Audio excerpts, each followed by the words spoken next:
Hey everyone, welcome to FanFic Canon. Thanks for hitting play. I'm thrilled to bring this fan-made story to life for you. If you enjoy the ride and want more narrated fanfics, smash, subscribe, and tap the bell so you never miss an episode. And if you want audiobook of a novel of your choice, join my Patreon. Request any title that's freely available online, and I'll produce a full narration just for you. Now, let's dive into today's adventure. Students whose names are called, please step forward. I'll place the sorting hat on your head to determine your house. Professor McGonagall's voice carried through the Great Hall. Leysen had already explained the process to the first years while they waited outside.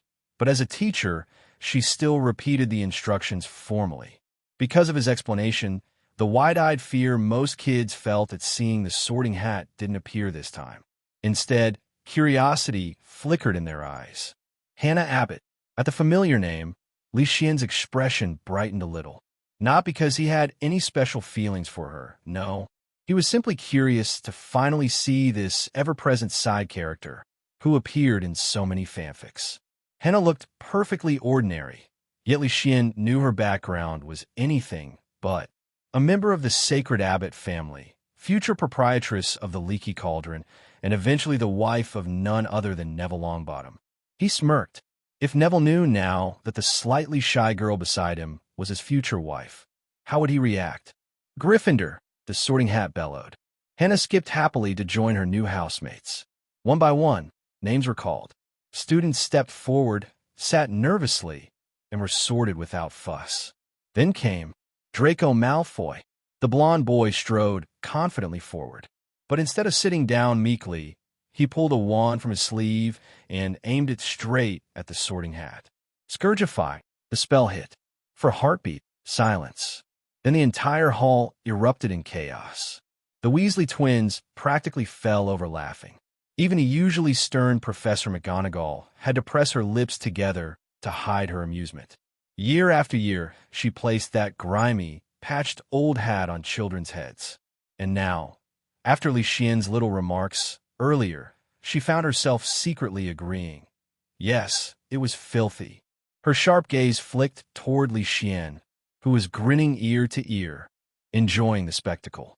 Cunning troublemaker, she thought. Always one step ahead, always stirring things up. The sorting hat itself, however, was deeply offended. Filthy? These are the noble marks of history, it grumbled. Nevertheless, it begrudgingly placed Draco in his destined house. Slytherin. Chest puffed, Draco strutted off proudly, believing he had just stolen the show. Then came the moment everyone had been waiting for. Harry Potter. The great hall fell silent. All eyes turned to the skinny boy with messy black hair and round glasses. Which house would the boy who lived go to? Leysen smirked to himself. Save your suspense, people. Dumbledore's already scripted this one. Gryffindor, the sorting hat announced loudly. The Gryffindor table erupted in cheers. We've got Harry Potter, the twins yelled, clapping him on the back. Harry himself looked bewildered. Ever since entering the wizarding world, people treated him like some kind of celebrity. Coming from the Dursleys, the attention was overwhelming. Why was everyone so excited about him? He had no idea. Ron quickly joined him at the table, grinning from ear to ear. His best friend was with him. His hated rival Malfoy had been rejected, and for once in his life, he wasn't invisible. Hermione Granger, the bushy-haired girl, stepped up nervously. The sorting hat hesitated. Her cleverness and love for knowledge screamed Ravenclaw, but her courage and determination leaned Gryffindor. After a long moment, it made its choice. Gryffindor. Hermione tried to smile as she walked over, but her eyes darted anxiously to Leysen. In her heart, she hoped desperately that he would join her in Gryffindor. But given his sharp mind and encyclopedic knowledge, Ravenclaw seemed far more likely. For the first time that night, Hermione felt a pang of disappointment. Leysen. The moment Professor McGonagall called his name, every first year in the hall turned their heads. Whispers rippled through the rows, curiosity flickering in their eyes. Which house would this boy be sorted into? Hermione's fists clenched tightly under the table. Neville was already in Gryffindor with her. and she desperately hoped Leysen would follow. To her, he wasn't like the others who brushed her off or thought she was annoying. Around him, she felt at ease. Professor McGonagall lowered the freshly cleaned sorting hat onto Leysen's head.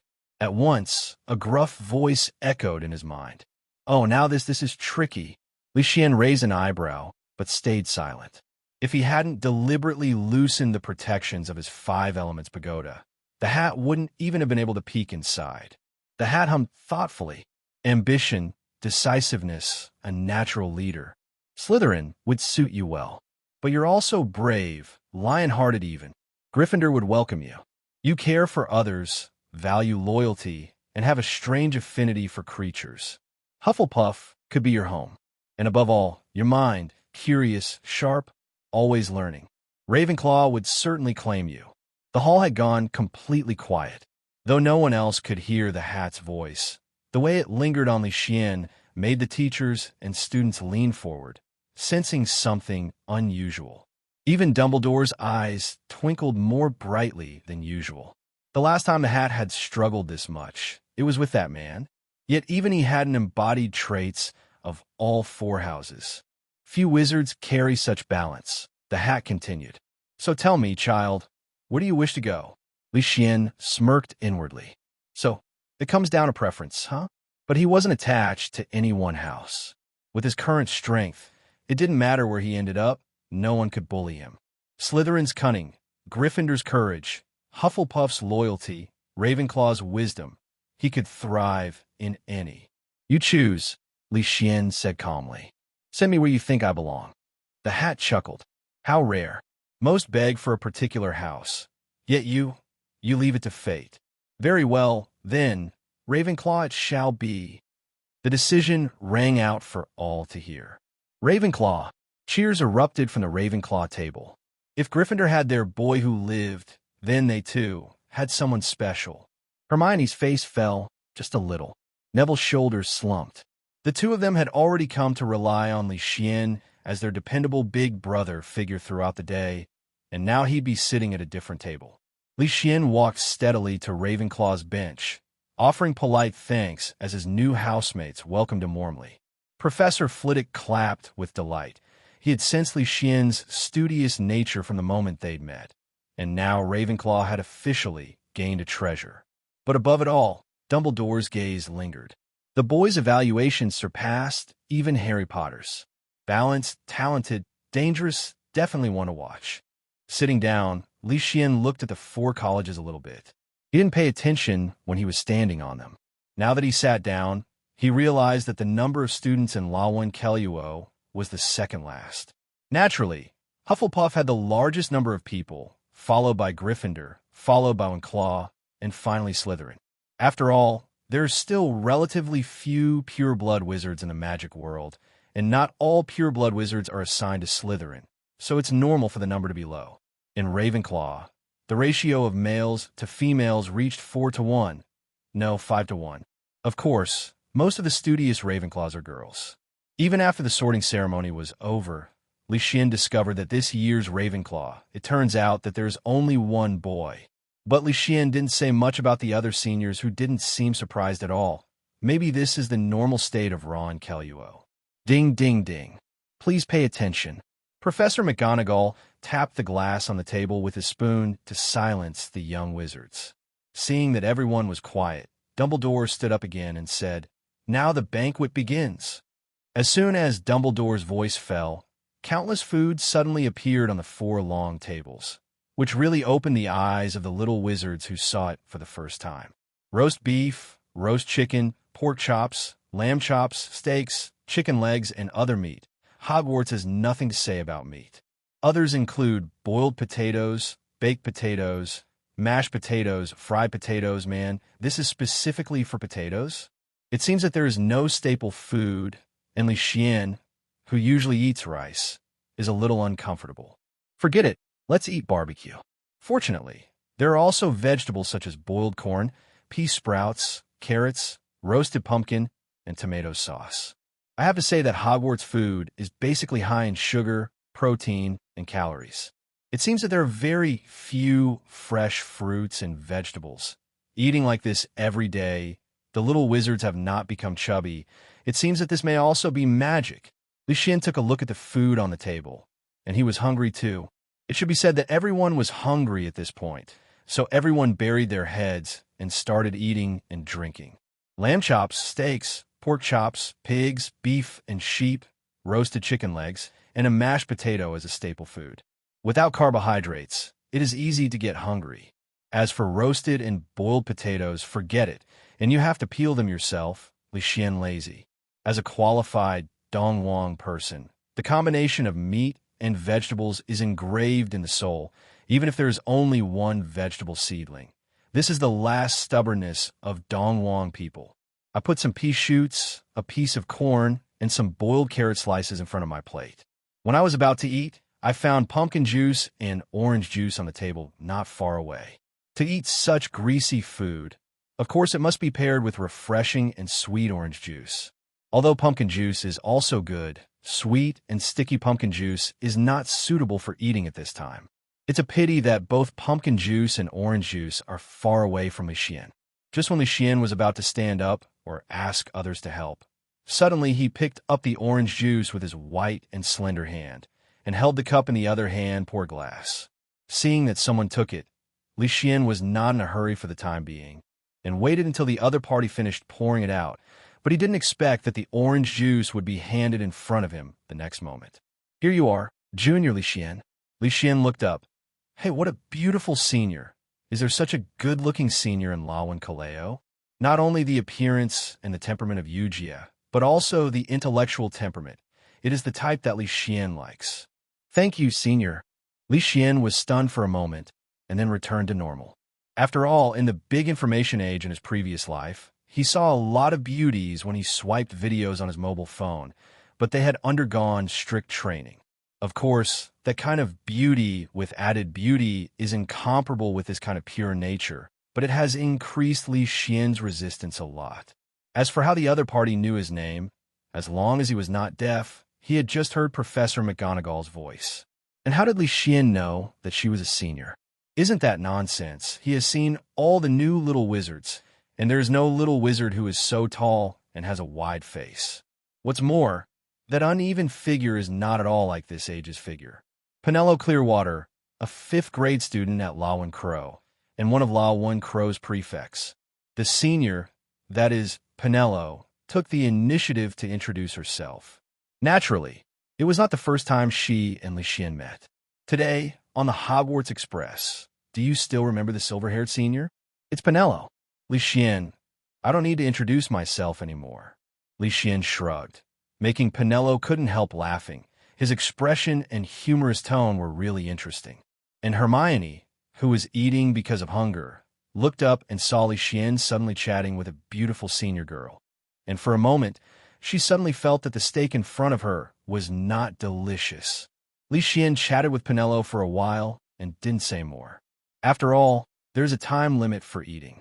After taking the train for a day, both of them are hungry. It's important to hurry up and eat, otherwise they will leave soon. What's more, on the first day we met, neither Leysen nor Penelo would talk too much. Naturally, the former would not turn into a dog licker because of Penelope's good looks, and Penelope's cold temper is destined not to be a talkative person. If Leysen's performance today did not attract her attention, maybe she would not. We'll take the initiative to talk to Leysen. Of course, neither of them thinks there is anything wrong with this way of getting along. On the contrary, they feel that this way of getting along is very comfortable. Especially Penelo.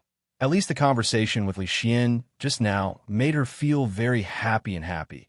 At least she was more comfortable and at ease than talking to a certain redhead from Gryffindor next door. The guy from the college next door is really annoying. He's the one who doesn't know how to advance or retreat. So just now, in Gryffindor, in addition to Hermione noticing Leysen's conversation with Penelo, Percy sitting next to her also saw it. After being hungry for a whole day, he started to eat after Dumbledore gave the order to start the banquet. Although he was not like Ron, the speed was not slow. I didn't eat during the holidays, and I really missed it. Not only the type, but also the taste is far superior. Although I am sorry for my mother, I am seeking truth from facts. While he was buried in cooking, he suddenly noticed that the first-year junior girl sitting next to him suddenly stopped the knife and fork in his hand without speaking. Thinking that something happened, as the prefect of Gryffindor, he helped the junior students obligatory. As a result, following Hermione's line of sight, Hermione shook her head and continued to eat without paying attention. After all, the other party was just talking to her senior. Although that senior was very good-looking, her age was too different. Hermione figured it out, but Percy couldn't figure it out. The tender and juicy meat steak that was originally thought to be fragrant and juicy was no longer delicious, and the sweet pumpkin juice was no longer delicious. Only Percy's injured world was achieved. But no one else noticed. Maybe Penelope did? But even if she knew that her back was facing Percy, she didn't care. Otherwise, she wouldn't have deliberately turned her back to Percy when she was looking for a position at the beginning. Leysen didn't look at the dazed Percy over there, but concentrated on enjoying the food. Not to mention, although there were not many choices on the Hogwarts dining table, everything was good. The steaks are tender and juicy, and the seasoning is just right. With the sweet and sour tomato sauce, Leysen can't help but pick up the meat again. When Leysen was in school, he practiced his eating speed in the school cafeteria, so he didn't eat too slowly, but he kept eating very well, not to mention elegant, but not awkward. Leysen eats some vegetables as a base at the end of his meal, and then drinks something, so when he is almost done eating, he picks up the orange juice and starts drinking it there. Leysen, who was full, looked around. Only then did he realize that there was actually a staple food, which was toast, but it was a little far away from him, and he didn't notice it at first. But now that I am full, I'm not as unhappy as I was when I first found out that there is no staple food. But besides baking bread, Leysen also found a plate of fresh fruit. After asking a freckled senior to help him get a bunch of grapes, Leysen started to eat the grapes.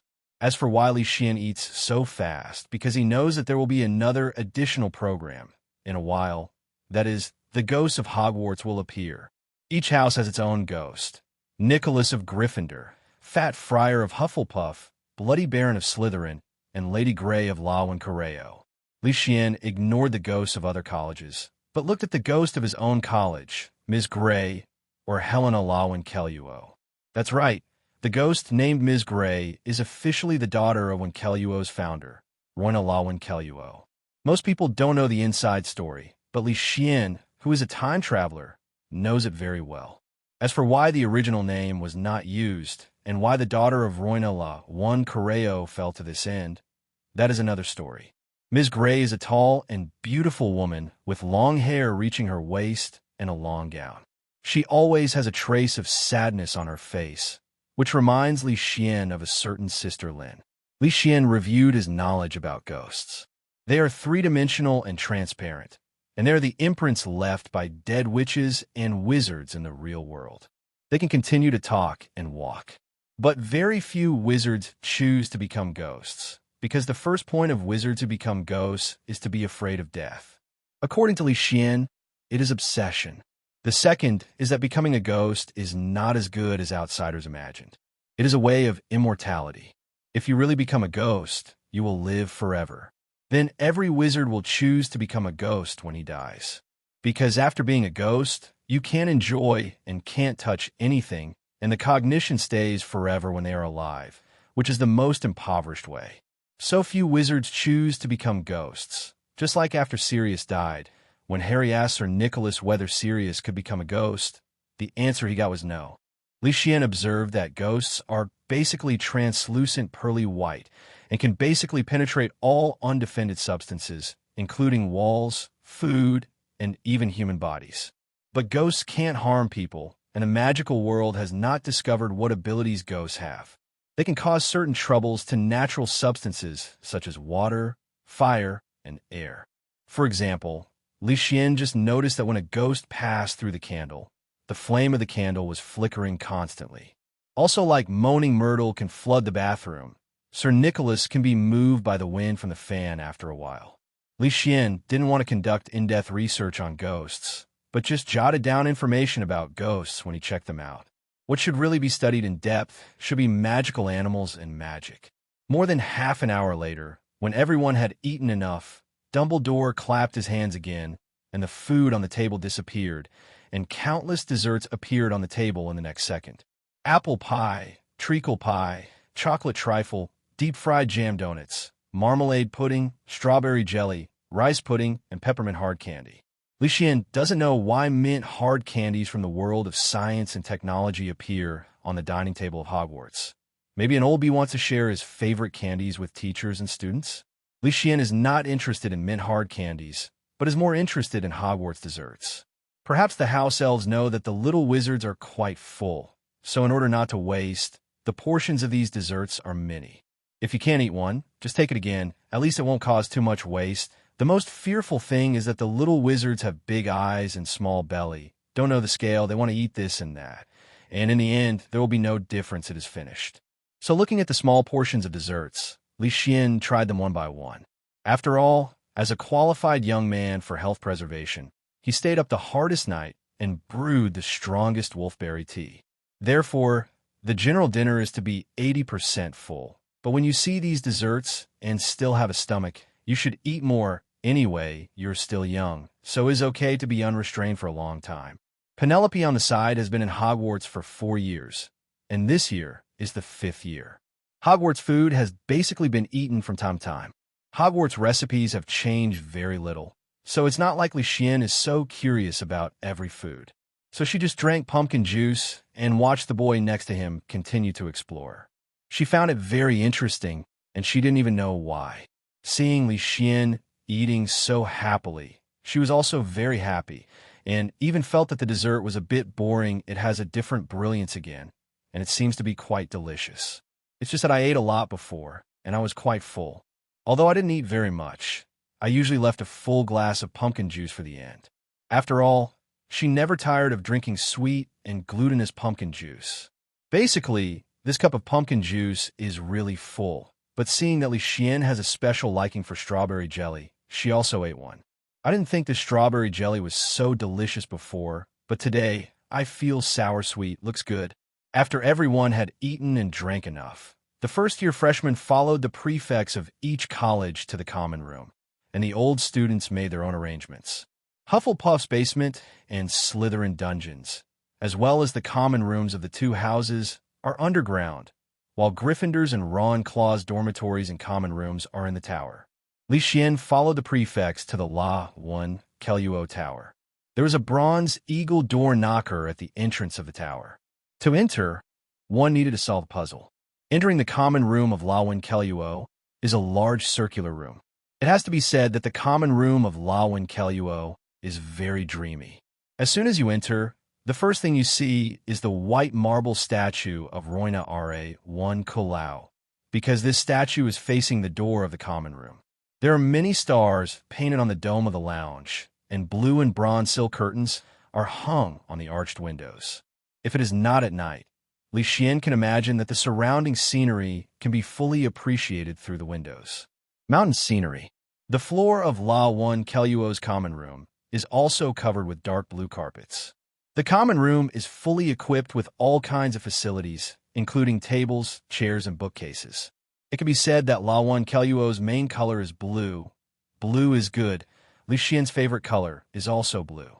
This year, Leysen is the only boy in awakens, so Leysen is very honored to be assigned to a dormitory by himself, and Leysen is very happy, because the dormitory has basically not changed, and there are not many students in awakens. So basically there is vacancy in the student dormitory. Therefore, even if there are new students enrolled in awakens in the future, they will not allow students from 2 adjacent grades to live together like Gryffindor or Hufflepuff.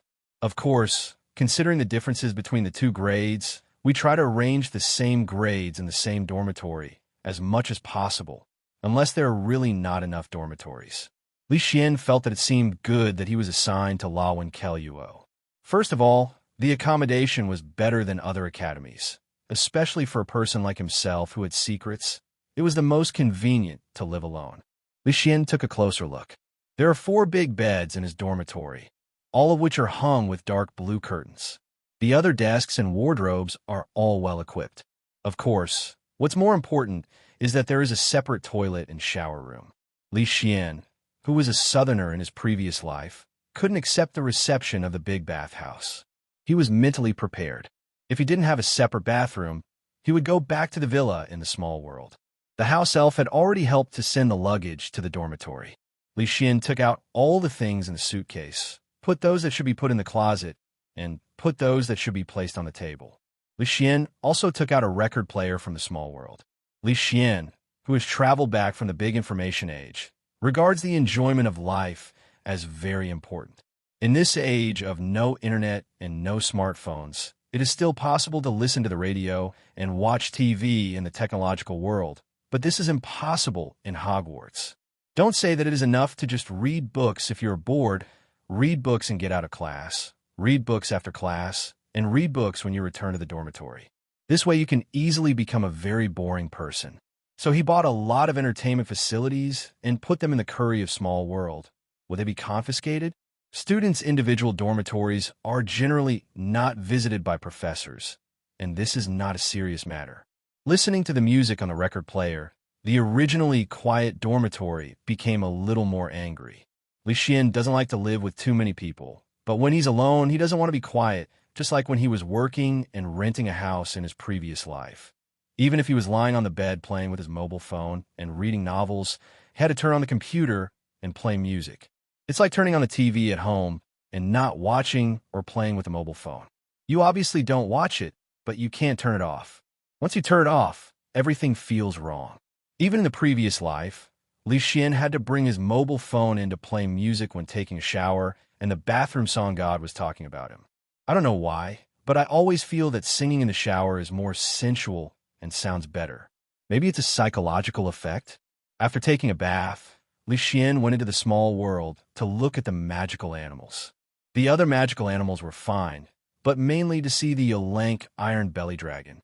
After all, this guy is still in training and has not fully recovered. But Leysen is just a daily patrol and observation, and Fire Dragon lives very well in the small world.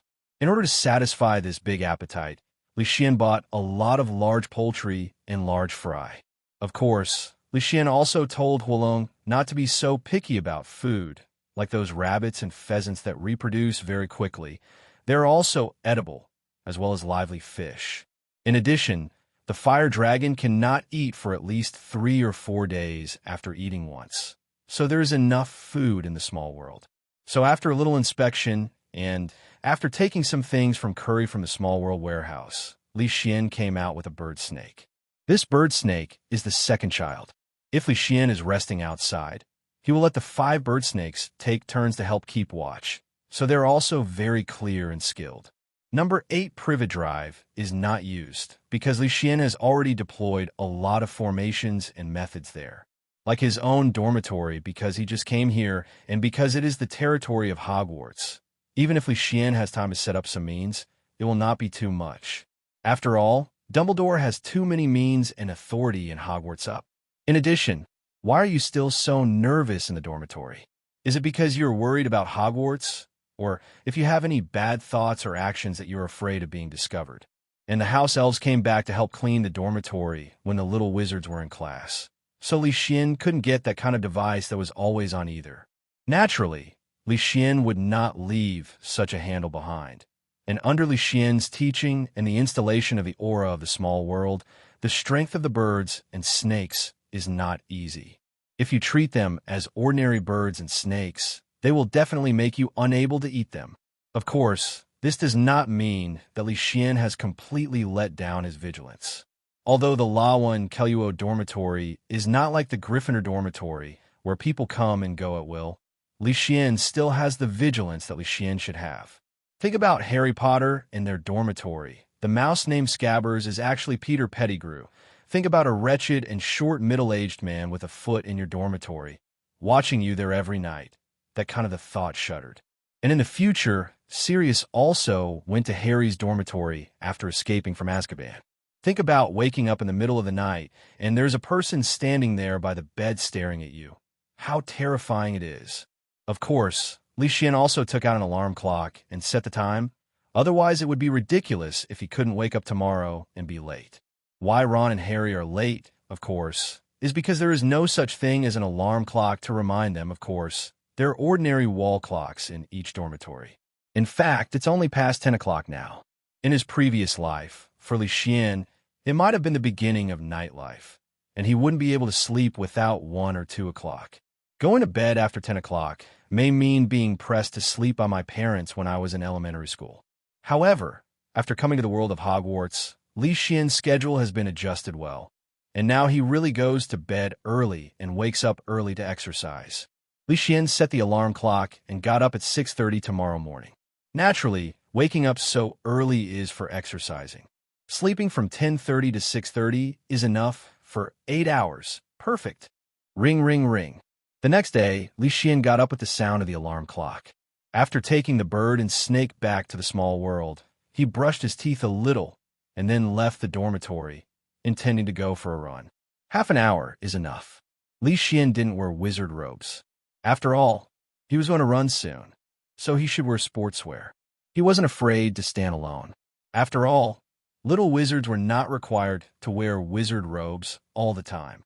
Generally, after returning to the common room of each college, everyone will change into casual clothes, and they can also wear casual clothes when there is no class. Only when they're in class, there is a uniform dress requirement. This is what Penelo told Leysen on the way back last night, some little knowledge about college life. This reminded Leysen of the school rules when he was in junior high school in his previous life, which meant the same thing. Otherwise, there are only 2 sets of wizard costumes, and you don't need to wash them every day. Although it is said that the existence of magic does not worry about this problem, boys can't stand wearing such clothes, let alone girls.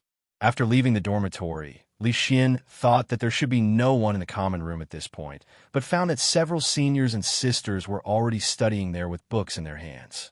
As expected of one Quirrell, the strongest introversion academy, if it were Gryffindor, let alone get up and study at this point, it is already very good to be able to get up on time, have breakfast, and go to class. Everyone was quiet. No one was talking. The seniors naturally saw Leysen, a freshman who got up early in the morning, but when they saw him wearing sportswear, they knew what he was going to do. So they nodded to Leysen, then I continued to study hard. Leysen still likes this kind of communication very much. He doesn't have too many words, and it's as light as water. It's really the right time to come to pull when Quirrell, by himself. Black Lake is located on the south side of the castle, and England has started to get cold in September, which makes Leysen, who lived in the south in his previous life and wore short sleeves in September, very uncomfortable. There are layers of mist on the water surface of the Black Lake, and the lake looks black, which is also the origin of the name of the Black Lake. The surface of the Black Lake in this world has not yet frozen over, so Leysen can see the giant squid's tentacles sticking out of the water and causing ripples from a long distance away. I ran a few laps along the Black Lake. In such a cold weather, I could see white steam rising from Leysen's head. After walking around again, the time was almost up, and the originally dark sky was getting brighter and brighter. Up, Leysen, who was sweating all over, walked back to the dormitory. At this time, there were more people in the La 1 Keluo common room than at the beginning, but Leysen, who was in a hurry to go back to take a shower and change clothes, did not find Penelo in there. But Penelo saw Leysen and didn't make a sound when he saw Leysen's appearance, but he just remembered it in his heart. Comfortable. Fortunately, hot water is available 24 hours a day here at Hogwarts, so taking a hot bath after exercising in the cold weather is not to mention how comfortable it is. After changing his clothes, Leysen went to the auditorium because breakfast, lunch, and dinner are all eaten here. Yesterday was Saturday, today is Sunday, and classes will start tomorrow. And the time for breakfast in the auditorium is also the time for owls to deliver mail and packages. So many young wizards look forward to breakfast time very much. Leysen came to the auditorium. Generally speaking, the students of each college eat at the long table of their own college. This time is still early, so there are not many people in the auditorium.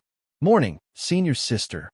So Leysen naturally saw the cool and beautiful Penelo and sat down generously beside her. Morning. Penelope, who was tearing the toast into small pieces and eating small bites, greeted Leysen. It was almost 8 o'clock, and Penelope would not stay in the common room anymore. The college's breakfast was served at most until 9 o'clock. You will be hungry after the time. Leysen looked at the table: cereal, bread rolls, orange juice, kippers, eggs and bacon, toast, cornflakes. Well, it's very English, but I still haven't seen a little green. Where do the vitamins come from? It seems that I can only rely on my old partner, orange juice. I first brought myself a bowl of porridge, then bacon, eggs, a small piece of kipper, and then a piece of toast with jam. This is today's breakfast. No, to be precise, it might be this breakfast for the next week. Leysen felt that it was time to get ready for the canteen of his dormitory. Otherwise, he would really be thankful if he ate the same recipe of the house elves every day. Penelope looked at Leysen's dinner plate and could only say that a boy has a good appetite, like her bowl of porridge and a piece of bread is enough. Student, do you have the habit of doing morning exercises every morning? Leysen, who was drinking porridge, heard Penelope's words, so he naturally understood that she saw him when he went out for morning exercises this morning, and he saw it by himself when he went out. At that time, Penelope must have not woken up, so he should have come back its time. Yes, I have always had the habit of exercising in the morning. Morning exercise will not only make you healthy, but also make you energetic throughout the day. That's it. Accompanied by Penelope, the time passed quickly while eating and chatting. After breakfast, Leysen went back to the dormitory, and Penelope was going to the library. She also invited Leysen to go together, but Leysen wanted to see if the class schedule was out. After all, he was very grateful for the class arrangement. Interest, so I can only regretfully reject Penelope's invitation. When Leysen returned to the dormitory, he saw a class schedule on the table. Leysen picked it up and took a look. There were 8 courses in total: herbalism, charms, transfiguration, flying, potions, history of magic, defense against the dark arts, and astronomy. The first 5 courses are taken with Hufflepuff, while history of magic and defense against the dark arts are big courses. That is, students from 4 colleges take it together, and astronomy is taken with Gryffindor. Among them, herbology has the most classes, with 4 classes a week, and transfiguration has 3 classes. Charms, potions, flying lessons, and history of magic each have 2 classes, and astronomy and defense against the dark arts have 1 class. It's 17 classes, not too much. At Leysen's current age, in the world of technology, that is the age of junior high school, 17 classes a week is not much. This kind of class can only be enjoyed for a week when Lee is in college. Whether it is junior high school or high school, it is not full of classes around the clock. From waking up in the morning to before going to bed at night, studying in class runs through the whole day. Thinking about it now, I still feel some admiration for myself at that time. There were 5 classes in the morning, 3 classes in the afternoon, and 3 classes in the evening. There were 11 classes a day. A week of Hogwarts courses in the world of science and technology is only 2 days. Leysen took a look. Tomorrow, Monday, the morning is full of classes. There are 2 classes of herbal medicine. Unexpectedly, the first class on the first morning is herbal medicine taught by Professor Sprout. In the afternoon, there was a history of magic class in the second quarter, which was taught by the 4 colleges together. By the way, I forgot to mention the schedule of Hogwarts classes. There are 2 classes in the morning from 8:30 to 10 o'clock and from 10:30 to 12 o'clock. Each class lasts 1.5 hours. In the afternoon, it is from 2 to 3:30 and from 4 to 5:30. There is a half-hour break and classroom change in between.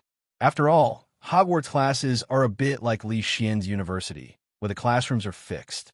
Students have to go to different classrooms according to the curriculum. In the evening, there's only 1 class, which starts at 7 o'clock and ends at 8:30, and then there is a curfew from 11 p.m. until 6 a.m. Leysen did not say anything about the time design of this course at Hogwarts, saying that 1.5 hours is too long. But there is no way around it. After all, magic teaching is different from teaching in the technological world. What is more important in magic teaching is practice. So generally 2/3 of a class is devoted to young wizards, and the remaining 1/3 is for theoretical knowledge learning. Of course, there is nothing to say about pure theories like the history of magic. Others, whether it is herbalism, defense against the dark arts, etc., need to be hands-on. It's just how long it takes to do it. Since there will be a class on herbal medicine tomorrow, it is better to preview a little today. This habit has always been in Leysen's previous life, and he prefers to make preparations. At first, Leysen thought that the textbook of herbalism was Thousands of Miraculous Herbs and Mushrooms by Philetus Poor, but later found out that it was a supplementary textbook for Snape's potions. To be precise, it seems that there is no teaching material for herbal medicine, so Leysen put out all the books he bought and matched them one by one.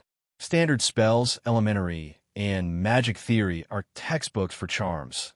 Not to mention History of Magic, Beginner's Guide to Transfiguration is a textbook for Transfiguration. Dark Forces, A Guide to Self-Defense is the textbook for defense against the dark arts, while Magic Potions and Potions and the previous 1,000 Magical Herbs and Fungi are textbooks for potions. As for the book, Monsters and Their Origins, it is actually Fantastic Beasts and Where to Find Them. Leysen has not found a corresponding course so far. This should be the textbook for the elective course Fantastic Beast Protection from the 3rd school year. Forget it. Ignore it. I don't know why there is no teaching material for herbalism. It seems that it is purely hands-on, or is the thousands of miraculous herbs and mushrooms the teaching material? It's nothing. Leysen just picked up this book and read it. This book mainly introduces thousands of different herbs and mushrooms in the magical world, and it is also an important reference guide for the ingredients of plant-based potions. Leysen immediately became obsessed with all kinds of magical and weird plants, until he was so hungry that he realized that it was already noon. After going to the auditorium for lunch, Leysen happened to meet Penelope. After asking her, he realized that he had guessed wrong. Thousands of Miraculous Herbs and Mushrooms is a supplementary textbook for potions and herbalism. Okay? Then I don't suffer anyway. After taking a nap, Leysen continued to read the book, went to dinner as usual in the evening, and met Neville and Hermione. The three of them ate and chatted together.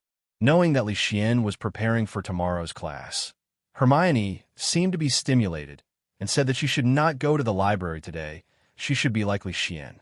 Neville also wanted to learn from Leysen, but when he returned to the dormitory and saw Ron and Harry being pulled over while playing wizard chess, he forgot about it.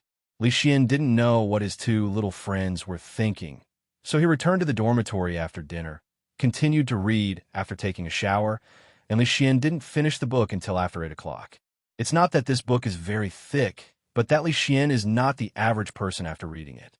Leysen's reading means that he has memorized all the contents of the book. No way. Leysen's memory improved greatly after time travel. Although he didn't reach the level of photographic memory, he could really remember it after reading it silently for a while. In this way, Leysen spent his first day studying at Hogwarts. The next morning, I still got up at 6:30, brushed my teeth and washed my face, ran and exercised, took a shower, and then put on my wizard robe and went to the auditorium. Today is Monday, and classes are about to start, so breakfast is very important. When they came to the auditorium, Penelope was still sitting in the same position as yesterday, and Leysen also came to sit next to her like yesterday, and the two of them chatted with each other. Although the two have just known each other for a short time, and the age difference is several years, the conversation between Penelope and Leysen is very comfortable. He even felt that it was not how old he was that Leysen was, but how many years Leysen was older than him. While Leysen was chatting with Penelope, countless owls flew in with mail or packages on their paws, and Leysen's snowy owl was among them. But it didn't just throw it down like other owls, but slowly falling in front of Leysen. Not as rude as the other owls, and much more sensible than the other owls whose fall would be a disaster and a mess. Thanks for your hard work. Leysen was also full, touched Xue Xiao standing in front of him, and took the daily profit from its paw. Leysen, is this your owl? It's so beautiful, like an elf in the snow. Leysen nodded and put his hands into his pockets. In fact, it was just a cover-up. He took out some dried meat specially made for Xue Xiao from the Small World warehouse and handed it to Penelope. Penelope, please feed it for me. As long as you don't have any malice towards it, it's easy to get along with. Hearing what Leysen said, Penelope took the jerky that Leysen handed over and tore it into small pieces to feed Xue Xiao. Xue Xiao first tilted his head and asked Leysen. This appearance made Penelope and her roommate so cute. Leysen touched Xue's head and told it that it was okay. Then it walked over and ate Penelope. Handed over jerky. Leysen's snow owl is more beautiful and strong than when I first bought it, and even the size is bigger. Among the owls that just flew in, Leysen's snow owl is the most eye-catching in appearance and shape, is also the most striking. As for how Leysen called Penelo's name, it was Penelo's own request, because in the conversation with Leysen, his conversation was much more mature and stable than his own. Don't call Leysen anymore, just call him by his name. Leysen has nothing to do with this. After all, it is very beneficial for Leysen to call the other party's name to blur the age difference, and it is convenient for him to realize some of his later plans. Regardless of Xiao and Penelo, Leysen opened the Daily Prophet in his hand, and the headline was indeed the case of the theft from Gringotts. After all, there was a lot of commotion that day. As for why it took so long for the Daily Prophet to report, it can only be said that it was suppressed by a certain minister and the goblins of Gringotts. And now it is reported because some things have been handled properly and can be reported. Looking at the minister of magic fudge who told the reporter that the thief had been caught with a firm face in the newspaper, and the head goblin who spoke for him. According to the two people, although Gringotts reported the theft, but during the daily joint guards of the Ministry of Magic in Gringotts, the criminal was caught without entering Gringotts at all. So nothing is missing from Gringotts at all, and Gringotts is still the Gringotts that everyone can trust. And Gringotts' most powerful protective measure is the golden curry dragon. In the face of the flames of the fire dragon, no wizard or thief can succeed, and no one can escape the hunt and fangs of the fire dragon. In the picture on the side, a ferocious and energetic Peruvian viper tooth is eyeing everyone in front of it. Leysen didn't expect that just after he was taken away by Wolanka's iron belly, the fairies bought another Peruvian viper-toothed dragon, and it was a healthy viper-toothed dragon in the prime of life. The fairies' tricks are fine. Of course, this time the goblins were so anxious to find someone to buy a poison-toothed dragon, so naturally they stretched out their necks and told the other party to kill themselves. Usually I am often exploited by these goblins, so these people come together with new and old hatreds and tell the price of the goblins' pain, but no matter what the price is, the goblins will be hurt, nothing else, it is natural. This is also because the other party's price is too expensive, so instead of choosing the more powerful and aggressive Heshidalai Island's black dragon, he chose the Peruvian venom-toothed dragon, which is also known as the Peruvian venom-toothed dragon. Because of its small size, it is easier to guard the vault and chase the enemy, and it has both fire and venom attacks. It can only be said that the goblin's ability to tell lies with their eyes open is getting stronger and stronger, but ordinary wizards naturally believe their lies, and only those who guess the truth and know the truth laugh disdainfully. It's just that neither Leysen nor the fire dragon seller intends to say it out and hit the goblins in the face. After all, it's thankless. Whether it is Leysen or the fire dragon seller, this time can be said to be the only beneficiary in this incident, so it is most appropriate to make a fortune silently. Of course, some wizards have seen the Elank Iron Belly Fire Dragon tied up in the underground vault before, and asked about the Iron Belly before. The goblins of Gringotts had already figured out the answer before this. That is, the Iron Belly of Elank was old and weak, and could not continue to guard the treasury of the wizards. Gringotts put the safety of the wizard's treasury in the first place, so they spent a lot of money to replace the Peruvian venomous dragon in front of them. What is the art of speaking? Saying it this way has added a lot of favor to the wizards who don't understand it. Leysen said that he has learned it. Looking at the Peruvian viper tooth with brass-colored smooth scales in the newspaper, Leysen recalled the information about it. The Peruvian viper tooth, a species of dragon native to eastern and northeastern Peru, grew at an alarmingly rapid rate until the end of the 19th century, threatening wizards and muggles. The International Federation of Wizards had to send a dragon-slaying team to reduce the number of viper-toothed dragons. Leysen felt that if he could travel through time, he would definitely go back to that time and collect all these Peruvian fire dragons. The scales of the Peruvian venomodont are smooth and brassy in color. It has a black ridge on its back and horns on its head. Like the Norwegian ridgeback, its teeth were highly venomous, and the Peruvian Vipertooth was the smallest and fastest of all known Charandroids. It is about 15 feet long. Vipertooth feeds on goats and cows, but also likes to eat humans. Well, it seems that this is a cruel fire dragon. If it is tamed, Leysen will have to train it well. Could it be that Leysen is dreaming? Where can he subdue the venomous dragon? What everyone doesn't know is that Leysen has quietly set his sights on this new Peruvian Vipertooth from Gringotts. So let yourself save it from the fire. What's the point of guarding the vault underground at Gringotts? Flying freely in your own small world is the real life. I don't know if the goblins know that the Peruvian Vipertooth that they bled profusely is being targeted by Leysen again. Will they just faint in the toilet crying? Leysen looked at Fudge and the goblin that Barabara in the newspaper. Leysen didn't know how they dealt with it. But Leysen learned that on the second day after Gringotts was stolen, all the wizards who heard about it went to check on Treasury. Of course, there is nothing wrong with the wizards' vaults. After all, Hagrid didn't touch any vaults, and Leysen just ransacked the bottom few vaults. What Leysen was curious about was how they solved the theft of those vaults. Or did they say that no one went to those vaults? Maybe seek compensation from an old bee? Maybe Dumbledore didn't expect that it was just a play, but so many things ended up happening? And what happened this time is only known to a limited number of people. How did it leak out? Or just get bumped by this guy and take a ride? Neither Dumbledore, the Gringotts goblin, nor Hagrid could figure out the origin of Leysen, who popped up halfway. They never thought that there would be bug-like existences like time travelers in this world. However, the wizarding world has the magic of divination and prophecy, so Dumbledore thought about it. What Leysen didn't know was that this time his actions not only caused heavy losses to the goblins, but Dumbledore also contributed a lot here. For example, fire dragons are rarely willing to be sold. That is, Dumbledore's face is big enough, and the price is guaranteed to exceed the market. Otherwise, with the situation of elves in the wizarding world, it is impossible to get the Peruvian venomous dragon so quickly. Of course, Dumbledore was only able to let the other party let go of the deal with the goblins.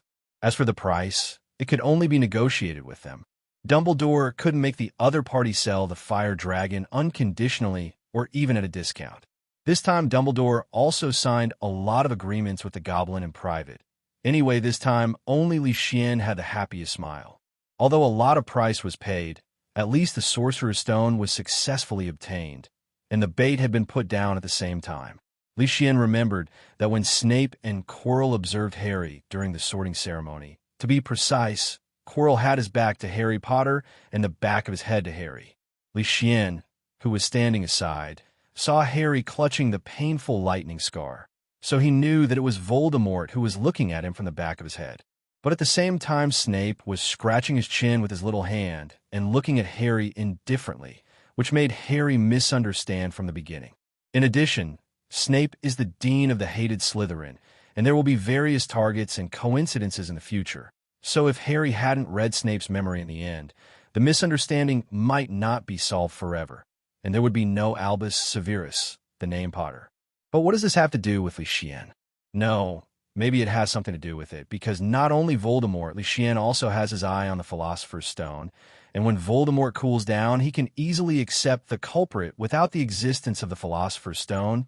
There will be no such thing after fighting too much. I am really a good person.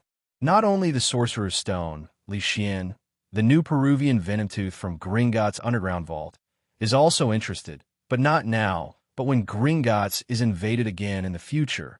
That is when he takes the Peruvian Venomtooth away.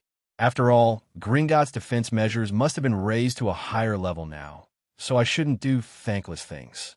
Good guy, Leysen is a typical representative of eating from a bowl and looking into a pot. Catch a sheep hard. What are you in a daze for? Hey, you're also following the Gringotts theft case. Have you opened a vault in Gringotts too? At this time, Penelo had finished feeding Xue Xiao, and she leaned over to see Leysen was staring at the Daily Prophet in a daze, and then looked at the headline above, thinking that Leysen was worried about her own treasury. No, how could I open a vault in Gringotts with such a small fortune? Leysen was brought back to his senses by the sudden jump on his shoulder, and he handed the Daily Prophet to the curious schoolgirl beside him. By the way, This is Penelo's roommate, Martha Rodell, who is also of Muggle origin, the wizard. Thanks. Martha took over the Daily Prophet from Leysen and read it with other friends around her. The Daily Prophet is not cheap, and it can save money for ordinary Muggle-born wizards. And instead of spending galleons on subscribing to the Daily Prophet, it's better to save them and buy a little more when visiting Hogsmeade. Penelope looked at Leysen with a smile like, "You think I'm a fool." It's not like she doesn't know the price of the Daily Prophet. Although a copy is not particularly expensive, it is not cheap after a long time. Seeing Penelope's expression, Leysen smiled. "With a thick skin, I will accept whatever you say." It was almost time. Leysen and Penelope were going to class, and this morning they had Snape's potions class. Leysen's was Professor Sprout's herbalism. When he was walking outside the castle, he met Hermione and Neville. This morning Gryffindor's class was Transfiguration from their head, and the Transfiguration classroom was also on the first floor. Leysen, brother Leysen. Seeing Leysen, the two elementary schools were very happy. After all, Leysen was reading in the dormitory yesterday, and they didn't meet each other at dinner, so they really missed Leysen after not seeing Leysen for a day. Leysen looked at the beginner's guide to Transfiguration in their hands, thought for a while, and said, "If you enter the Transfiguration classroom and see a cat on the podium, don't tease her, bow, and be polite. Don't ask why. You'll know when you're in class." Leysen knows that Hermione likes cats very much, so don't go into the Transfiguration classroom to tease cats, so that when Professor McGonagall regains her human form, Hermione may die completely. Right? Leysen, how do you know that Professor McGonagall will turn into a cat? Hermione asked. Seeing Leysen's puzzled eyes, Hermione continued, "Professor McGonagall was the one who came to my house and took me to Diagon Alley for shopping. She was able to go back and forth between cats and people in front of my parents and me." Convert. So that's the case. Leysen is still surprised. Hermione just came to Hogwarts for a day and knew that Professor McGonagall was Animagus's affair. Professor McGonagall's ability to transform himself into a certain animal is called Animagus. There are only 7 Animagus registered with the Ministry of Magic in the 20th century. Professor McGonagall is one of them. If you're interested, you can go to check out related materials in the library. Neville, who was the first recorded Animagus. Neville didn't expect Leysen to cue him suddenly, but he happened to know this question because he saw this name when he was collecting chocolate frog cards. Falco Asselin. Hermione on the side looked at the chubby Neville in surprise, making Neville, who had said the answer to Leysen's question, dumbfounded all of a sudden and changed back to his previous appearance. "That's right, it's Falco Azarin. All right, let's stop talking. I'm in herbal medicine class this morning. The herbal medicine greenhouse is not in the castle. I'll go there first, and we'll talk at noon." Leysen talked to the two of them, and then walked towards the herbal medicine greenhouse. And Hermione asked Neville curiously, "How do you know that the first registered Animagus is Falco Asselin?" "I saw it when I was collecting chocolate frog cards." Hermione nodded when she heard what Neville said, but this time she didn't know the answer to Leysen's question. Information now. When Leysen came to the number 1 greenhouse of herbology behind the school's castle, many students had already arrived. Just before Leysen came in, he looked around a little bit. There are a total of periods in the herbal medicine greenhouse, and they are named from number 1 to number 7 in a very simple and rude way. Greenhouse number 1, where Leysen is currently teaching, is the place where first-year freshmen learn herbal medicine. This greenhouse is full of creatures from Wuhai. In the 2nd and 3rd grades, I will go to the number 3 greenhouse for classes, where there are more advanced plants. The higher the number, the more dangerous the plants in the greenhouse, so there are some herbalism greenhouses that are not developed for students. Because it is the first class of herbal medicine, and it is also a 1st grade, so it is not too difficult. Under the leadership of Professor Sprout, I'll learn some harmless plants. For example, yellow daisies can be used to make shrinking potions, and white mistletoe berries that can be mixed with silver powder to treat werewolf bites and prevent excessive blood loss can be used to make common antidote and forgetting potions. By the way, Professor Pomona Sprout is a short witch with flowing gray hair. She likes to wear a thick hat full of patches and is covered in dirt, which is caused by often arranging flowers and plants in the greenhouse. I had lunch with Neville and Hermione in the auditorium at noon, and they all went back to take a lunch break. History of Magic is a big class in the afternoon, so I made an appointment with the two students to do it together in the afternoon. In the afternoon, Leysen was not in a hurry to occupy a seat in the History of Magic classroom on the second floor, because Hermione and Neville would occupy it. Holding the History of Magic textbook and other books, she came to the History of Magic classroom on the second floor. Because Leysen specifically instructed her, Hermione, the primary school bully, did not choose the frontmost seat, but the middle one. As for why, it was naturally because he knew that the class of Cuthbertbins who taught History of Magic would be very boring, so he naturally wanted to do other things. Although Cuthbertbins is a ghost and doesn't care much about the behavior of the students, he still has to show a little face and don't do things under the noses of others. Although Hermione didn't know why Leysen explained this, but since he said so, he must have his thoughts. The little girl didn't want Leysen to abandon her, so it was rare to attend class together. So if you choose between Leysen and the first row of seats, of course you should choose Leysen. Leysen didn't know that when Hermione got the class schedule yesterday, she wanted to ask Professor McGonagall to change schools. If she hadn't heard from the seniors that Hogwarts had never been transferred, she really wanted to ask. But what Hermione didn't know was that if she really made up her mind to do this, it wouldn't be impossible. After all, she became so good later that Professor Flitwick came poach her. When they came to the History of Magic classroom on the second floor, Leysen didn't need to look for Hermione as soon as they entered the door. Hermione stood up smiling and waved her little hand. This ordinary classroom also has his long history. It has been this classroom since Cuthbertbins began to teach the History of Magic at Hogwarts. Even after Cuthbertbins became a ghost, this classroom is still a classroom for the History of Magic. You must know that when Cuthbertbins entered Hogwarts to teach, it was not long after Hogwarts was established. Leysen, you are finally here. I thought you were going to eat it. Seeing Leysen sitting in the middle, Hermione, who was sitting on his left, said that the seat reserved for Leysen was in the middle of the two of them. It's okay. I set the alarm clock, don't worry. Leysen sat down and said hello to Hermione and Neville, but Hogwarts didn't have the bell to ring for the end of get out of class, all relying on the self-consciousness of the students and teachers. Whoa, so cool. The little wizards couldn't help shouting in surprise as they watched Cuthbertbins appear in the History of Magic classroom floor through the classroom. Cuthbertbins, as a ghost, looks old and shriveled, always wearing a pair of small, thick glasses. Welcome to all the new students. You can call me Cuthbertbins. My subject is the History of Magic. I study facts, not myths and legends. And then I will start class.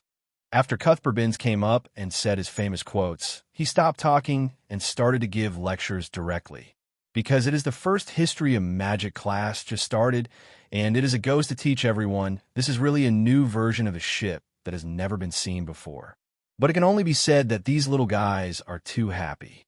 There is a reason why Cuthbertbins' History of Magic can win the title of the most boring and hypnotic Hogwarts of the year, and it has been held for many years.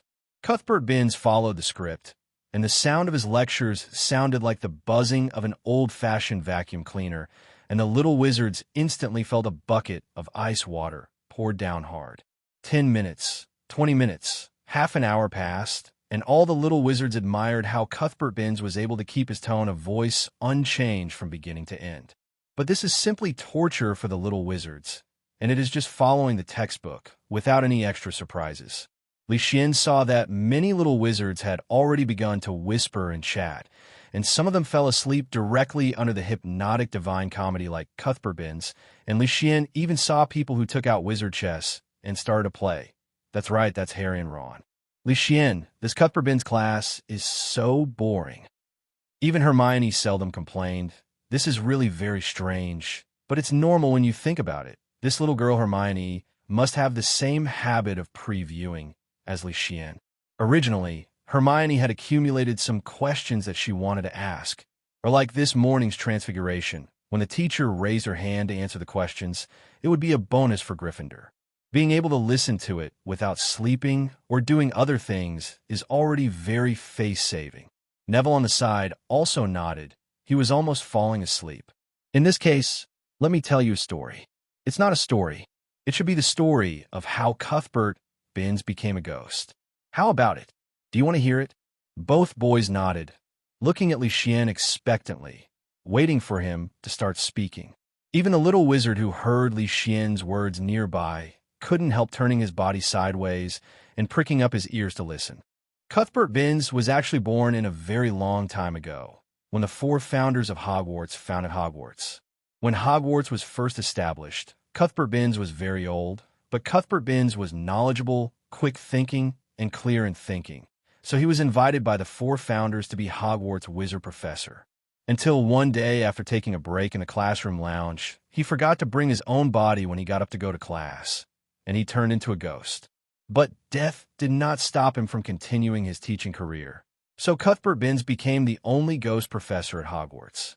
Of course, there is actually a lot of debate about the fact that he was not aware of his death.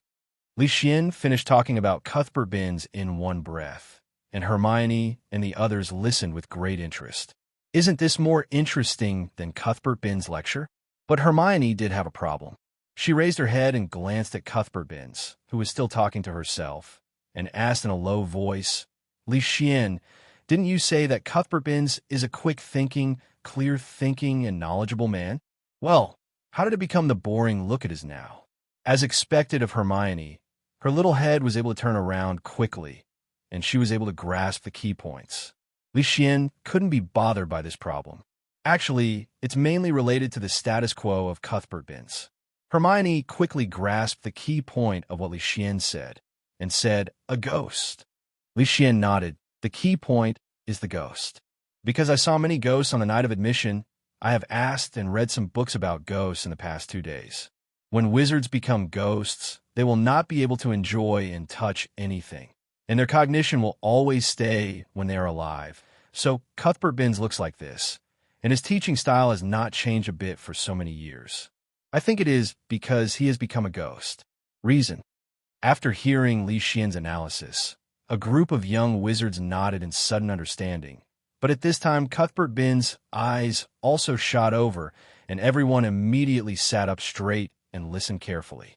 There is no way. Just now some young wizards turned their bodies upside down in order to hear Leysen's words clearly. No wonder Cuthbert Binns noticed it.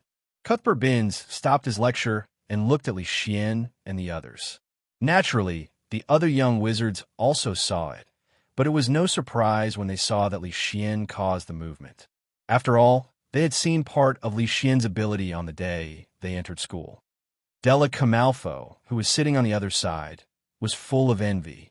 He felt that he had not been going well in Hogwarts for the past few days. First, he was taught a lesson by Leysen on the Hogwarts Express. Then they failed to make friends with the legendary savior Harry Potter and became enemies directly. Now the two of them dislike each other, and it seems abnormal not to say a few words every time they meet. And because Gryffindor's courses are basically with Slater Lynn, the two people really can't see each other. Originally, Della thought that with his own abilities, the power of the Malfoy family, and the care of his godfather, Headmaster Snape, he would be able to control the wind and rain after entering Hogwarts. But he found that he was thinking too much. Don't talk about calling the wind and calling the rain. Few people know him when he goes out. The ones who really stand out are the savior Harry Potter and the rich and godlike law, one Keluo Xiaoing. But in the competition of force, Della felt that he was not Leysen's opponent when he thought of the power that day, as well as the height and figure that were taller than him. In terms of knowledge, anyone who is not a Muggle-born wizard knows what Ravenclaw College means, not to mention Leysen's appearance in front of people before. Compared with fame, this class, no. Is there anyone in the entire Hogwarts student who is more famous than the name Harry Potter? Della felt that her Hogwarts life was not at all different from what she had imagined. Not only Della noticed Leysen, but our savior Harry Potter also noticed, but unlike Hermione and his roommate Neville, he didn't have much contact with Leysen. But he was still very envious of Leysen, whether it was Leysen's good looks, Leysen's conversation, or Leysen's knowledge. These 2 days Harry also figured out the reason for his popularity. But he didn't have the slightest impression of himself defeating the Dark Lord and saving the world. nor did he have the slightest impression of his parents. And compared to other little wizards, I don't seem to have any special skills, not as knowledgeable as Leysen, and not as handsome as him. Not only was I late for the Transfiguration class this morning, I didn't even finish the simplest Transfiguration, so Harry was very confused.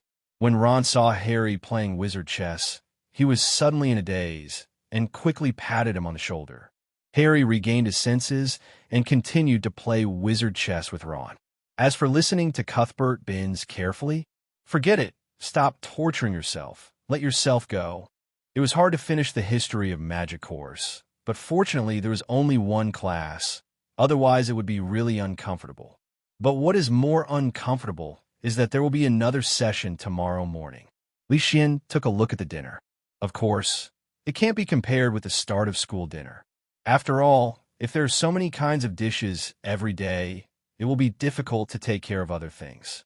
You must know that the house elves in Hogwarts are not only cooks, but also dormitory administrators, cleaners, etc., and they have multiple roles. Like every dinner party, it takes about a day to prepare, even with the help of magic, but with so many teachers and students in Hogwarts, it is not that simple. Therefore, the usual lunch and dinner are full of food, and the types are changed every day, so dozens of food are combined by the house elves to create various combinations. Tonight's meal was grilled sausage, roast chicken, stew, broccoli, baked potatoes, peas, bread, and the usual pumpkin and orange juices for every meal. There was nothing Leysen didn't like, so Leysen basically took some and put them on the plate. Tonight's dishes are okay, with a combination of meat and vegetables, and there are staples and vegetables. By the way, this time Leysen didn't resist the baked potatoes because Hermione helped peel the baked potatoes. Well, Leysen was not shy and had a thick skin and asked a little girl to help him peel the potatoes. It's just that Hermione saw that Leysen took everything, but didn't take baked potatoes, so she asked him if he didn't like potatoes, but after finding out that he was too lazy to peel them, she helplessly peeled one for him and herself. One is enough, and you will choke if you eat too much. Because Lawan Kelluo didn't have any male freshmen in the first grade this year, and he wasn't interested in getting to know the other little witches, Leysen, so Leysen didn't rush back to his dormitory after eating and went back by himself. He took out the flying chess from the space and pulled Hermione and Neville to play in the auditorium. The auditorium is not only a place for eating, but also a place for entertainment. Many little wizards are not in a hurry to go back after eating. After all, some of my friends are from other colleges, so we just chat and play together here.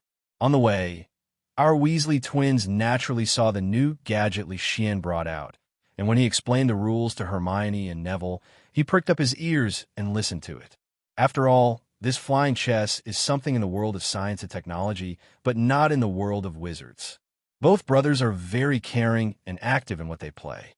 Brother Leysen, can you let us join your flying chess? That's right, flying chess is much simpler than wizard chess, but it's also very interesting. The Weasley twins sat down next to Leysen familiarly, and each of them smiled and said to Leysen would naturally not hate the mischievous twins. After all, Leysen didn't know when one of them died in the previous life less sad. Take it. I'll give you a pair. You have heard the rules just now, so I don't need to say more. Leysen took out a pair of flying chess from the small world and handed them to them. George and Fred may not care about their studies, but in terms of playing, they are simply talented. Seeing Leysen's move, George and Fred's eyes lit up. It's so cool, space storage equipment. It would be great if we could have one at some time, but thank you very much for giving us a set of flying chess so generously. If there is anything that needs our help, just ask. That's right, there's nothing I, George, and him, Fred, can't do. I'm George, you're Fred. As long as there are Fred and George, there will be no boring and quiet place. Seeing the two people who started to make noise again, no one thinks there is anything strange. By the way, Leysen is now at Gryffindor's long table, but no one minds. Generally speaking, this is a very normal thing. The three colleges of Gryffindor, Lawan Kelluo and Hufflepuff, are basically very harmonious. Only Slytherin was free. It should be said that most of the Slytherin students had no choice. No one wanted to be looked down upon and arrogantly. You're George, you're Fred. The two people who were still arguing daily were stunned when they saw Leysen easily distinguishing them. Not only Fred and George, but other Gryffindor students were also very curious. Leysen, how did you do it? Our mothers can't tell the difference between the two of us. Yes. Our little brother Ron has been fooled by us a lot. Hearing Fred's words, Ron over there couldn't help but roll his eyes. I really thank you. Harry next to him looked at his good brother with a smile. It seems that this life is also dire water. It's magic. Hearing Leysen's words, all the expecting people gave him a blank stare. If you don't want to say it, you don't want to say it. What magic are you talking about?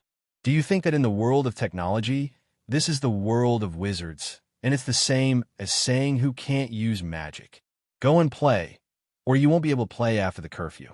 Hearing Leysen's words, Fred and George quickly took Flying Chess to the side and started looking for someone to play, which also attracted a lot of little wizards to watch, of course. There were also Leysen's side.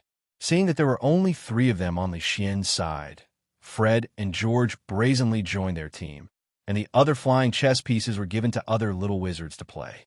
They discovered that Leysen, a primary school boy, is not only knowledgeable, as his brother said, but also has all kinds of interesting things. After a good relationship with him, he will naturally be able to enjoy both rain and dew. Leysen didn't know Fred and George's plan, played with Hermione and the others until after 10 o'clock, and then went back to wash up. After all, he had to get up early to exercise tomorrow.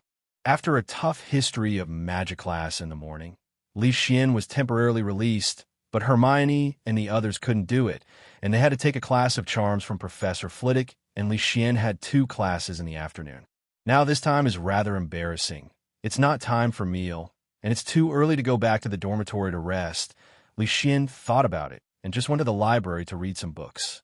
The library is also on the 2nd floor of the castle, not too far from the history of magic classroom. After separating from Hermione and the others, Leysen came to the library. After saying hello to Mrs. Pants, Leysen walked inside. He had to say that it was indeed a magic school that had been established for 1,000 years. The thousands of bookshelves and densely packed books were really shocking. And Leysen also knows that the books in front of him are not all, because there's also a restricted book area and an invisible book area. According to the book index, Leysen found the book he wanted to read. This book is still in the library. It seems that Hagrid has not obtained the dragon egg yet. That's right, the book that Leysen took is From Hatching to Nirvana, a guide to raising dragons. After Leysen finished finishing the book, it was noon, and he returned the book. When he went to the auditorium, he happened to see Hermione and the others having dinner together. After a meal, they went back to rest. In the afternoon is the course of my headmaster.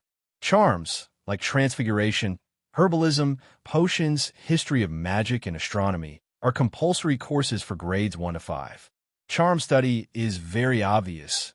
It is to focus on teaching students to learn spells. First grade is all about some very simple spells, such as levitating, water-making spells, fluorescent flashes, and so on. In the spell class, Professor Flitwick mainly teaches the young wizards how to swing the wand and the correct pronunciation of the spell.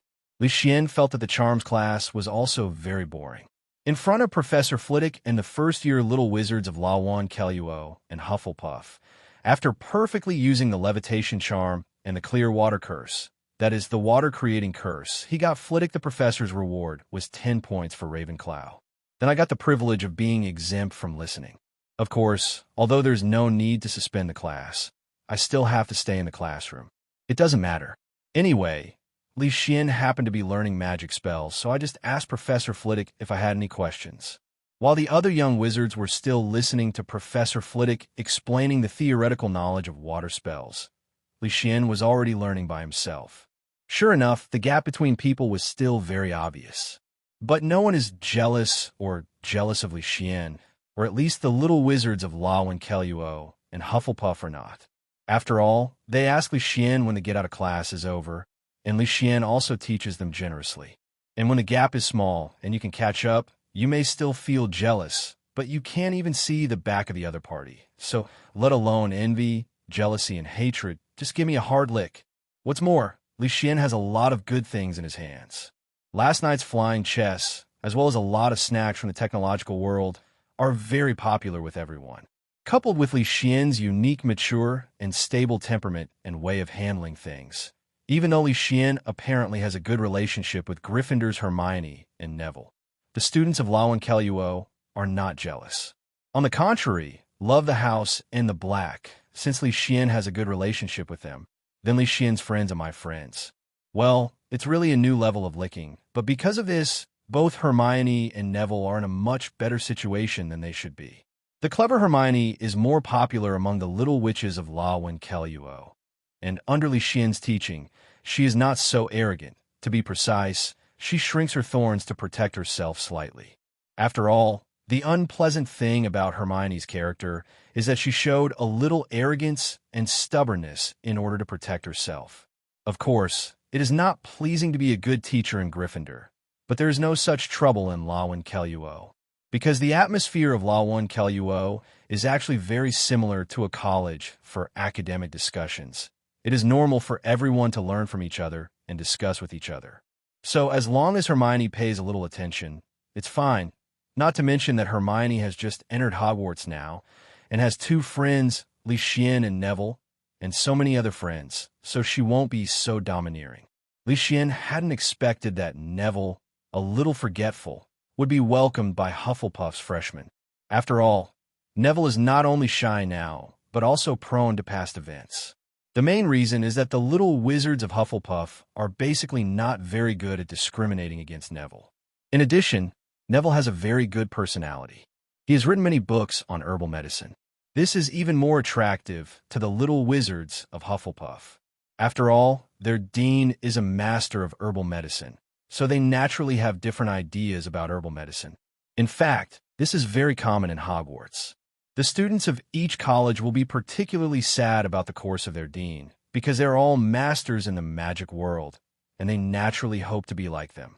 In other words, in fact, the deans of the 4 colleges are the idols of the young wizards of each college, so it should be clear. After Charms Get Out of Class was over, Hermione and Neville came over while eating in the cafeteria. Because of Leysen's appearance, Neville is now much more confident than before, so there was no flying lesson in the afternoon. However, some other little wizards were not able to control their flying brooms for the first time, and they were injured a little bit. After Mrs. Hooch took the little wizards away for a while, Harry still had a conflict with Della. This scene was noticed by Professor McGonagall because Mrs. Hooch came back soon and also deducted 10 points from Gryffindor and Slytherin, so Professor McGonagall did not appear for a while. She didn't come to take Harry away until after class. Everyone thought that Harry was going to be reprimanded by Professor McGonagall, but it turned out that she took Harry to find Gryffindor Quidditch Captain Wood and told him that Harry was a good seeker. Well, in addition to the title of Savior, Harry also has the title of the youngest seeker in history. But this has nothing to do with Leysen, or Leysen is not interested in Quidditch, a sport of personal heroism.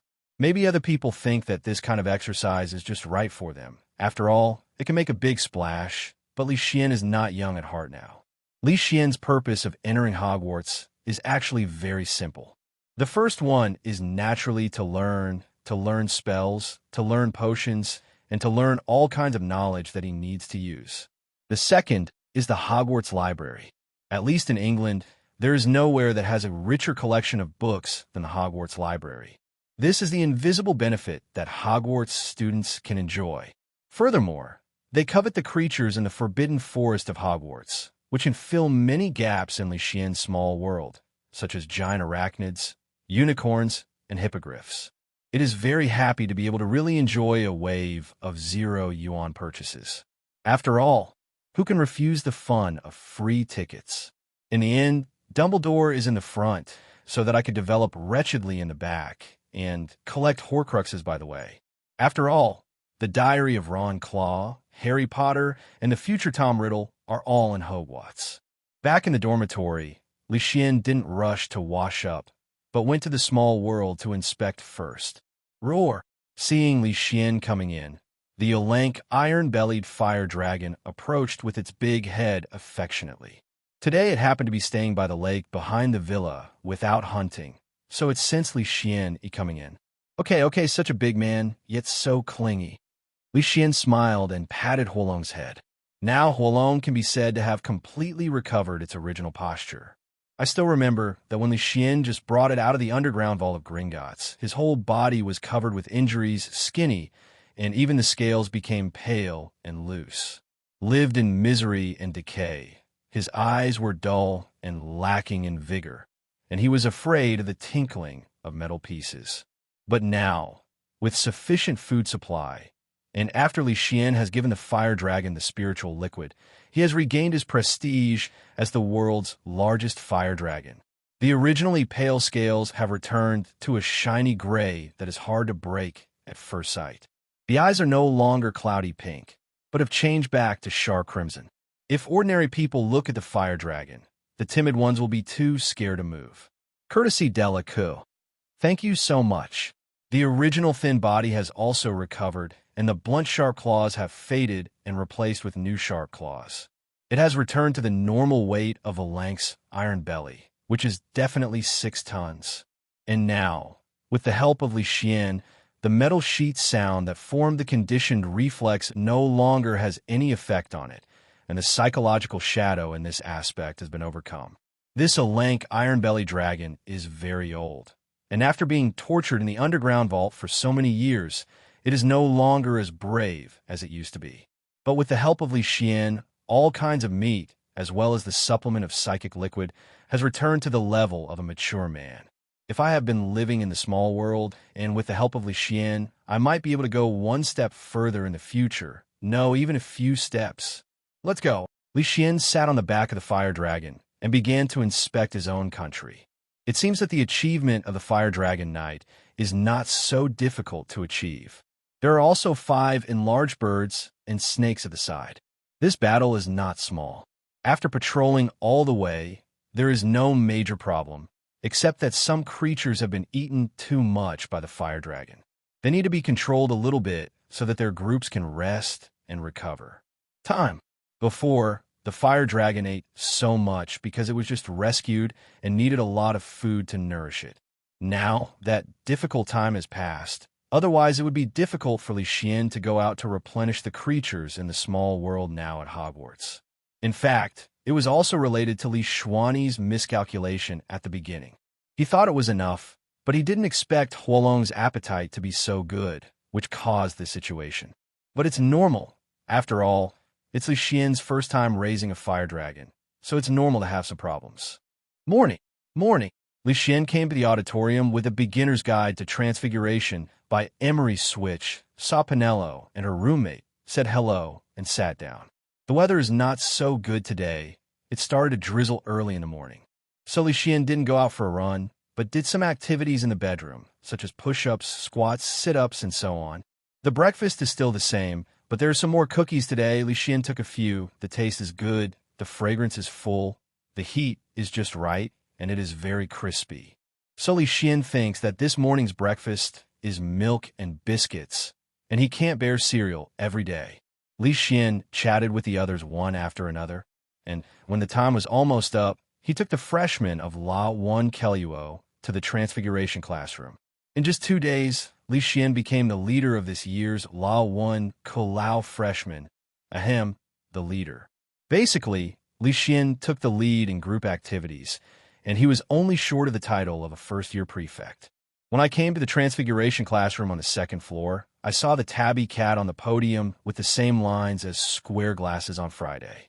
Leysen quickly said hello to Professor McGonagall. Good morning, Professor McGonagall.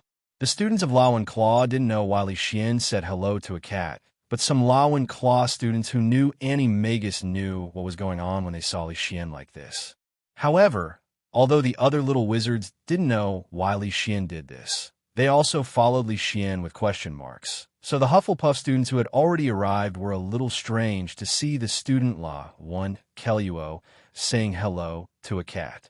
The next second, they were shocked to find that the cat turned into Professor McGonagall, and a little wizard even rubbed his eyes in disbelief. The politeness and erudition of the little wizards of Ravenclaw earned them 10 points. Thank you, Professor McGonagall. Hearing what Professor McGonagall said, The little wizards all happily said that anyone who would have thought of following Leysen would get 10 points for the academy.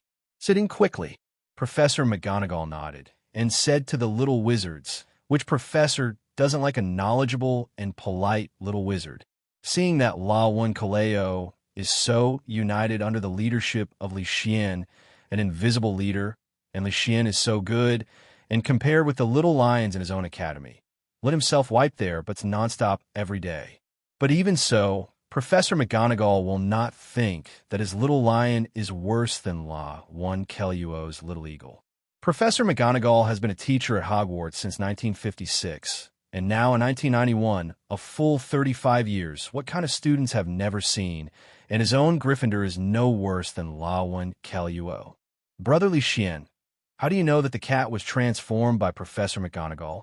As soon as they sat down, the little wizards asked. They were really curious. After all, who would have thought that people could turn into cats? Do any of you know what animagus is? Animagus refers to a wizard who can transform himself into some kind of animal while retaining his magical spells. A little wizard happened to read a book about animagus and said. Leysen nodded and continued. Actually, if you learn more about animagus, you will find that Professor McGonagall's name will definitely accompany animagus. The conditions for practicing animagus are very harsh, and the whole process takes months.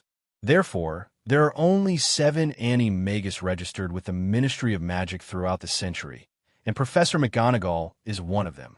An animagus can also be said to be a kind of transfiguration to some extent, and Professor McGonagall, who is a master of transfiguration, has shown extraordinary talent for transfiguration since he was in school, and he passed the OWL examination and OET exams live the highest score.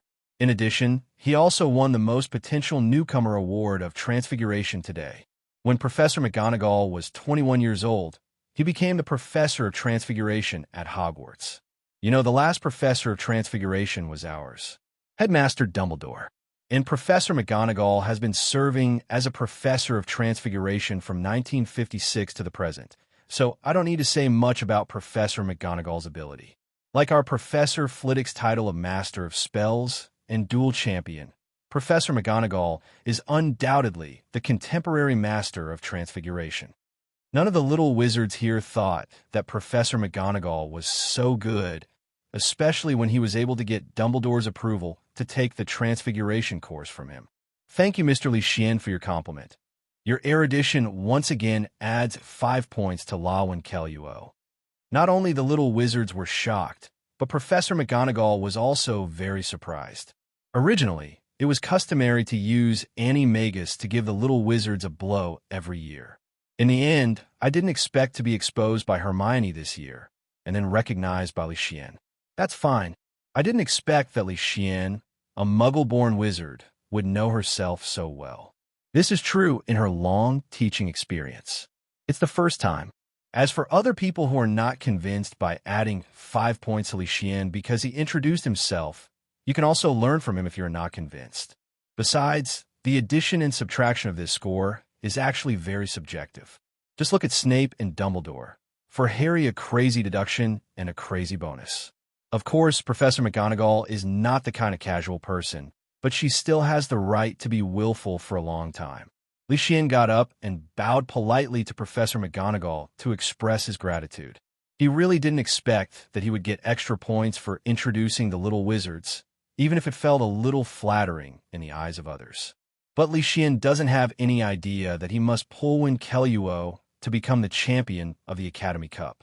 After all, with that Olby around, it is really a leverage for Gryffindor, as long as it is not the last one. After talking about the life experience of Professor McGonagall, seeing that there was still enough time, the little wizards pulled Leysen to talk about the achievements of Professor Flitwick and Professor Sprout. Professor McGonagall below is also listening to Leysen's explanation.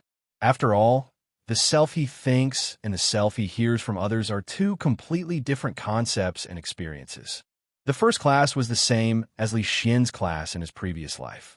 He first told the little wizards about the situation of this class and some short stories. Except for the defense against the dark arts class, They're basically old teachers, so they will say something about the course to increase students' interest in the course. After all, no matter which world you are in, teachers know that interest is the best teacher for students, and it is also the motivation that keeps them learning.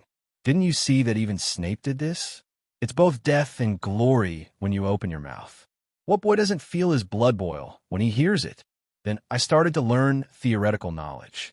Generally speaking, like the first day of first contact, it is basically based on theory and supplemented by hands-on practice. After a week or two, the students are familiar with it. Then it becomes practice-based, supplemented by the main theory. Because of Leysen's rainbow fart in the morning, Professor McGonagall was in a very good mood this morning. Even after a lion cub caused trouble and was sent to her at noon, he smiled and comforted him that he did not reprimand him as severely as before. This made Fred and George feel that Professor McGonagall had been cast with the Imperieuse curse. Yes, the troublesome duo sent by Filch was Fred and George. This can be said to be from Professor McGonagall's office. Regular customer. The twins, who hadn't been reprimanded by Professor McGonagall for a while, were still not used to it, and even wondered if there was something wrong with their dean. For this reason, the two of them got into trouble again, and this time Professor McGonagall didn't give them a good face, but Fred and George accepted the reprimand with a smile this time. Anyway, I was scolded once or twice, and I have immunity. This is the normal Professor McGonagall. Well, maybe these two brothers have some masochistic tendencies. However, during dinner at night, Professor McGonagall met Professor Flitwick and Professor Sprout and talked about this matter, which made Professor Flitwick very happy. After all, it is really rare to be praised by both Professor McGonagall and Professor Sprout. Leysen, who was eating lamb chops, didn't know that he was giving his dean another face. Today he is full of classes, and there are 2 flying lessons in the afternoon. 4 flying lessons. Leysen has no interest at all. What's the point of riding a magic broom? No matter how fast the speed is, it's just a broom. Riding a flying broom is really not friendly to man. Even if a triangular cushion similar to a bicycle cushion is automatically generated when riding a flying broom, it is not comfortable. Is this triangle friendly to fellow men? Leysen was afraid that if he rode a flying broom too much, it would affect his development. So even though his flying talent was good, he didn't show it. He didn't want to be pulled by Professor Flitwick to join Quirrell's Quidditch team. Joining the Quidditch team means regular training, and regular training means riding a flying broom for a long time. Leysen is not willing. And what's the point of riding a flying broom? Is my bird snake and my fire dragon just a display? So for the flight class, Leysen thought that it would be fine if he didn't fail the course. The clumsy Leysen didn't expect that he would be more popular instead. Because it is perfect and proficient in everything, it is indeed very powerful. But this is a god and not a human being, and people feel that they're not in the same world as themselves, no matter how close they are. It is useless. However, if there are flaws, if there is something that is not good at, then the golden body will be broken, and the distance will be shortened in an instant. Leysen will understand after thinking about it. I didn't expect my behavior to have such an effect. When it comes to interacting with people at Hogwarts, Leysen pays attention to being casual, and not forceful.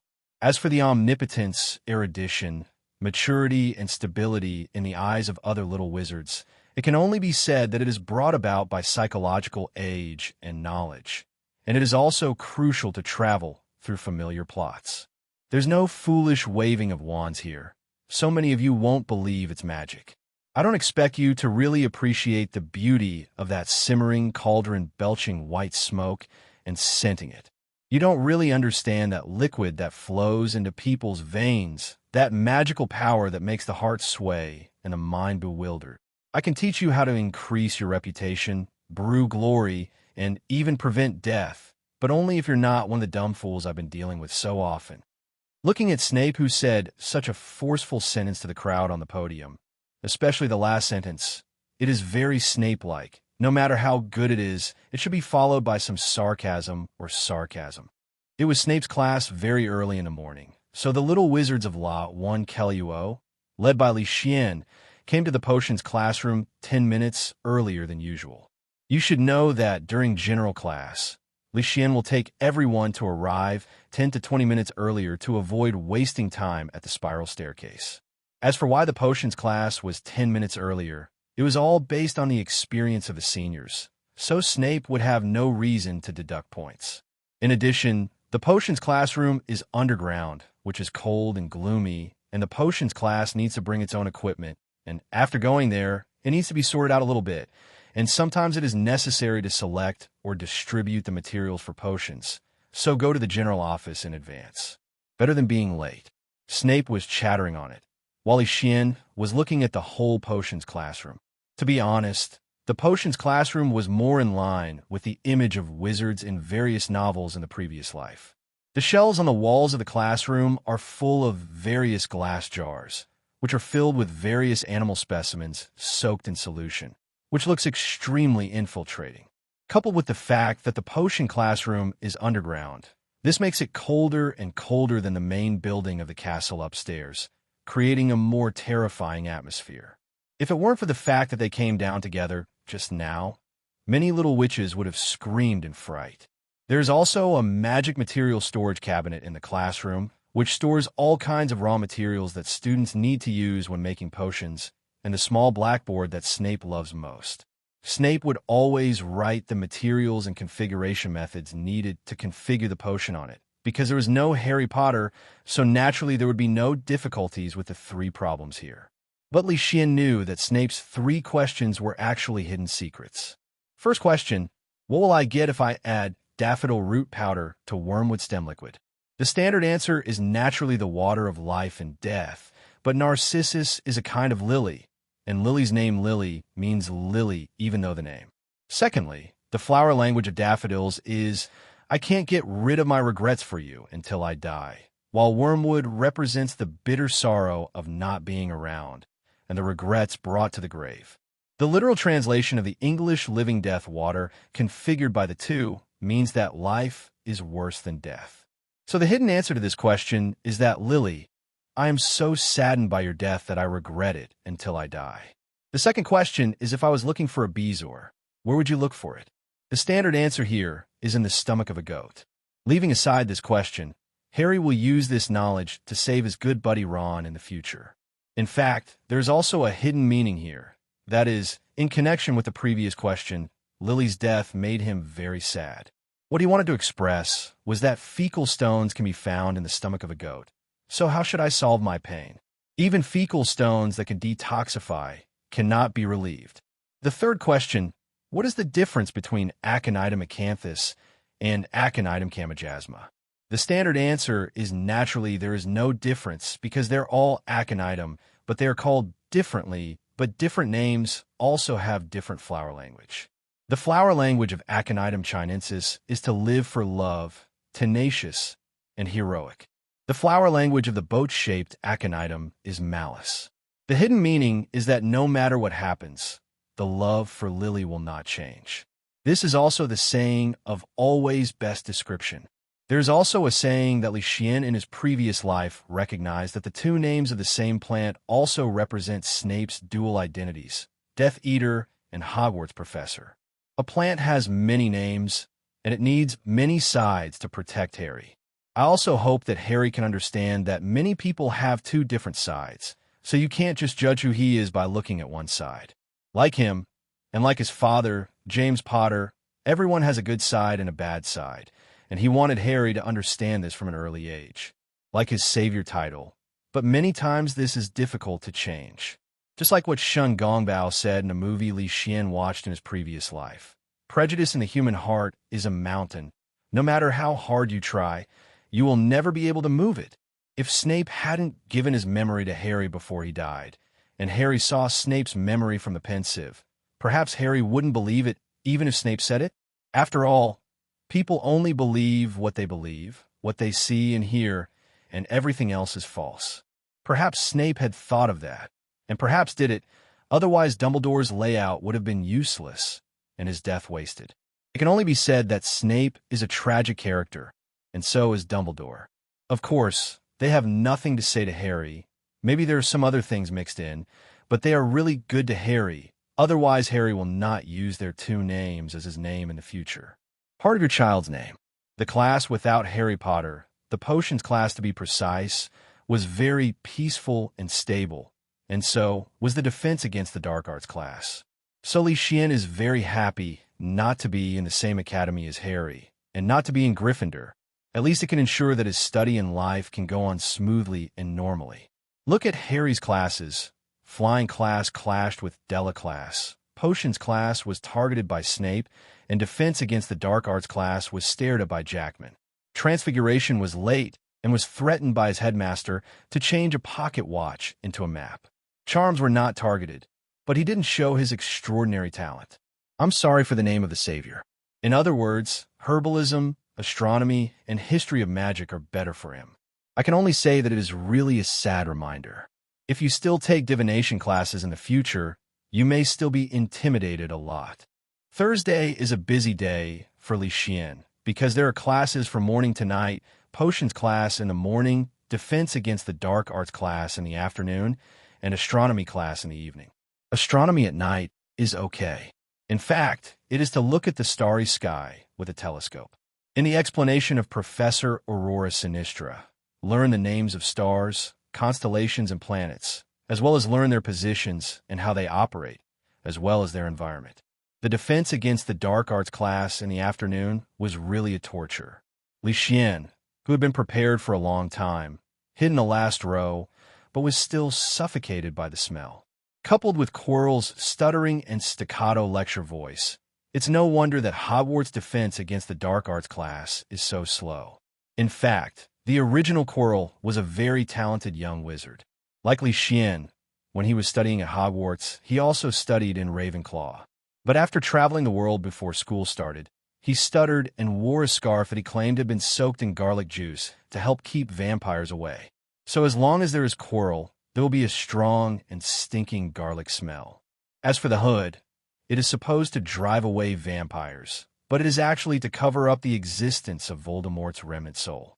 Looking at Quirrell above, Leysen couldn't help glancing at the back of his head, wondering if Voldemort, who was wrapped in this scarf all day long, would pick up the smell. Also, did Quirrell have to let Voldemort out every night for a walk, like a family dog who would walk his dog? Quirrell didn't know why the little Dongwong sorcerer named Leysen looked at him with strange eyes, but the other's eyes made him feel uncomfortable.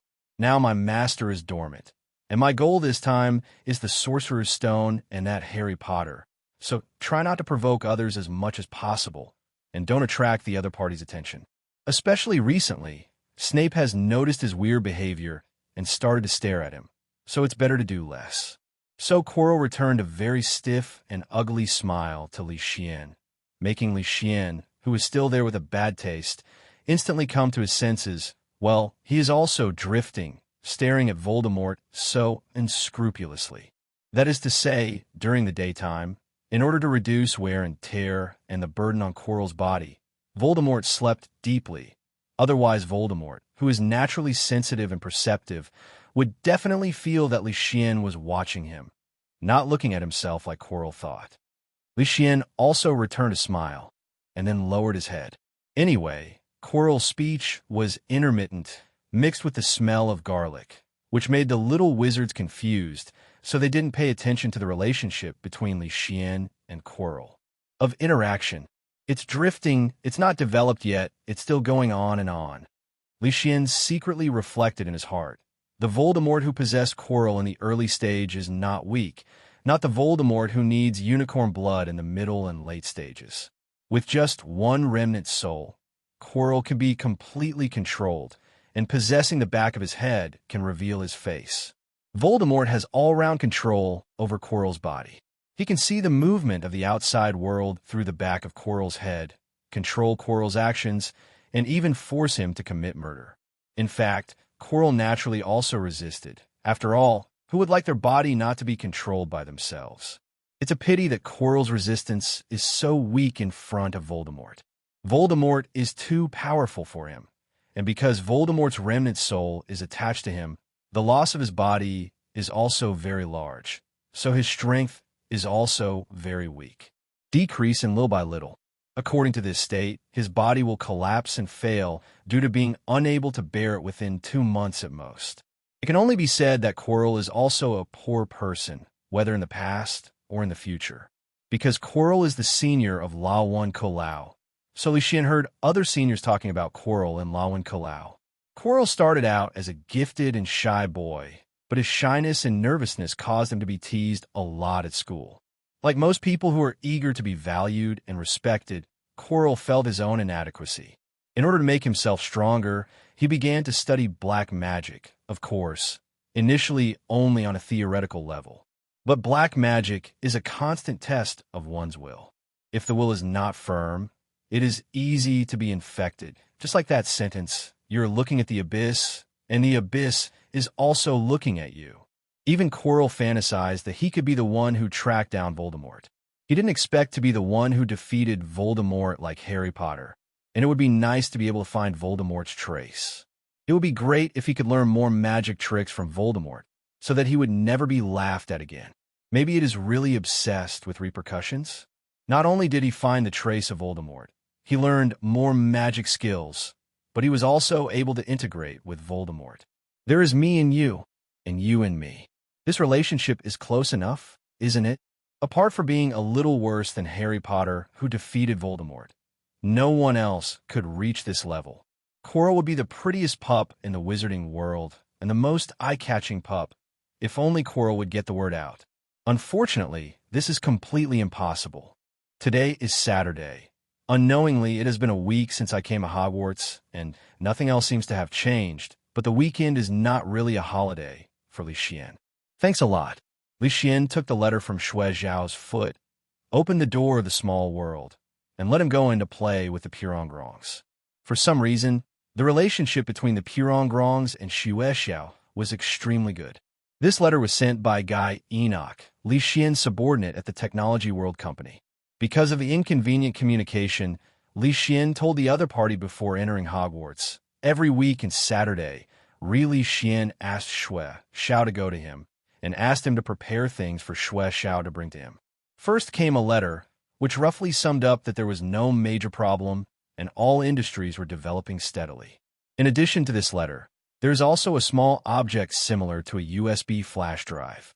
It was still 10 years before the USB flash drive was invented. But Leysen considered that he was going to enter Hogwarts, and there would be no internet at that time, so it would be inconvenient to transmit information. So Leysen took the lead in letting them research this little thing. There are no computers in Hogwarts, so Leysen had to enter the villa in the small world. There is a generator in the small world, so there is no shortage of electricity. Turn on the old-fashioned big A ** computer, and then insert the USB flash drive to open the folder and look at it. In fact, there is nothing to look at, mainly some data. Leysen now owns a lot of properties, including the farms, ranches, and wineries that he bought for the development of Small World at the beginning.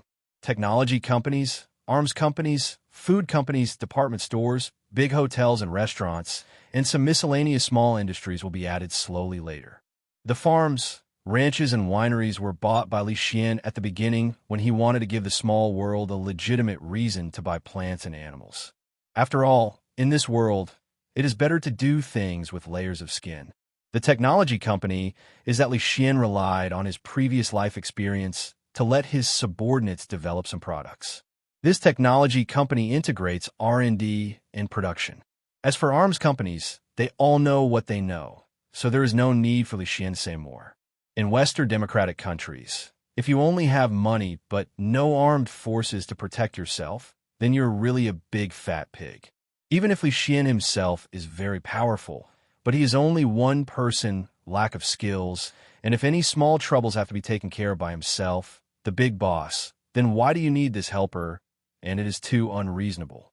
Also, the purpose of establishing a company is to let others serve you, not to make yourself a firefighter. The positioning needs to be clarified. Food companies deal with the output of their own farms and ranches. It is useless to only sell raw materials. If they want to do it, they must build an industrial chain. The department stores, hotels, and restaurants behind them are actually a part of the industrial chain. But these items are also for Leysen. Just look at the inventory in the warehouse in Leysen's small world. Anyway, the number of people working directly in Leysen's company has reached 100,000, of which the armed company has the largest number of 20,000, accounting for a fifth of them. Don't ask why there's so many people. It's a phobia of insufficient firepower. If it weren't for the short development time of Leysen and his identity as Don Juan with black eyes, black hair, and yellow skin, he would have planned to get involved in the weapon industry. Otherwise, it is a big expense to always spend money on weapons like this, and it is easy to get stuck. As for where Leysen Yi's initial capital came from, there are always some rich, good-hearted people in the world who would be willing to give a chance to young people like Leysen who have goals, plans, and are willing to work hard. There are so many rich people in the world, and not everyone has a conscience. So, with the help of the Sciention 5 Elements Pagoda, Leysen naturally saved enough initial funds easily.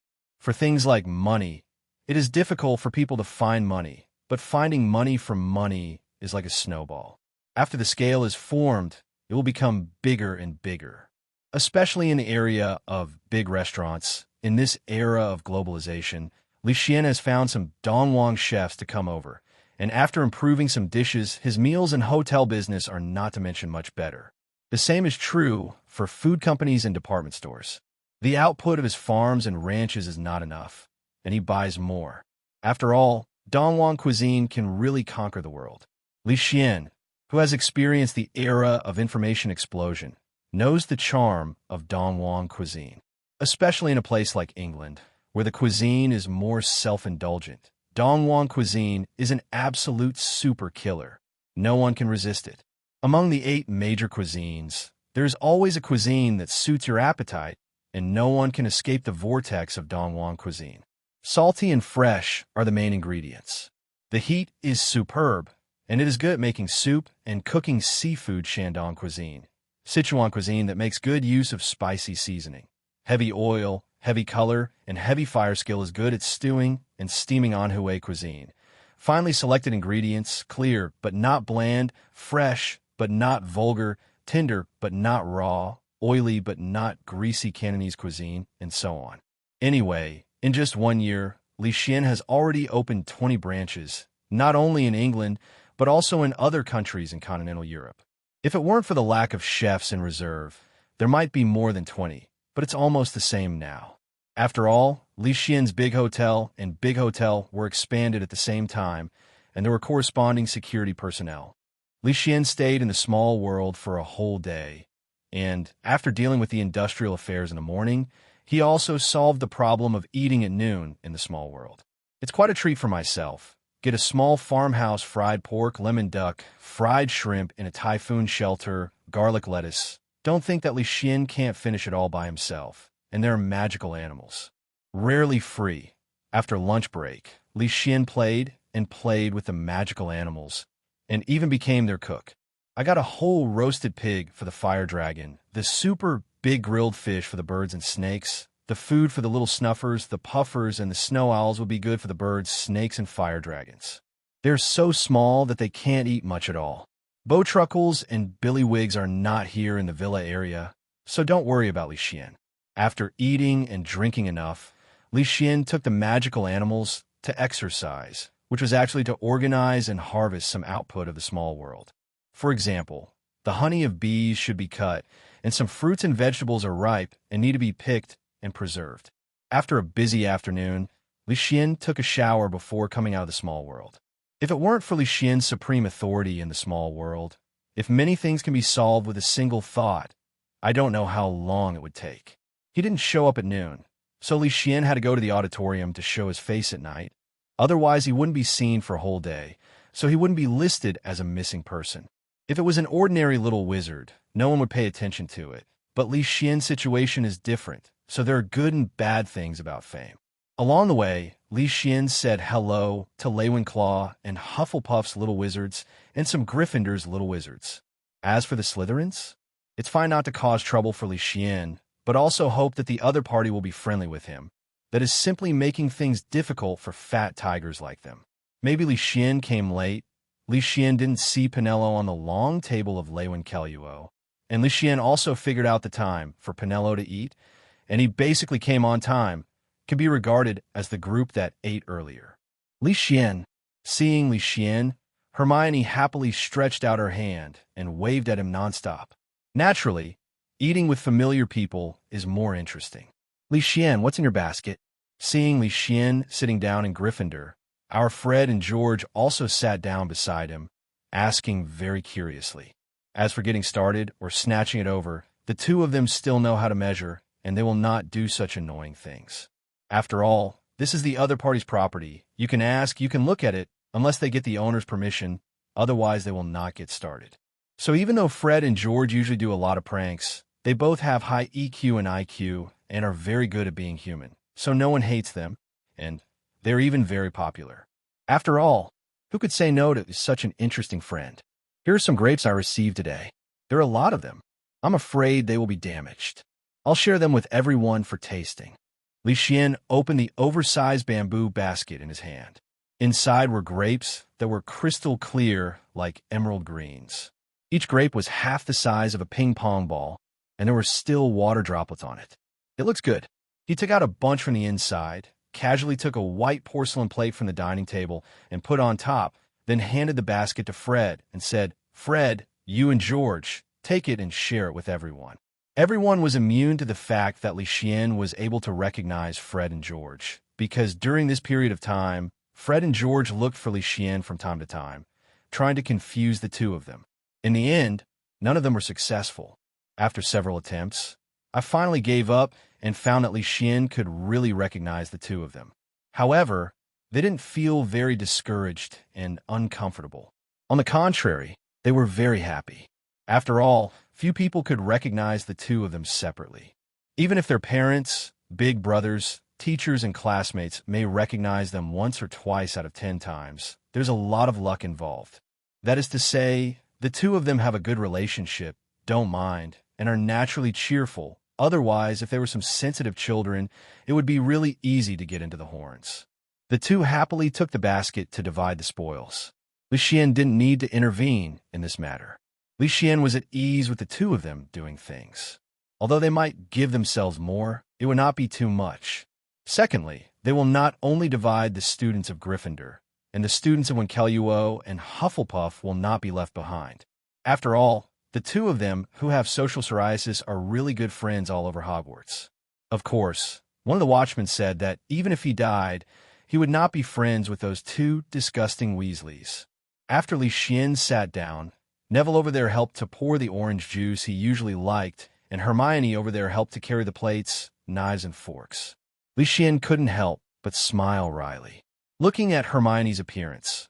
As long as she stays on a certain food for more than 3 seconds, it will definitely appear on her plate in the next second. Let me do it myself. You guys try this sunshine grape. It's very sweet and has a unique rose scent. Leysen smiled and said to Hermione and the others, then picked up the tongs and put things into the plate by himself. Fried eggs, bacon, pork chops. If there's a sandwich tonight, let's have one, and some pea shoots. Hermione and Neville didn't do anything more when they heard Leysen's words. They picked a grape and bit into it. It was sweet and juicy, the kind of refreshing sweetness without the slightest sour taste, and really contained Leysen's taste. The scent of roses that Xuan said. Both children couldn't help but their eyes brightened, and then they ate several more in a row, but because they had just eaten, they couldn't eat any more after eating a few more. Regret that they were too full just now, but they didn't know that Leysen would bring grapes. Seeing the two of them like this, Leysen could only divide the remaining grapes into 2 and let them eat them later. Don't think it's too little. Leysen's bunch of grapes weighs 4 to 5 caddies, so it's quite a lot. Over there, Fred and George took the sunshine rose grapes and began to share them. Because Leysen's grapes had been cleaned, they could be eaten directly after being divided. I have to say that the taste of the Leysen grape conquered everyone. Although due to the number of people, everyone could only get a few grapes, but the taste was so delicious. That's natural. It's a product of Leysen's small world. I discovered this afternoon when I was sorting out the small world. Because the output is quite large, Leysen is not stingy. I share it with you. It's better to be alone than to be happy. Happy. This is a night after Leysen entered Hogwarts for a month, and this night seems to be no different from usual. According to the usual schedule, it was already 12 o'clock in the morning. At this time, Leysen should have curled up under the blanket and entered a sweet dream, playing with Duke Zhou's daughter. But tonight he is full of energy. No, it can even be said that he is ready to go out. It has been a month since I came to Hogwarts, and this monthly Leysen is not in vain. Apart from daily study and life, the most important thing is to inquire about some information, such as going out during curfew, such as Filch patrol route, such as the distribution of magical animals in the Forbidden Forest, and so on. Another point is that during this month, Leysen learned the disillusionment curse and vanishing shadow through self-study and asking Penelo. The disillusionment curse is a magic that few students master at Hogwarts. Basically, only senior wizards can learn it, but it is rare for Penelope to know it, and Leysen still knows it. As for the disappearing curse, Leysen learned it by himself by looking for books in the library. If you want to swagger around during curfew and avoid being bumped by Filch and other night tour students, then you can hide yourself. The color and texture of the hidden place are exactly the same as the surrounding environment. But this magic has a disadvantage. That is, if the moving speed is too fast, the transformation of the illusion spell will take a certain amount of time, so it is easy to reveal flaws. Especially for Leysen, who just learned the disillusionment charm not long ago and is only proficient. If Leysen's disillusionment curse reaches Dumbledore's level, then there is no need to worry at all. Because Dumbledore's disillusionment spell is comparable to Harry's invisibility cloak, Leysen felt that Dumbledore must have violated school rules at night when he was studying, but it was just because his young body was not discovered. Leysen opened the door, first to see if anyone was passing by. Otherwise, it would be bad if the door opened suddenly and no one scared people to pay attention. Very good. No one. Cast a disillusionment spell on yourself. Close the door and come to the common room of Lawen Kelluo. At this time, there are still people who are still studying hard without rest. Leysen pushed open the door and walked out. The young wizards who hadn't rested saw the door open, but no one was there, so they knew that the disillusionment charm must have been used. If so, then don't mind your own business. Anyway, if you can master the illusion curse, the possibility of night travel is very small, and it is not the first time for these night owls to see students who go out for night travel. Don't think that the clever kitty has no urge to travel at night. It's just that compared with the brave Gryffindor, if Lawen Kelluo wants to go out for a night tour, he will basically be well prepared. Filch rarely gets caught and points deducted, and he can retreat unscathed. Even Penelo tried it curiously. Otherwise, how do you think she learned the disillusionment spell? It's just that for most students, night tours are not fun, and the excitement can only be maintained once or twice, and it becomes boring after a long time, as if entering some kind of sage time. Of course, those who go out for night tours, apart from seeking excitement and challenging authority, there are also many senior wizards who go out for trysts. Don't ask Leysen how he knows. He can only say that he understands everything, and he has an informant to take care of him. George and Fred sneezed at the same time. Who is speaking ill of me? Passing the disillusionment spell along the way, and the route Fred and the others told Leysen to avoid Filch, Leysen arrived outside the Forbidden Forest without any surprises. My Lennon seniors and sisters. For this reason, Leysen could only tug on his trousers, expressing that the young eagle hadn't grown up yet, and it would take some time. Leysen looked at Hagrid's hut over there. Through the firelight from the window, he could see that Hagrid hadn't rested yet, but it was normal. As a guard of the Forbidden Forest, it was normal for him not to rest at this point, because he still has to patrol to prevent curious little wizards from entering the Forbidden Forest to seek excitement, and to protect the ecological balance of the Forbidden Forest, such as asking one of his spider friends to stay well and not run around. Fire dragon, possession, Leysen said silently in his heart. The next second, a Lanx iron belly that was originally in the small world turned into a stream of light and disappeared. And Leysen, under the wizard's robe, has also undergone tremendous changes. First, his eyes have become vertical pupils of dragons, and second, there are bright gray scales that are closely arranged on his body. Moreover, the whole person's body shape has also become stronger, and his height has increased a lot. What's more, the looming long way, if Leysen hadn't restrained himself, he would definitely alarm Hagrid over there. However, at the moment when Leysen transformed, the sharp-sensing hound Yaya still sensed it and kept growling in Leysen's direction, causing Hagrid in the house to come out to check. Leysen, who held a magic wand in each of his left and right hands, did not continue to stay where he was, because Hagrid had already come over with a lamp and Fanya to inspect. Leysen, who was fully armed, headed directly towards the interior of the Forbidden Forest, and the first thing he passed was the pasture specially set up for classes. I feel the inexhaustible strength all over my body, the abundant magic power, the power that can sweep all directions as long as I want, the very active fire elements around me, and the indestructible scale armor. This is not the first time that Leysen has borrowed the power of a fire dragon. In order to let himself adapt to the power and magic of the skyrocketing power in advance, Leysen has tried several times in the small world. I have to say that the fully restored Alank Iron Belly has lived up to its prestige. Leysen even transported its shed scales and dragon skin through Xuan to let his subordinates help make leather armor and scale armor.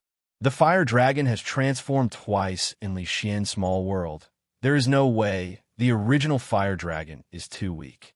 Stepping on the ground full of fallen leaves, due to the dense trees, even the Forbidden Forest is dim during the day, let alone at night, and you can't really see your fingers.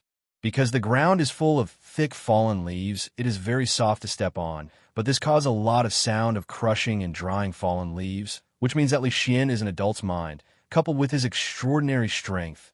Otherwise, ordinary people would definitely be killed. Terrified, I didn't expect that I would gain something just after I came in. Leysen looked at the trunk of a big tree in front of him. Although the night was dark, in Huolong's eyes, it was no different from daytime. Under the dappled moonlight, those silver-green lizards, more than 20 centimeters long, did not use their abilities, but were lying on the tree trunk, sticking out their tongues and communicating. These little guys are shape-shifting lizards, mainly found in the two regions of Britain and Allan, so it's not too strange to come across these little guys. Leysen radiated long way, a little, specifically covering the area where the shape-shifting lizards were, and then stepped forward to collect them into the small world. The ability of these shape-shifting lizards to shrink their bodies has never been found in the technological world. The ability of this kind of magical animal overlaps with that of a bird and snake. It can only be reduced and cannot be enlarged, but it doesn't matter as long as it is not in Leysen's small world. You can add it to supplement his magical animal illustrated book. In fact, the deformed lizard is the same as the invisible beast.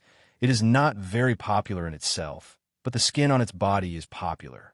The hide of this magical animal, with a danger rating of XXX, is popular with wizards because it can be used to make money bags and wallets.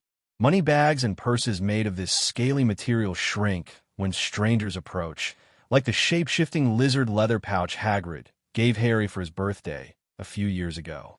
Leysen is very happy when he comes in. In fact, like capturing a shape-shifting lizard, not only using Long Way, but also using passive talent is also possible. But in a place like the Forbidden Forest, Leysen was afraid of attracting people who shouldn't be attracted, and the movement was too loud, which didn't fit the purpose of his work tonight. Going forward, I have to say that the Forbidden Forest of Hogwarts is really a forest of treasures and fortunes. That is, it is guarded by a simple and honest person like Hagrid without much thought.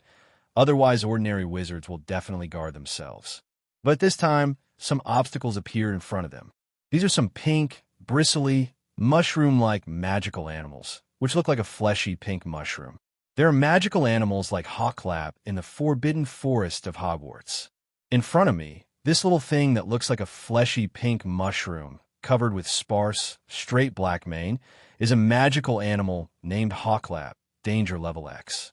These little guys didn't seem to feel any danger, and they were still extending their strong and powerful tentacles to the ground, looking for their favorite food, earthworms. As for Hawklap, Leysen was a little ambivalent about whether to introduce it into the small world, because this kind of small thing has no other special abilities, and the only thing that attracts attention is its extremely strong reproductive ability. This little thing can cover an average-sized garden tightly in a day, and there are only a few substances in this little thing that can kill the venom of the snail. Therefore, Hawklap is also one of the magical animals that wizards are least willing to see in their own territory. Compare with the bandmans. After all, the secretions of the bandmans can corrode the foundation of the house, which is also very annoying. Bio. In order to specifically get rid of these harmful little things, the Ministry of Magic has also set up a pest advisory office of the Department of Management and Control of Magical Creatures. You can contact this department to help remove them. Leysen didn't want his small world to become a world full of pink mushrooms in front of him, but this kind of little thing seems to be good as food for magical animals. After all, its reproduction speed is really powerful. In that case, let's put it in the small world, but Leysen has specially circled a place and set it in the small world, so it can't go beyond this range. When a number of reproduction reaches half of the area, a part of Hawklap will be cleared automatically. Leysen didn't expect that the food problem he was still struggling with would be solved after entering the Forbidden Forest, but he didn't know that Hawklap was not liked, because the only one in the magic world who likes to prey on Hawklap is goblins. Let's do the experiment when we go back. Now, we will continue to explore the Forbidden Forest. Leysen plans to explore for more than an hour tonight. The Forbidden Forest is so big that it cannot be explored in a day, because the area of the Forbidden Forest is very large. Leysen, who was walking, suddenly heard the neighing of a horse in front of him. He couldn't help but cast a levitation technique on himself, and then the elastic force of the trees moved forward rapidly in the Forbidden Forest. The originally dense woods suddenly disappeared without a trace, and a herd of wild horses appeared in front of my eyes. Yes, they are pure wild horses, not magical animals, and the Forbidden Forest is not full of magical animals. There are more ordinary animals. Otherwise, the magical animals, there comes the food. Leysen had entered the Forbidden Forest for almost an hour before he discovered the two magical animals, Hawklap and shape-shifting lizard, so it was very normal. In the plain in front of him, a group of wild horses were resting. Leysen ran over in such a hurry. Naturally, he was not aiming at these wild horses. After all, there were horses in his small world, but he felt that in the Forbidden Forest, there should be a group of wild horses near these horses. Fantastic beasts, Panglock. Why Leysen thinks so, it is because Panglock is a magical animal that guards horses, although the danger level is only XX, but Leysen is optimistic that he can help fight. One of the tool people who manage the small world. Sure enough, you are here. Leysen smiled and said to the 60 centimeters tall cloven-hoofed animal standing on two legs in front of him. In order not to frighten this shy little guy, Leysen did not release Longway this time. But the affinity talent is turned on, okay, and turned off. But this short moment was enough. Not only Panglock could feel it, but also all the wild horses over there surrounded him. Will you help me? The two in front of Leysen's eyes had surprisingly big noses. Their whole bodies were covered with thick and soft hair, and there were a lot of strong, hairy little guys on their heads.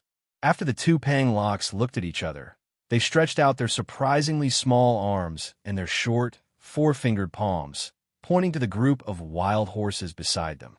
The shy one did not speak. Leysen also knew what it meant.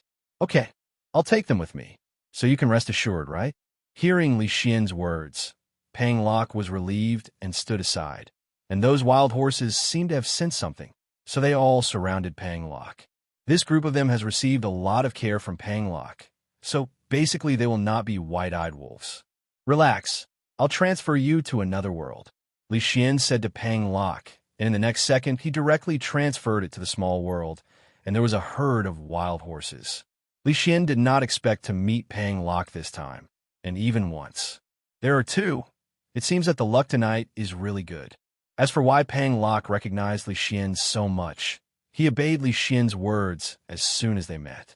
The main reason is the strategy of carrots and sticks.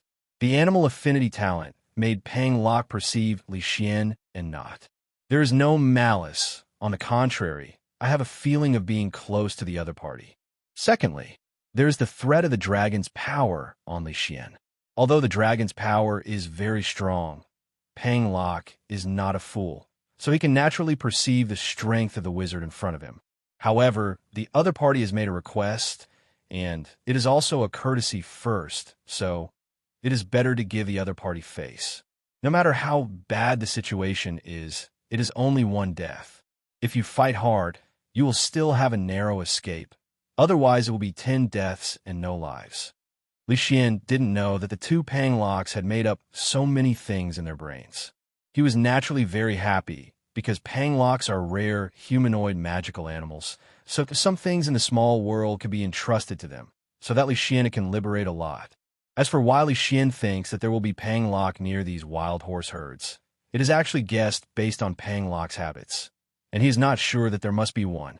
After all, magical animals like Pang Lock are not very common. The purpose of Pang Lock survival is actually to live for horses or to protect horses. Like horses, they all feed on grass. But Leysen is naturally not so black-hearted, and the spiritual fruit and spiritual grass in the small world are naturally also supplied. After all, eating this kind of spiritual fruit often has great benefits for Pang Lock. Pang Lock is different from other magical animals that evade humans. Its appearance is related to horses, so they are often found in stables in the human world. It's just that they don't trust humans. When people approach, they will hide, or curl up on the grass in the stable, or hide among the animals. This time, if it weren't for Leysen coming over too fast and the feeling that made them feel close, it would not be so easy to subdue Pang Lock. After all, you can afford to hide if you can't afford it. Leysen took a look and found that it was past 1 o'clock in the morning, because sometimes Leysen saw some plants that he didn't have in his small world on the road, and he would collect them, so it was more expensive. Time. Tonight's trip to the Forbidden Forest will come to an end here, and there will be Cuthbert Bin's History of Magic class tomorrow morning. Leysen cast a levitation spell on him and flew toward the tower of Lawen Kelluo, fully armed and ready tonight. It turned out to be no danger, still very good. After flying out of the Forbidden Forest, Leysen dispelled the possession of the fire dragon. The time for possessing the magical animal is determined according to Leysen's magic power and the magic power of the magical animal. If the magic power of both is consumed, the possession will be forced to be released, but there is no battle tonight, and the fire dragon's magic power storage is very amazing, so it could be possessed all the time tonight. And don't forget that Leysen also has the magic weapon of 5 elements essence liquid. If you run out of magic power, just drink a bottle and replenish it instantly. Leysen came to the door of Lawen Kelluo's common room and entered the common room after answering the question of the bronze door knocker. But at this time, no one was there, and everyone went back to rest. No matter how hard you study 427, it's already too late, and you still have class tomorrow. But even if nobody, Leysen didn't touch the illusion spell on his body. It didn't end until he returned to his dormitory. Seeing Leysen return to the original bird, and Snake Xiao-Si, who was curled up beside the pillow, also flew over and kissed Leysen's cheek rubbed. When I went out, no one came to see me or enter the bedroom. Seeing the bird and Snake shaking his head, Leysen nodded, not afraid of 10,000, just in case, although Leysen felt that no one would come to his dormitory in the middle of the night to look for him or break in to make trouble, but still better to be preventive. As for why magic or other mechanisms were not used for early warning, Leysen believed in magical animals more in comparison. Entering the small world with Xiao-Si in his arms, he wanted to go in and check tonight's harvest. Although he had paid attention to it when collecting it, he didn't make specific and complete statistics. The Forbidden Forest is indeed a treasure house. Leysen checked tonight's harvest, not to mention all kinds of common animals and plants, but there are more magical animals such as Hawklap, shape-shifting lizard, and Pang Lock. With the help of them, fire dragons, and various common animals and plants, the area of the small world has now reached 150 square kilometers. Not bad.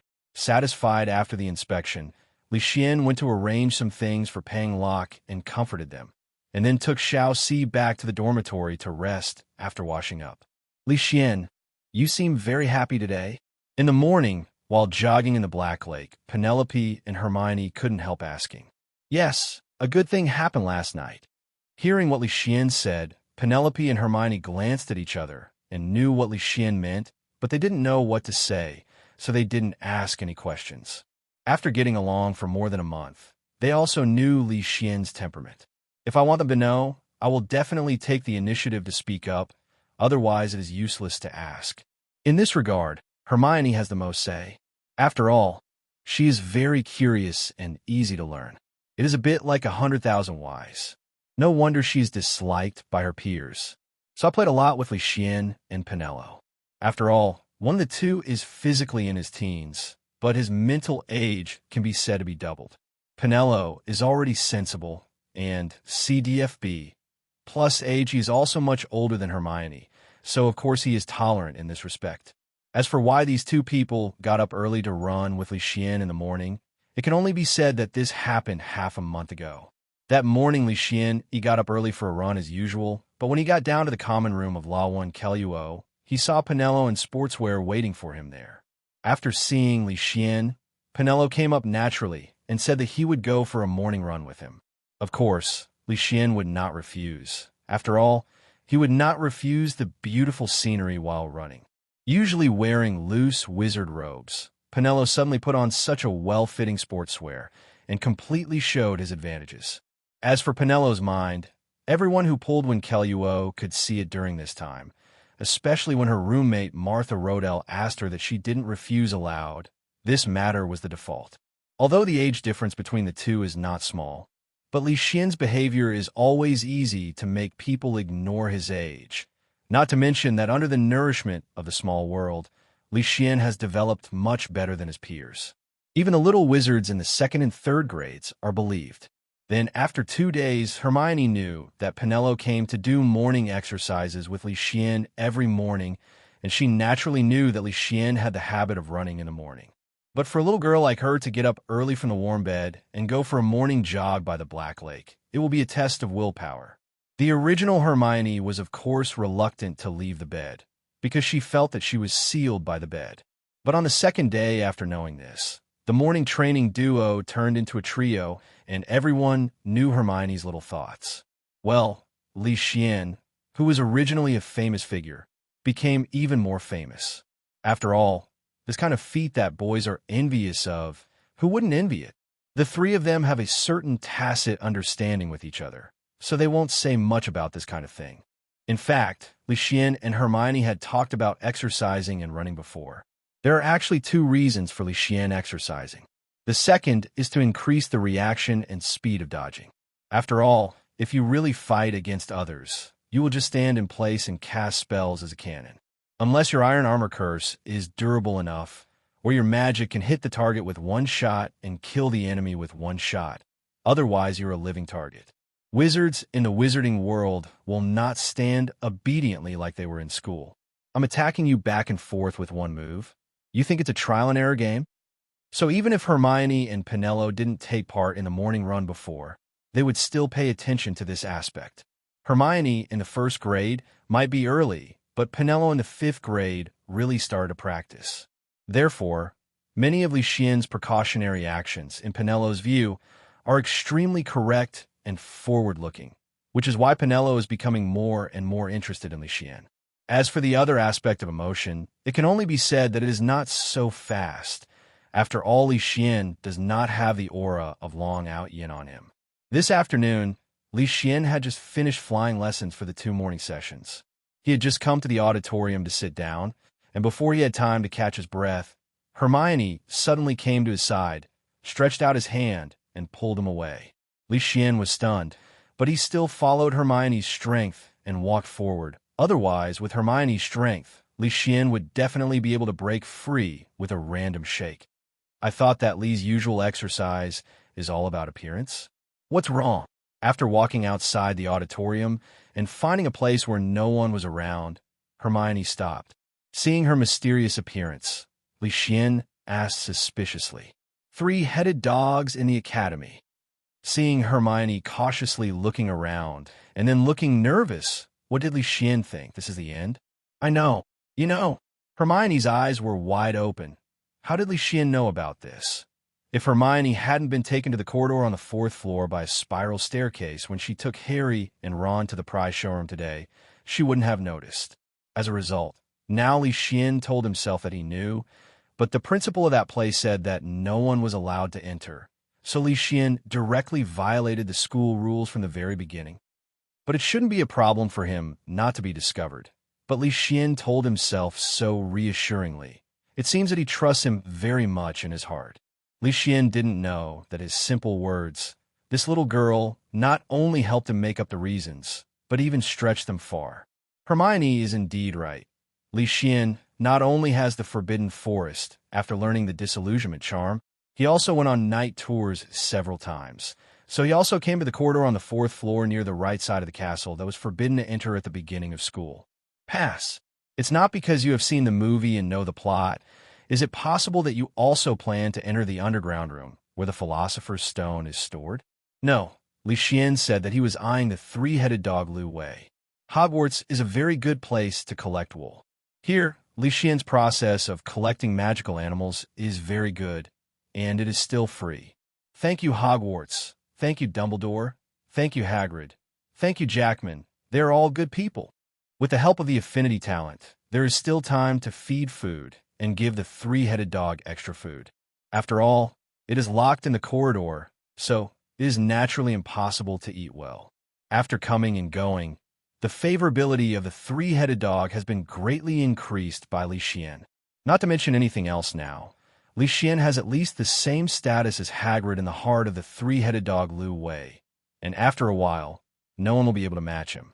As for why he didn't just throw him into the small world and force him to recognize his master, it was because he sensed that the 3-headed dog had been cast with magic. And there is not only one.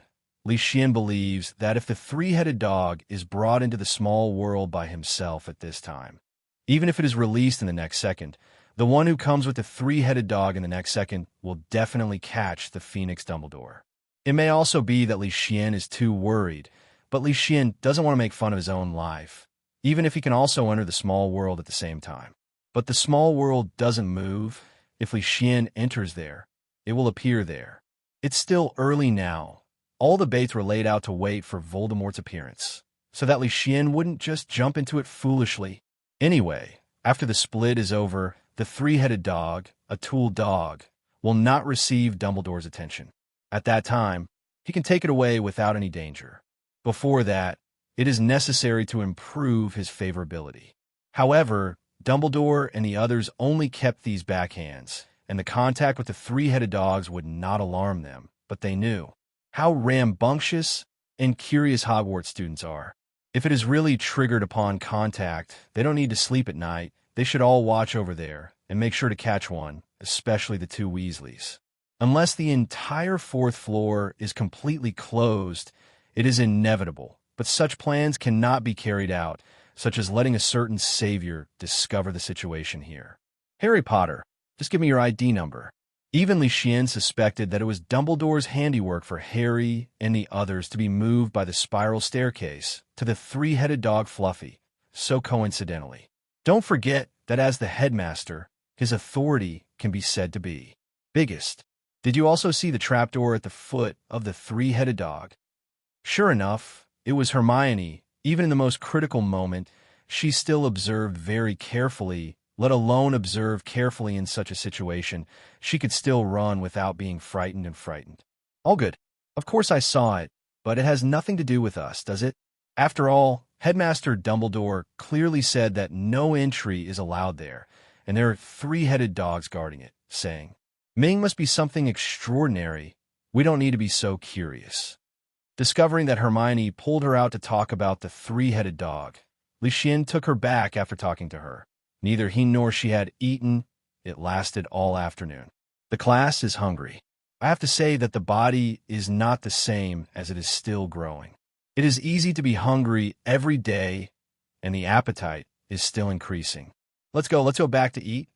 We don't need to worry about this matter. By the way, how about the disarming spell I taught you last time? Have you learned it? On the way back, Leysen asked Hermione.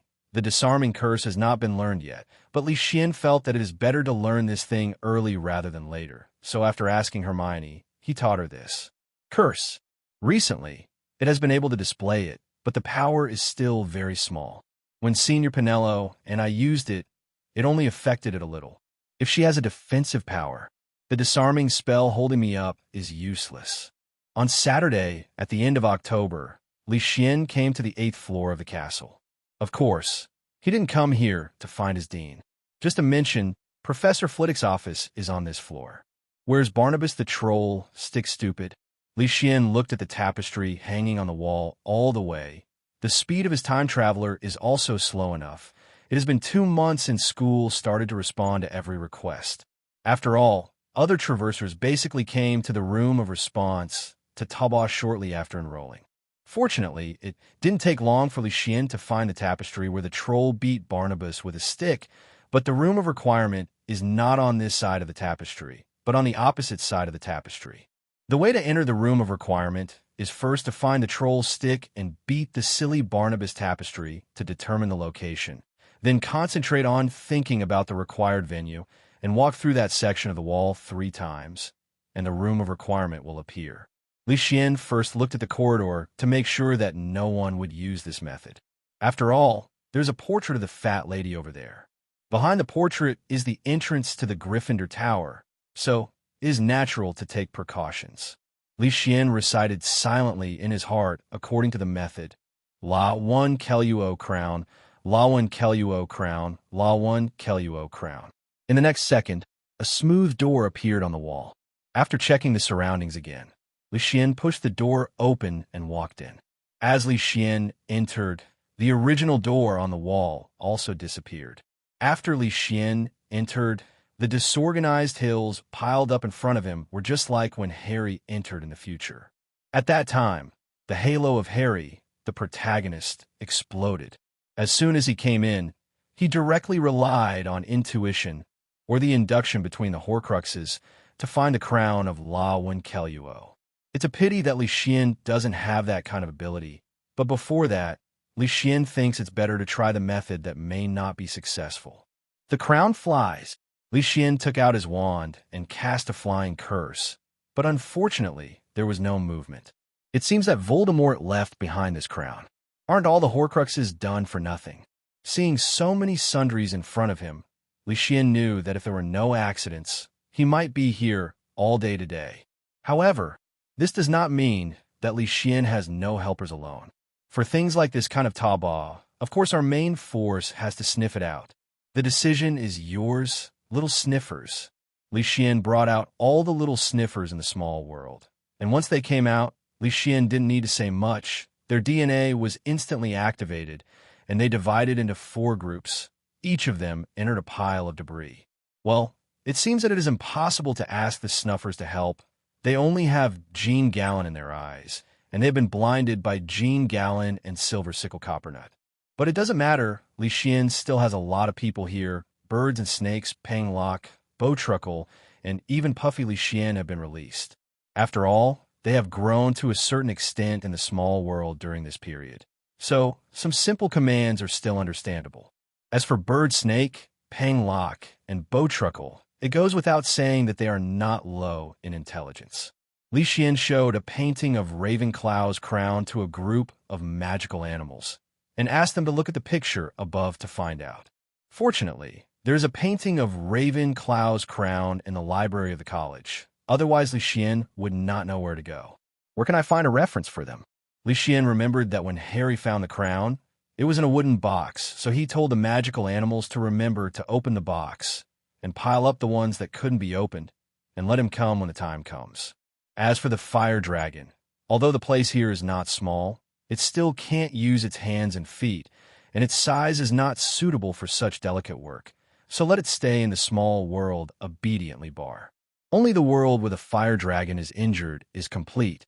As for the magical animals, Leysen didn't say that he must rely on them, but only said that if he has dates or not, he will play 2 shots. All right, your friendly production Leysen is about to go online. Leysen took out his magic wand, pulled out the most complete stool from the pile of debris, cast a cleansing spell on it before sitting on it. The next thing is the endless floating spell. Fortunately, Leysen has already mastered the floating spell. Otherwise, he would have to chant Yingardim Leviosa all the time, Even thinking about it feels uncomfortable. In Leysen's case, the proficiency means that he has reached the point of casting spells silently, and the thorough mastery means casting spells without a staff. Leysen found that his mastery of the spell was much faster than ordinary wizards. At first, Leysen only compared with the little wizards around him, thinking that because of his adult soul, his understanding would be better. It turned out later that this was not the case. Thinking about other wizards, it took several years or even 10 years to master a silent spellcasting, and it was even more difficult to cast a spell without a staff. As a result, it seems easy for Leysen, as if he has a proficiency panel. As long as he keeps using the comprehension, he can increase the level of the spell. But Leysen looked for it, and also called out affectionately, "What system, son? Come out soon, Dad is here," and so on. It's a pity that I don't have it. It seems that I don't have the blessing of another Goldfinger system.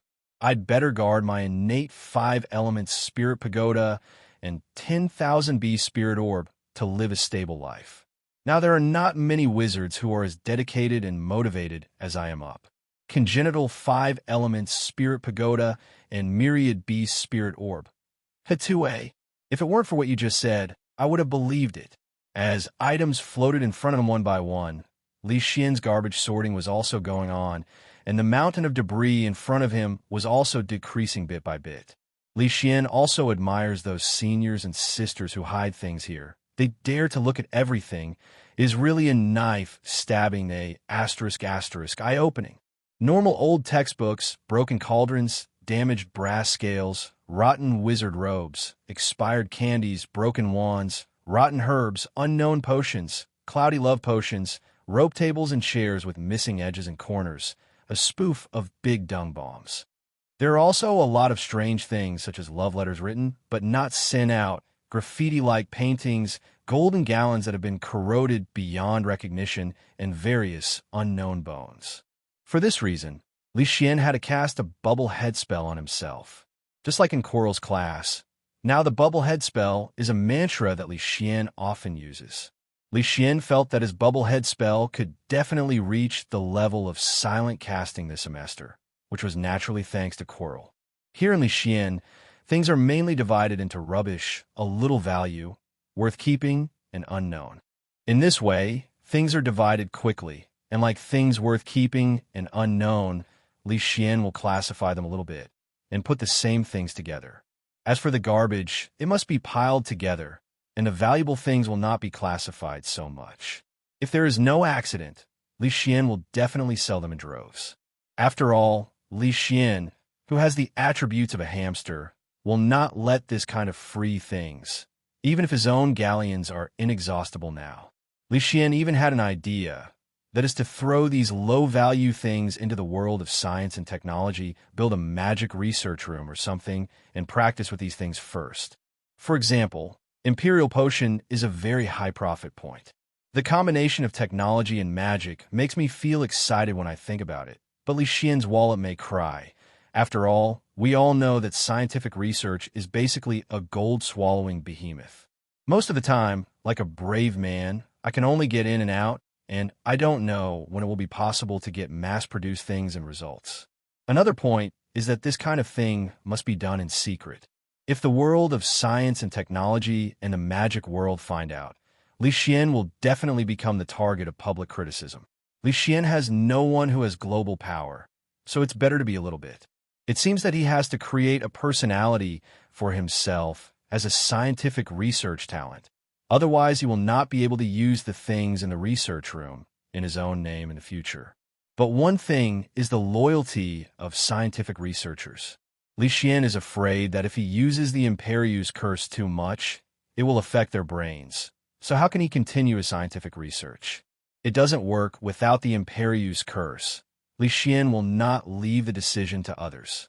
It's just that the bee spirit orb isn't strong enough. Otherwise, wouldn't it be the end if we just throw people into the small world to recognize their master? But Leysen tried it, and it didn't work. Isn't man an intelligent creature? The air is shaking and cold. What age is it? And there's still such discrimination against people.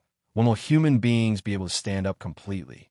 Myriad Beast Lingzhu, I hope you don't know what is good and what is bad. I have 30 years of skill in this punch. Asking for flowers. Leysen was sorting and thinking in his mind. There is no way. This is also a way to entertain himself. Leysen took a look, and at his own speed, he should be able to completely clean up the entire room on demand in 2 days on the weekend. Even if he finds Lawan Keluo's crown, Leysen will not stop. In fact, if he hadn't entered Gringotts' underground gold curry and made a fortune before, Leysen would have come to the room of response within the first week of school. Leysen had his eyes on such a treasure trove before entering Hogwarts, and no one knew whether Gringotts' operation would be successful at that time. Leysen only ransacked the other underground vaults when he had enough time. Otherwise, such a high-quality treasure trove would have come by himself. Just like now, Leysen just spent more than 10 minutes cleaning up a pile, and he has harvested 8 gold galleons, 5 silver sickles, and 11 copper gnats in money alone. Don't think that there are only a few piles. There are at least dozens of piles here, and a few hundred gold galleons on average is not a big problem. You must know that when Hogwarts freshmen enroll, they only give 200 gold galleons as an exchange quota. So this should be considered a big sum, and nothing else. Leysen also found some potion ingredients that can be used, and some spell notes and so on. Like those broken wands, the wand core can still be taken out, which is also an income. Leysen thought about it. Why does he seem to be a broken master? But looking at his harvest, the Rag King is the Rag King, and he only works part-time for 2 days. The little sniffers at the back saw Leysen's classification here, and they also put the treasures they bought together. There is no way. There are too many good things here, and they can't fit in their small pockets. Can't fit anymore. This place is like heaven for them. But before releasing it, they bargained with Leysen for a long time. That is to prevent Leysen from being greedy for their gains. Leysen took a look, and the little sniffers basically took gold galleons or gold and other shiny things, so he agreed to them. But they're still too young. The whole small world is their own, and they will not understand when they secretly take them. It's just that Leysen can't do this kind of thing. After all, when he was a child, he also experienced the so-called routine of keeping the red envelope for you first and giving it to you when you grow up. Anyway, these old gold galleons are hard to take out and use, so I will give them to the little snuffers. Before dinner on Sunday afternoon, Leysen finally cleaned out the entire response room, in which, of course, one Keluo's crown was found. It's just that it wasn't Leysen who found it, but Pang Locke. In this way, he had 2 Horcruxes of Voldemort, Hufflepuff's golden cup, and Lawan Keluo's crown in his hands. After thinking about it, Voldemort just didn't get Gryffindor's sword. Otherwise, the 4 founders of Hogwarts would have been handed over by Voldemort. He is really a filial junior. After spending 2 days, Leysen harvested a total of almost 800 gold galleons, and a silver shika and copper nuts were also converted.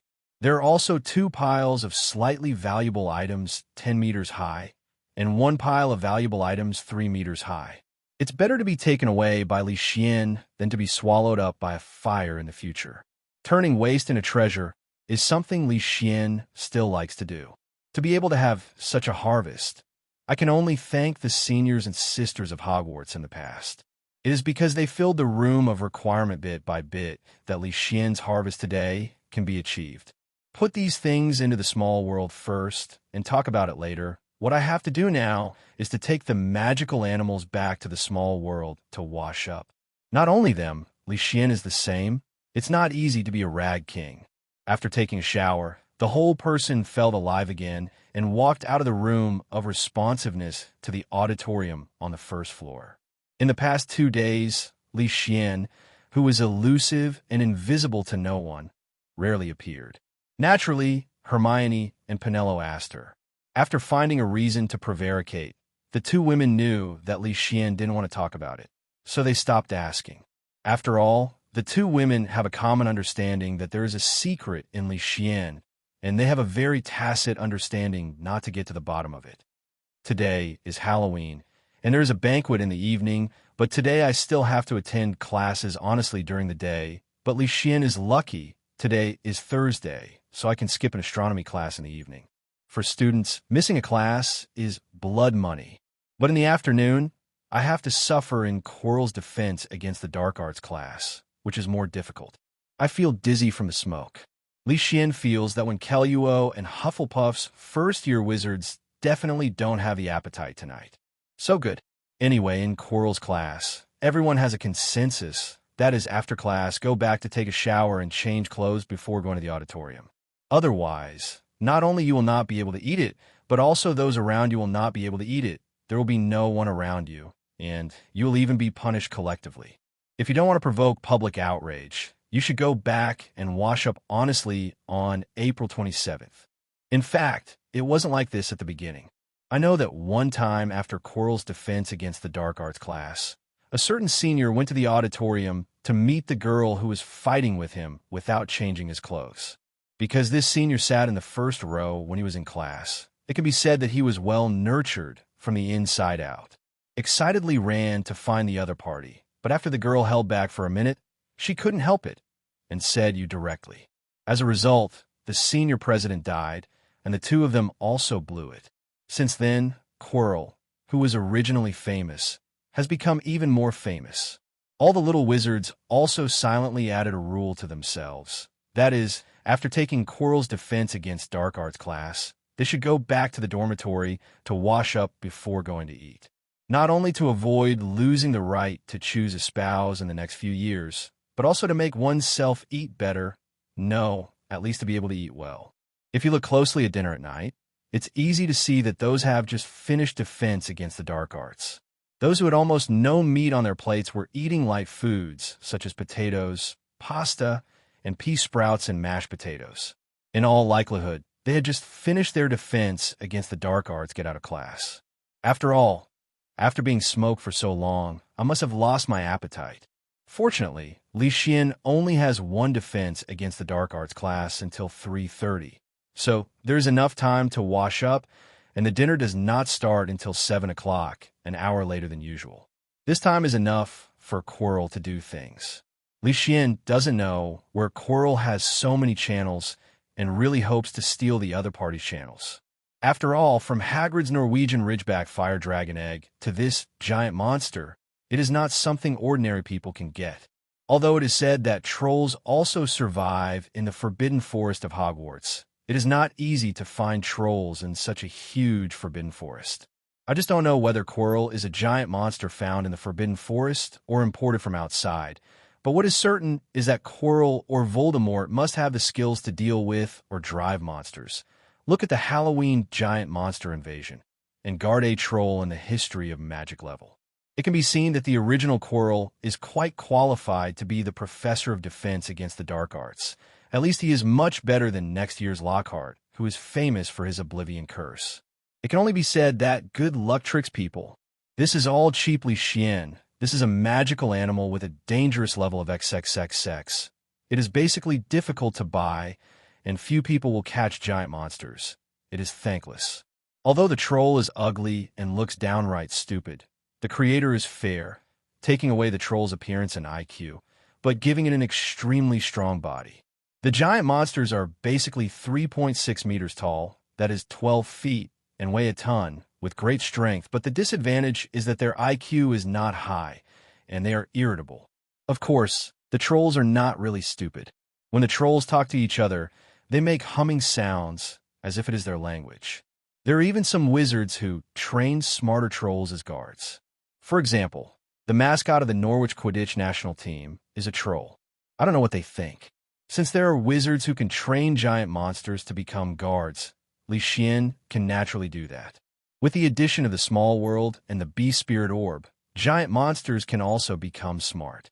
Moreover, the troll's skin has not weak magic resistance. In the future, if there are enough trolls under Leysen's hands, he will be covered in heavy armor and hold a huge metal mace in his hand. Such a small team really exists like a bulldozer on the battlefield, but it may be just a living target in a hot weapon war. But in the Wizarding World Wars, that does work well as to whether it will be kite or not. It's not that Leysen only has the giant monster as a magical animal. It's just the tank team formed by Leysen who stand in front to absorb the firepower. And naturally, there are other magical animals to cooperate behind. Leysen, who has a small world, naturally wants to develop in the direction of one person becoming an army, and his own strength is also necessary. Children make choices, and adults have to grasp with both hands. But now, the only thing to do is to eat quickly, otherwise Quirrell's stupid self will not eat for a while, and he won't give it to others. Even if you want to make trouble, it's really immoral to have dinner for everyone before playing. So Leysen didn't appreciate the jack-o'-lanterns floating above his head and the specially changed dome. The dark clouds rolled and the lightning continued, which was very in line with the temperament of Fong Sanjia. Because of the appearance of Leysen, Hermione's psychology is not so fragile now, and although she is sometimes misunderstood, she will not completely break her defense just because of someone else's word. In fact, Ron's words didn't hurt too much, or Hermione had heard such words since she was a child, but that time was a fuse which completely detonated Hermione's grievances. After all, I came to Hogwarts 5.1 alone, far away from my parents, all strangers, and suffered exclusion and cold violence, and there was no one to confide in. It was only when there were two people that the emotions broke out completely, otherwise they wouldn't have been crying in the toilet all afternoon. But not now. Looking at Gryffindor's dining table over there, Hermione was eating happily, because to match the theme of Halloween, the dining table this evening is mainly sweets. This made Hermione very happy, because her parents, who were dentists at home, would not allow her to eat so many sweets. It was rare to have a round of indulgence tonight, so naturally she would not miss this opportunity. Various cakes, sweets, tarts, donuts. What is rare is that red apples appeared tonight. So many fruit-hungry little wizards picked up one and gnawed on it. 10 minutes after the dinner began, Leysen was half full, so he picked up a glass of apple juice and prepared to watch the performance. After all, he noticed that Quirrell was not present at the teacher's table. The same is true for Hermione and Penelope on the other side, although they don't know why Leysen told them to eat faster before they started eating, but they knew that Leysen would not lie to them, so naturally they obeyed Leysen's words. Not long after Leysen was full, they were full too. After all, their appetites were much smaller than Leysen's. Just when they were going to pour themselves a glass of juice like Leysen did, the door of the auditorium was slammed open, and our Professor Quirrell rushed in a panic. While running wildly, he shouted, "Trolls! In the underground classroom! There are trolls in the underground classroom!" Quirrell's words made the originally noisy auditorium completely quiet, and Dumbledore and Professor McGonagall in the middle of the teacher's bench all stood up. Perhaps the silent scene in front of him didn't fit Quirrell's vision, so the guy pretended to pass out after saying "got it?" and pretended to be frightened. Looking at Quirrell, who fell to the ground, Leysen silently felt a pain in his face. In order to protect his master on the back of his head, Quirrell turned his face to the ground when he fell. He was really loyal. Quirrell fainted, and everyone knew that he was not joking. For a while, the entire auditorium was filled with screams from the little wizards. Some young wizards even panicked and planned to leave the auditorium. But the auditorium is the safest place, right? Dumbledore and many professors are there. Quiet. Everyone, please don't panic. In the next second, Dumbledore's loud voice completely covered the screams of the little wizards and made them completely quiet. Leysen's eyes lit up, looking at Dumbledore, who didn't use his wand. A simple amplifying spell in Dumbledore's hands has also reached the level of casting spells without a staff and silently. It can be seen that Dumbledore is very powerful. The prefects of Gryffindor and Lawan Kelluo brought their students back to the dormitory, and the prefects of Hufflepuff and Slytherin brought their students to the Charms and Defense against the Dark Arts classrooms on the 4th floor. Professor McGonagall followed to the 4th floor, and other teachers went to the basement classroom with me to check. Hearing Dumbledore's arrangement, everyone carried it out in an orderly manner, but the sharp-eyed Leysen sought Dumbledore's eye contact with Snape, and Snape glanced at Quirrell on the ground and left quickly through the small door.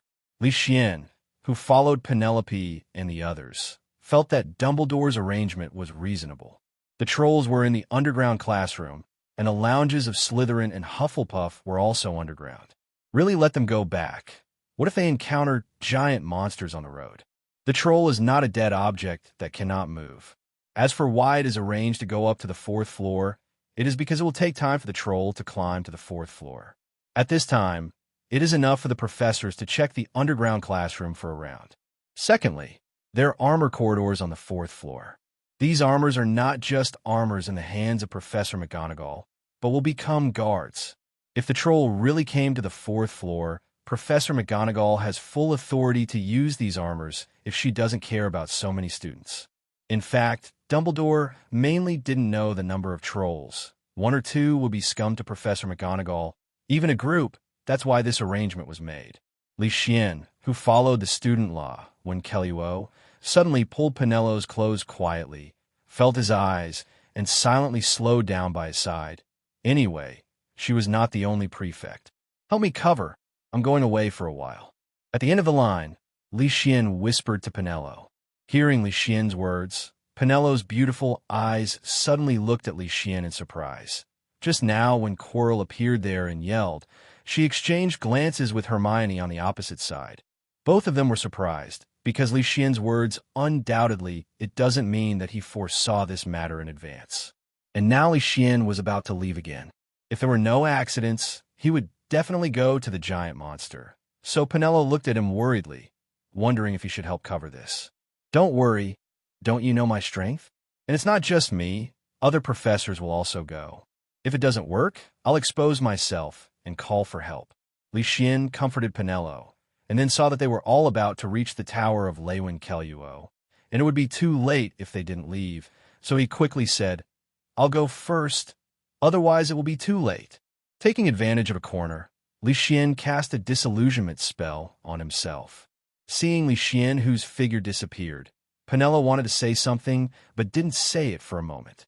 Once Leysen's temperament was decided, he rarely changed, and the other party is left now, so he had to silently cover for him. But of course Penelope has no doubts about the strength Leysen said. Sometimes Leysen will fight against them in order to enhance the actual combat ability of the two of them, and also let the two of them fight against each other. But before that, they will put several layers of iron armor curse on them. With their strength, it is still difficult to break Leysen's iron armor curse. Of course, Leysen also knew that Penello was worried about him, and Hermione's probing eyes when they just separated, but these are not things that should be considered now. There are people in the court who are easy to handle, and with Penello's cover, Leysen naturally doesn't have to worry, but he needs to increase the speed of 427, otherwise the troll will be found by the professors after a while, and there will only be a corpse left. Leysen walked like flying, and quickly came to the underground of the castle. Fortunately, he was faster this time, and he came faster than the professors. He was also a giant monster found near the bathroom. Does this have any special attributes? Or is it that Parseltongues always have a special hobby for the bathroom, and the entrance to the Chamber of Secrets is also in the bathroom, and Harry will often act in the bathroom in the future? Leysen looked at the mountain monster with a bald head and light green skin in front of him. The mountain monster is indeed the largest and most dangerous among the monsters, but the smell is quite strong. But anyway, this guy is still wearing a mandarin jacket and a bee skirt around his waist. Otherwise, it would be really unsightly. The clear spring is like water. Wow, Leysen is not a clear spring here. I'm afraid it's not a waterfall, so he directly drenched the giant monster. Leysen rushed towards the monster for more than 10 seconds before stopping. If you were wet all over, you should have doubts on your face. Where did this water come from?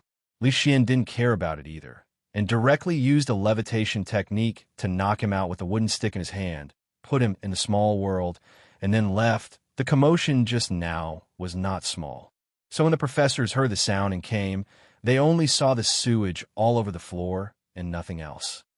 10 minutes later, Leysen returned to La One Keluo's common room, where only Penello was there. The other little wizards were all driven back to the dormitory, and Penello stayed here alone as a prefect, known as a guard, and racked his brains to cover Leysen. Leysen, seeing that the door of the common room was opened and no one was there, Penello guessed that it should be Leysen.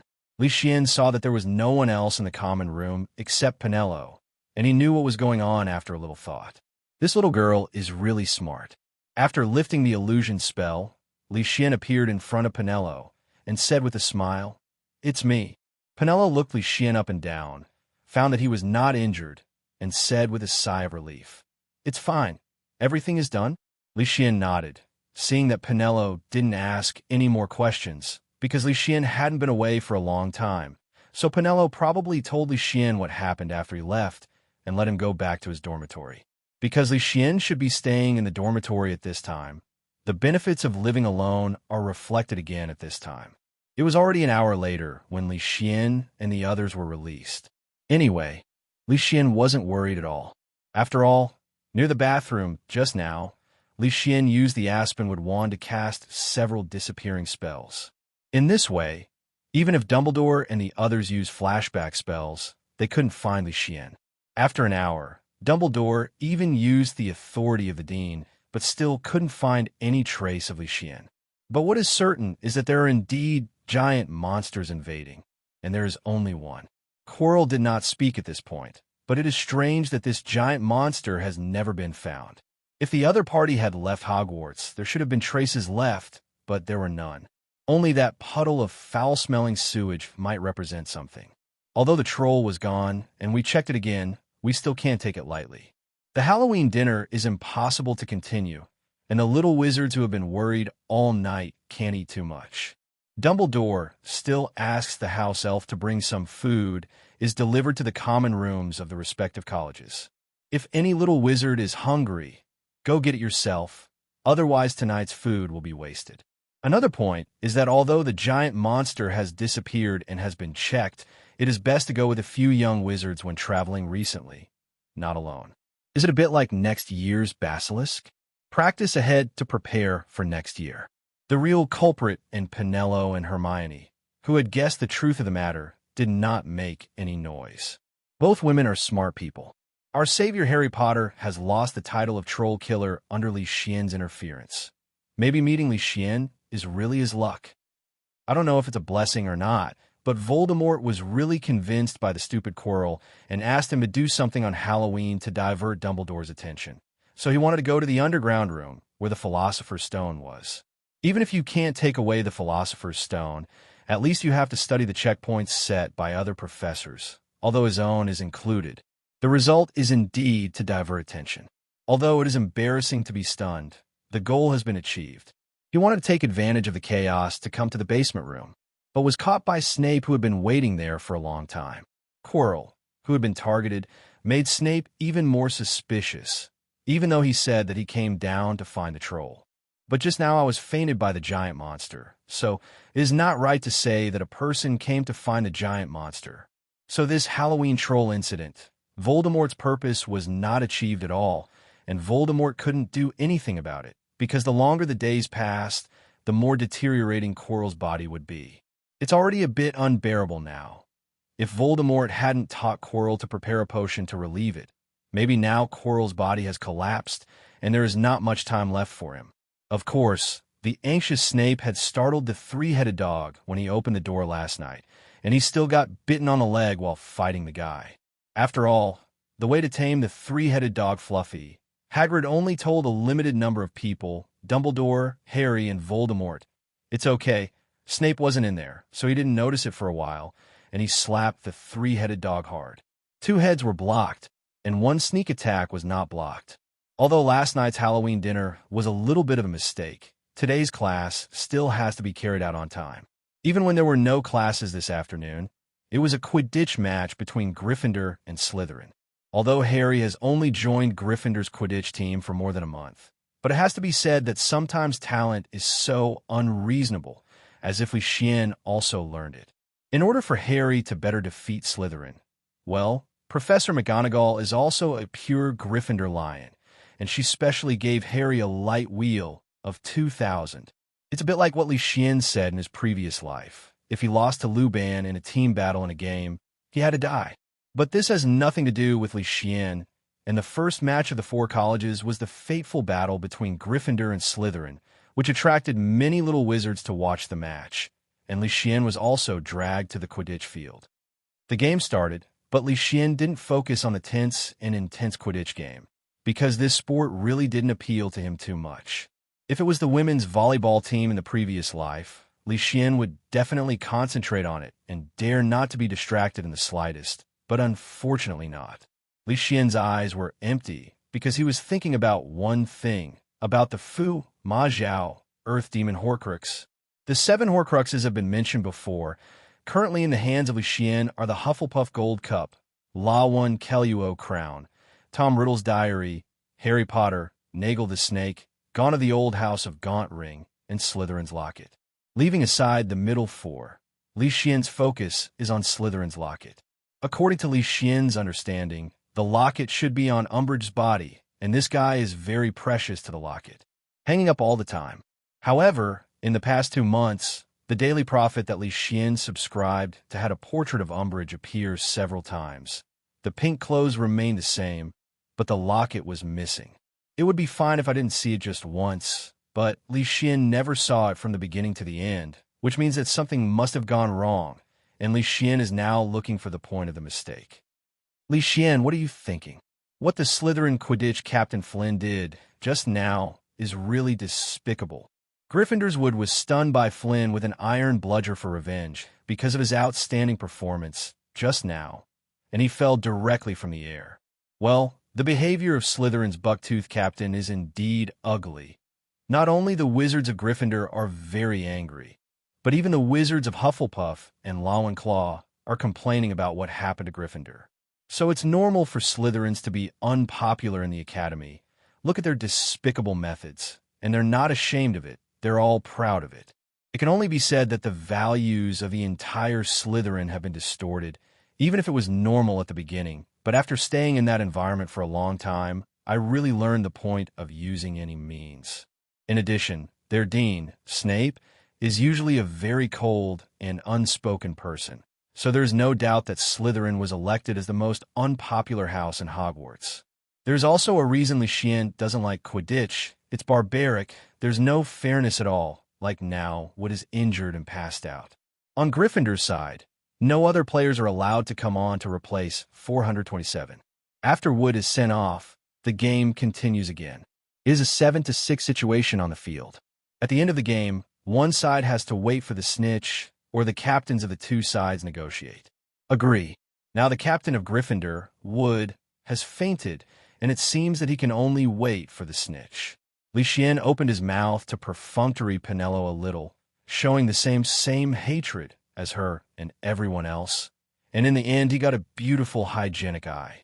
Knowing that Leysen is really not interested in Quidditch, Penelope no longer bothers him, but I really find it strange that there are wizards who don't like Quidditch. Look over there. Even Hermione is also involved absolutely. Is it possible that Leysen is not from this world? Penelope didn't know what she said. Leysen just thought it was best if she didn't bother him. Leysen was going to go through the information about the Slytherin locket in his head. The locket is a relic of Salazar Slytherin, first in Marape Gunter, then sold to Boken Box, and then to some Smith guy. Later, after Voldemort graduated from Hogwarts, he worked at Bogenbach for a period of time, recognized the locket, and then killed Smith, took the locket and used it to make a Horcrux. At the beginning, Voldemort hid the locket in a cave on an isolated island far away from Hogwarts. But in the middle, Creature, the house elf of the Lake family, and Regulus, the younger brother of Sirius, made a wave of operations. Down, it wasn't really the locket that sank to the bottom. For this, Regulus also paid the price with his life, which was also his own voluntary atonement for what he did after becoming a Death Eater. Then the locket was brought back to number 12 Grimmauld Place by Creature, and then the locket was stolen by a guy named Mundungus. Then the locket showed up at Umbridge, and it worked, so Mundungus should be the problem. No, to be precise, Slytherin's locket is still in Mundungus's place, and it hasn't been snatched by Umbridge. That being the case, the next step is to find Mundungus and get the locket from him. Whether it is buying or grabbing, the means are not important. The important thing is the result. Having figured it out, Leysen smiled and looked toward the Quidditch pitch. Now is the most tense and intense time of the match. That is Harry and Slytherin's Seeker. That unknown passerby is violently colliding and chasing time for the snitch. As for the story of Quirrell and Snape's one murder and one rescue, Neville's hero saves the beauty has come to an end. As for why CDFB, it is Ron instead of Hermione. It is naturally because the relationship between Hermione and the two of them is not so good. Who would have thought that Neville, who is usually submissive, would be so brave and fearless at this time? That was Snape, and Neville had often received Snape's poisonous tongue.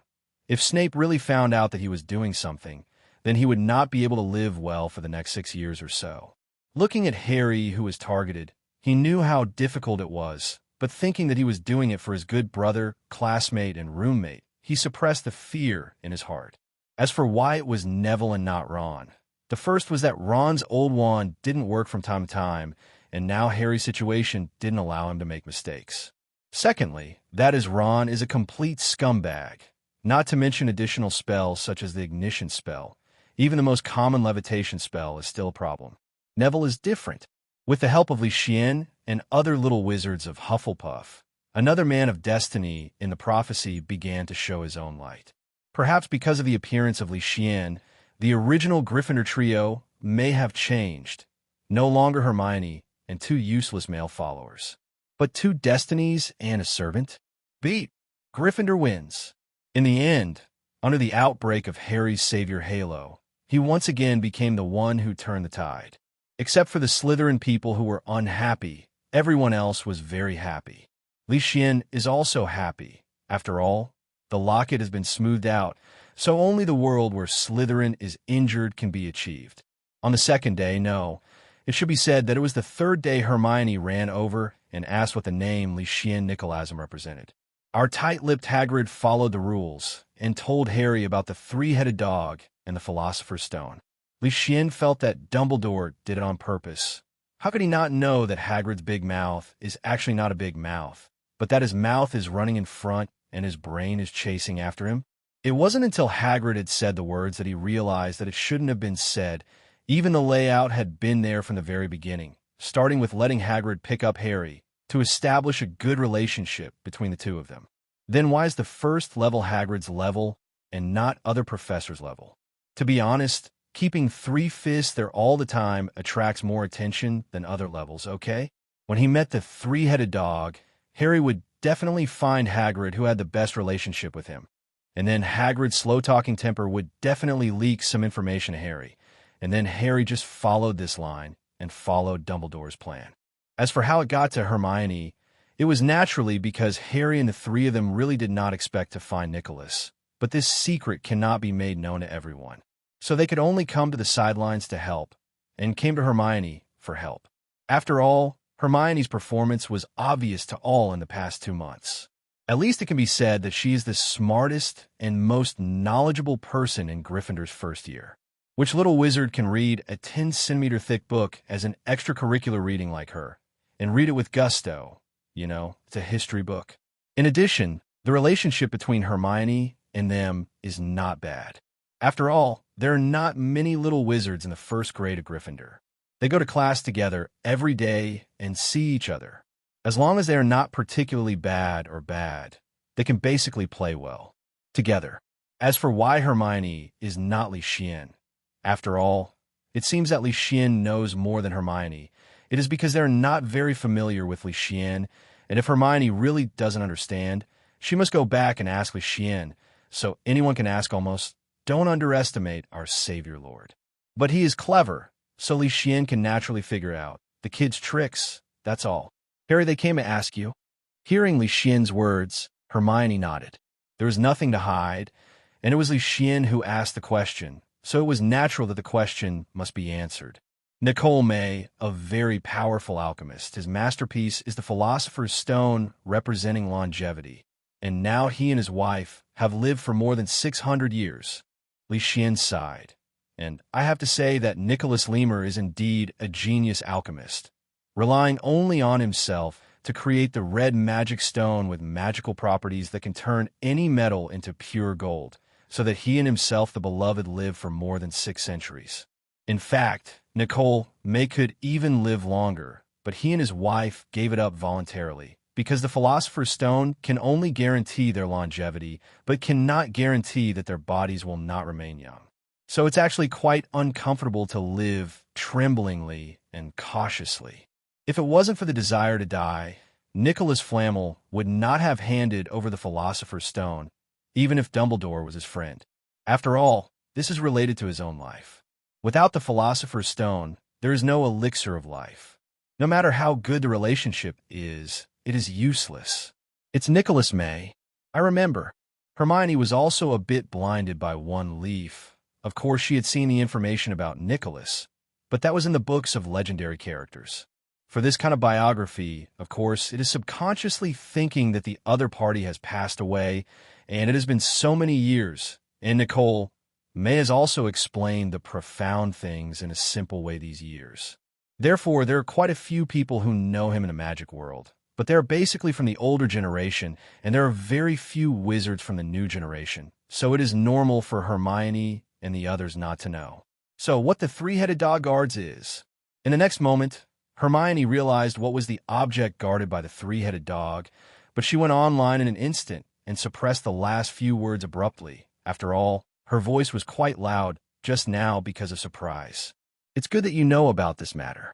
When you go back, tell Harry that you don't know, at least for the time being. There are some twists and turns here, and the water is relatively deep. You should not join it for the time being.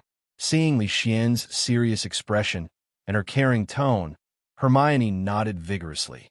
After all, such a precious Philosopher's Stone was placed in Hogwarts with such a high-sounding appearance, and was still taken away by little wizards like herself. Got it, that's really not a thing. Under Leysen's influence, whether it's Hermione or Penelope, they have gradually become more stable. So after Hermione went back later, they naturally followed what Leysen said to Harry, saying that Leysen didn't know, but would help to find out. For this, Harry and the others could only express their gratitude, and then continue to search for information about Nicholas in the vast ocean. This should be regarded as the time when they have entered the library the most times since the beginning of school. Before, it was not necessarily for homework. As for why they didn't ask the teacher or other people directly, that is naturally because of the spirit of adventure. At first, they didn't even want to ask Hermione and Leysen. After all, the excitement of a secret that only they know, and the joy of waiting until they solve the mystery to save everything, that's what many boys dream of. Simply put, it's a super adventure, asking for flowers. But now Leysen doesn't care about the Savior's big adventure game. He is now in the small world, holding the birds and snakes there very nervously, looking up and down. It wasn't that the birds and snakes were injured, but that the bodies of the birds and snakes had undergone some wonderful changes in the recent period, which made Leysen a little worried, not knowing whether it was good or bad. After talking with Hermione, Leysen entered the small world. The birds and snakes did not go out to hunt, but stayed by the lake. When Leysen arrived, he found that the land under the birds and snakes had become dry. The weeds are also withered with a weird smell. It made Leysen think that there was some kind of weird invasion, and a magic world turned into a weird other world. He also searched the whole small world with authority, and found that there was no such thing in other places, only the small place where their bodies sat cross-legged. For this reason, it is considered a sigh of relief, but the next step is to check if there is nothing wrong with the bird and snake. After all, the bird and snake does not have this ability. After some inspection, there are indeed some different changes in the bodies of the birds and snakes. First of all, it is Xiao heir to Xiao Wu. On the basis of the body, there are 6 more small bulges on the body. 4 of them are on the abdomen, and 2 are on the back. If there is no accident, Leysen thinks that this should be the prototype of 2 pairs of claws and a pair of wings.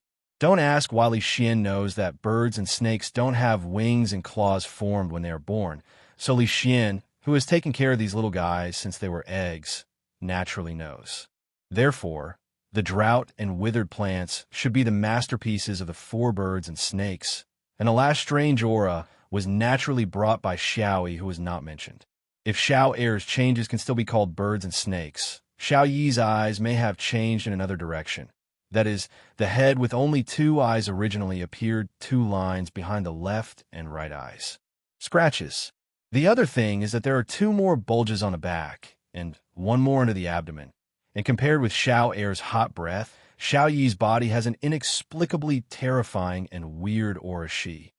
Did Xiao Yi's feet start to become a little asymmetrical? The shrunken Xiao Yi was a little uncomfortable being looked at by Leysen over and over again. If this person was not Leysen, definitely let him know what is the wrath of birds and snakes.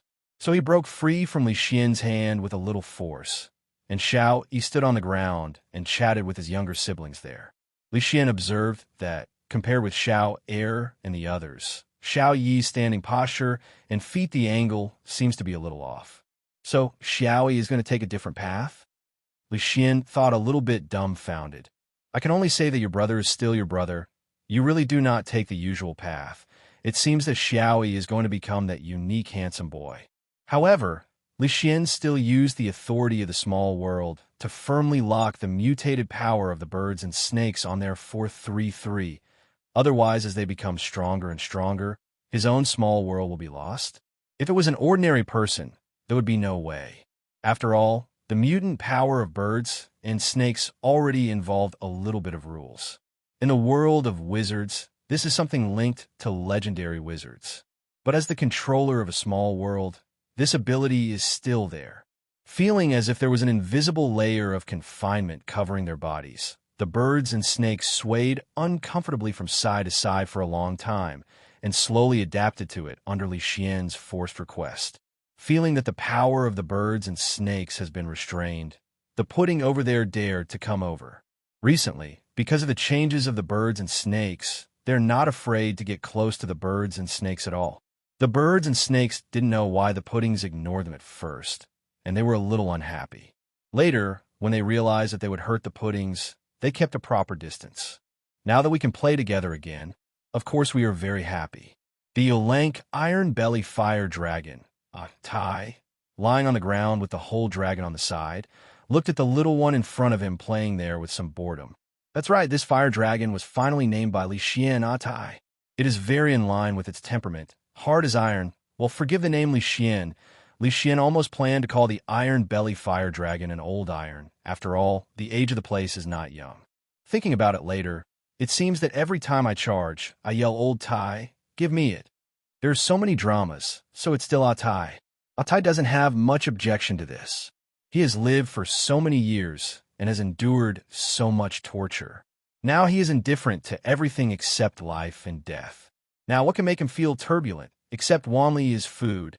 That's right, I didn't expect it. The power is actually understandable, because it was so miserable before, but the power is not strong enough. If you can wave your hands like Leysen, the world will change. The vicissitudes of life, who would dare to make their own ideas. At the same time, it is also very grateful to Leysen in its heart, and it also hopes that its power will be stronger and able to protect Leysen. After recognizing the master, Atai knows that Leysen is omnipotent in the small world, but outside the small world, he still can't do anything. It takes time to grow slowly. That's why it didn't hesitate when it needed Atai's power. It hoped that Leysen would save it from hell and give it a new life. So it only wanted to protect Leysen, even if it was sacrificed. Own life. As for food, that was its only hobby. It used to live in an underground vault, let alone food, and it would never fill it up. Those greedy and stingy goblins would not spend a lot of money to buy fresh meat for it. They all buy expired and low-priced meat that goes bad quickly to feed it, or even very little, which can only sustain life. As for being full, don't even think about it. So the aftermath of that day, after it ate the food that Leysen cooked for it, it thought, how could there be such delicious food in the world? Birdsnake have also tried to make it by themselves, roasting whole beef, roasting whole pig, grilling fish, etc. It seems that it is not difficult, and they have also asked Leysen about the seasonings Leysen usually uses. But it was still not as delicious as Leysen's, so I gave up the idea later. So the current life is really a dream life for Atai, with food and drink. Even if he does not exercise in the small world, he can feel that he is getting stronger. The feeling of being able to become stronger even while lying down, and feeling the spiritual energy continuously penetrate into the body, is not to mention how happy it is. Atai can even feel that as time goes by, The more aura he absorbs, the changes in his body will gradually increase. This is the case with those little guys over there. In a small world, it can be soaked in the ocean of aura all the time, so it's not surprising that such a mutation occurs. Leysen didn't know that Atai, the fire dragon leaning behind him, was thinking so much, but he was looking at the black snakes playing with the velvets over there. In fact, when he came to this world and started collecting magical animals, Leysen discovered that many magical animals in the magical world are very similar to the strange beasts in the Dongwang myths and legends in the previous life. Some Leysen thought it was a degenerated version of a strange beast, like a bird and a snake.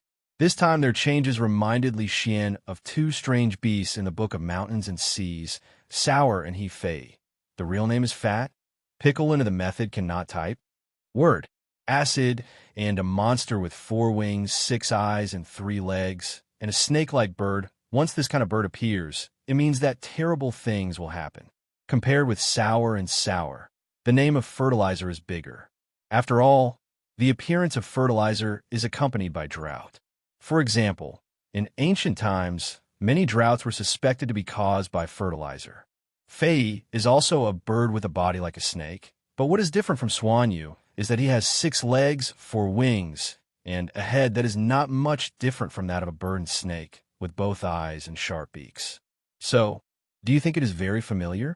Think of the bulges on the birds and snakes, as well as their own arid attributes and strange breath, which are undoubtedly evolving towards sourness and fatness. Call it evolution, but Leysen prefers to call it atavism. According to Donghuang's records, the center of the world is naturally Donghuang, and other countries have slowly migrated and developed over time. Mythical animals like birds and snakes should have acid and fat blood in their bodies, but as their aura gradually decreases and degenerates from innate aura to acquired aura, these mythical beasts can only be forced to follow regression in order to adapt to the new environment. Now the aura in the small world is sufficient, and they're slowly recovering their original demeanor again. As the days passed, the changes in the birds and snakes became more and more obvious.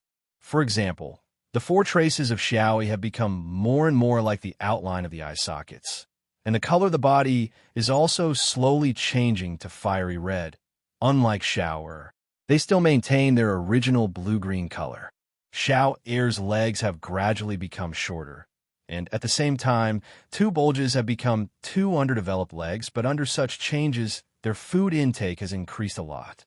Fortunately, Leysen caught a magical animal like Hawklap in the Forbidden Forest before. This kind of magical animal that breeds very fast is perfect for rations. Coupled with the addition of shape-shifting lizards, Panglock, and Hawklap in the previous small world, the area has also expanded a bit, and the creatures have also increased a lot. In addition, Leysen told the magical animals not to always hunt for wool in one place, and to wander around the whole small world, so as to maintain ecological balance and sustainable development. However, as those ordinary animals live longer in the small world, they become more and more intelligent. So now, Atai and the bird and snake spend a lot of time hunting. Not only birds and snakes are reverting to their ancestors, but other magical animals are also evolving at 23 and becoming stronger. Although fire dragons come later than birds and snakes, relying on their huge size, the aura they absorb every day is a few times that of birds and snakes. There's no change in weight, and there's no major change in body shape, but it is not as bloated as the general lank iron belly. In comparison, it is more well-proportioned, with obvious muscle lines. Huolong, 9 out of 10 of his abilities are in the character of fire. Now, the temperature of Atai's flame has been greatly increased, and now it is slowly changing from the original red-orange to yellow-white. You should know that Atai's flame was just over 2,000 degrees at the beginning. Don't think it's too high. Generally, the temperature of a lighter is 300 to 500 degrees, and the temperature of a match is even higher, 1,000 to 2,000 degrees. The flame temperature of a dignified fire dragon is 2,000 degrees, which is not considered high. Now in the small world, Atai's flame is getting stronger and stronger. The red-orange flame can reach a maximum of 3,000 degrees, and the yellow-white flame can reach 4,000 degrees. The other fantastic animals like billywigs and bowtruckles haven't changed much. Maybe they haven't been in the small world long enough. But like Shishio and Pirongrong, who are still growing, their wisdom has improved a lot. But because the bowtruckles have become smarter, their strength has also improved, mainly in terms of physical strength, so they're no longer restricted to only guarding a few trees. The restriction can be said to be people who own a small forest. I don't know if the growth rate of the forest in the small world in the future can keep up with the growth of the bowtruckles. Finally, there is the billywig worm. The original billywig worm was very gorgeous in appearance, with a blue body and a sapphire-like luster, but now it is even deeper. It will not make people think that it is a living creature, that it is a beautiful statue. But compared with its body, the slender stinger at the bottom of the body is daunting. Originally, the stinger had the ability to make people dizzy and float, but now it's shown with an iron-gray luster, indicating that it was becoming more rigid. Moreover, as they got closer, they could still smell the faint scent wafting from the stinger, which made people a little dizzy, and the power of the stinger also greatly increased.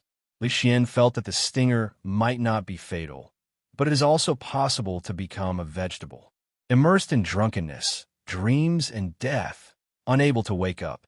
But at this moment, Leysen didn't stay with the magical animals in the small world, but watched the battle between Hermione and Penelope over there in the room of requirement. It is too eye-catching for two women to fight in the academy. After all, there is basically no such performance in Hogwarts now. Little wizards study, play, Quidditch, or ask each other about magic in their spare time, but basically there are no such desperate battles, as if they're afraid of something.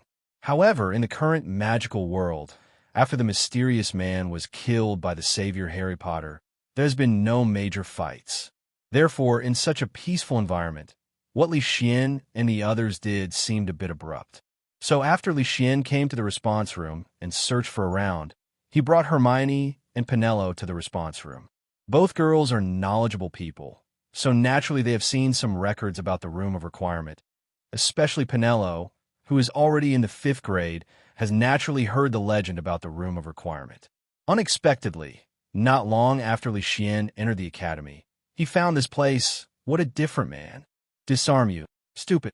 Seeing Penelope and Hermione fighting each other in the specially set forest scene, Leysen didn't make a sound, but acted like a 6th child, whether to throw a tripping spell or a soft-leg spell at them. The purpose is to increase their vigilance. In many cases, there are more than one enemy, and it is quite normal for them to be secretly buried in a battle with Death Eaters. Sometimes when we fight against others, we can't completely ignore the external situation. Although there's only one enemy in front of us, we still have a little precaution. After all, there are too many Phantom tanks in the 6th Voldemort now. Of course, novices still have to concentrate on fighting, otherwise they will definitely lose sight of one thing and lose another when looking left and right. Leysen didn't ask Penelope and the others to reach this level from the beginning. In the past, the two of them were used to fight alone, from the beginning of the battle in the arena, and then to the changes of various environments, such as forests, colleges, classrooms, shopping malls, planes, etc. After getting familiar with this kind of training, Leysen made it more difficult. Not only them, Leysen is also the same. Leysen is not just a nanny. Hermione and the others are growing up, and Leysen is the same. This has also tempered the cooperation and tacit understanding between the two of them. So now the relationship between the two women is good, which naturally makes sense. After all, they share the same hatred and have the enemy, Leysen. Judging from the spells used by the two people on the field, Hermione is more talented with the disarming curse, or this spell is her natal spell, and Penelope is naturally the stunning curse. Because of regular practice, the two of them are already very proficient in the stun spell and the disarming spell. Soon, Leysen felt that the two of them would be able to cast spells silently on the stun spell and the disarming spell.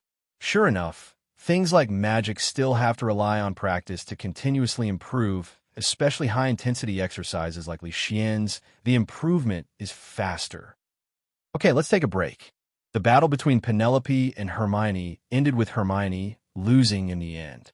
There was no way Hermione, who was only in the first grade, was better than Hermione in controlling the spell, the speed of avoiding the spell, and the advantage of borrowing the environment. Not to mention that there is an absolute advantage in magic power. Although it is not necessarily true that the older you are, the more magic power you have in your body. But at least before you reach adulthood, this is generally the case. The magic power in the little wizards' bodies will slowly increase with age, and when they reach 18 years of age, the growth rate will slow down, just like a person's height. Of course, it doesn't mean that the magical power will not increase after adulthood. It will still increase, but the amount will decrease, and it will vary from person to person. And it's not the only method. There are various potions, treasures, and the most common self-training that can increase magic power. Just like a person exercising, he uses magic constantly. The more he uses it, the more active his magic power will be, and as time goes on, the more and more magic power he will have. Hermione and Penelope sat down next to Leysen, took the water glass from him, and drank it. After all, the battle just now was not so easy, especially when you have to fight against each other all the time and guard against Leysen cold gun. Although Hermione lost, she didn't feel unhappy at all. It wasn't the first time she lost. Hermione, who was so strong when she lost for the first time, was of course very sad. But later on, she really got used to losing. That's not to say, after Leysen enlightened and analyzed her, even though Hermione still felt a little sad in her heart, the fighting spirit in her heart became stronger. The difference in magic power between her and Penelope is an objective fact, just like the height difference between the two, and in that respect, Hermione noticed Leysen's small eyes, so she planned to consult her mother after returning home to see if there is any way let yourself exceed this scale at that age, too. But even though she couldn't beat Penelope in the 5th grade, Hermione can be said to be invincible in the 1st grade, even in the 2nd grade, and can survive a few tricks in the 3rd grade.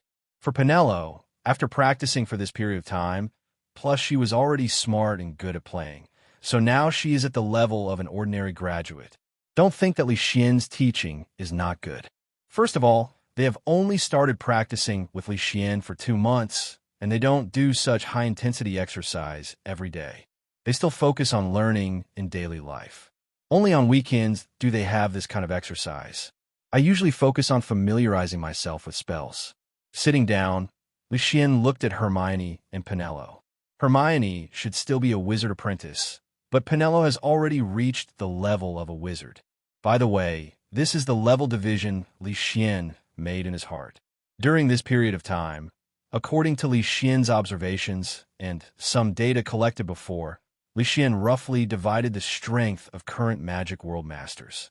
Of course, this is just Leysen's personal opinion, and this is also the subconscious practice of an old bookworm. For some reason, there is no division of wizard strength levels in the magic world, which is quite confusing. This makes Leysen, who has been a bookworm for more than 10 years, unable to bear it. How can there be no classification? So he collected information by spending his own money before and recently observed at Hogwarts, and he has come up with such a rough set of grades through discussions with his dean, Professor Flitwick. Leysen mainly divides the level of wizards into 9 levels. The first stage is the wizard apprentices just mentioned. This level covers a relatively large range, from the newly awakened little wizards to those who have not graduated from the 7th grade of Hogwarts. Students are included. Of course, this refers to the general process and is only an approximate range. Otherwise, Leysen would not say that this is a rough division. After a wizard apprentice, one is a wizard. Leysen defined this level as a standard for Hogwarts graduates who graduated normally. As long as they can successfully pass the OWL exam and graduate successfully, they can basically reach the level of wizards. After all, the full name of the OWL exam is the Ordinary Wizard Level exam. After the wizard level, you'll be a great wizard. This Leysen corresponds to the NEWT exam. After all, the previous OWL exam is required by every student, but the latter, NEWT, is not. For example, The entry standard for the Aurors of the Ministry of Magic is that EWT must have at least 5 good and excellent results. After the Great Wizard is the Elite Wizard. The division standard of this level is Auror, and this range is wider. After all, Aurors are strong and weak. In fact, it can be said that most of the professors at Hogwarts are also at this level, but everyone knows that there are weak and strong professors at Hogwarts, so Leysen used the strength of Aurors as the standard. Behind the elite wizards are the sun, moon, and stars, and the morning star wizards, corresponding to the level of the 4 heads of Hogwarts, which is why Leysen said that the scope of elite wizards is relatively wide. Then there's the bright moon wizard, which corresponds to the current Dumbledore, Grindelwald, Voldemort, who is not perfect, and Nicholas Flamel is also here. As for the 4 people in their prime, they are the Yaoyang wizards. If Voldemort is fully resurrected and gets 7 Horcruxes, they will reach this level. In the era when Dumbledore and the others are old, no one can stop them. Got him. This is also the reason why Dumbledore implemented the Savior Training Program, because he could not regain his prime, and now there is no one in the wizarding world who can fight Voldemort. Whether it is myself, Grindelwald, or Nicholas May, they all have to admit that they are indeed much older. Of course, I didn't know that Leysen was still there, otherwise I wouldn't be so troubled and have to arrange so many rounds. Behind the sun, moon, and star is the legendary wizard. This level Leysen only puts 1 person, the legendary Mei Lin, and the last Dharma god Good Zhao. This level is too far away.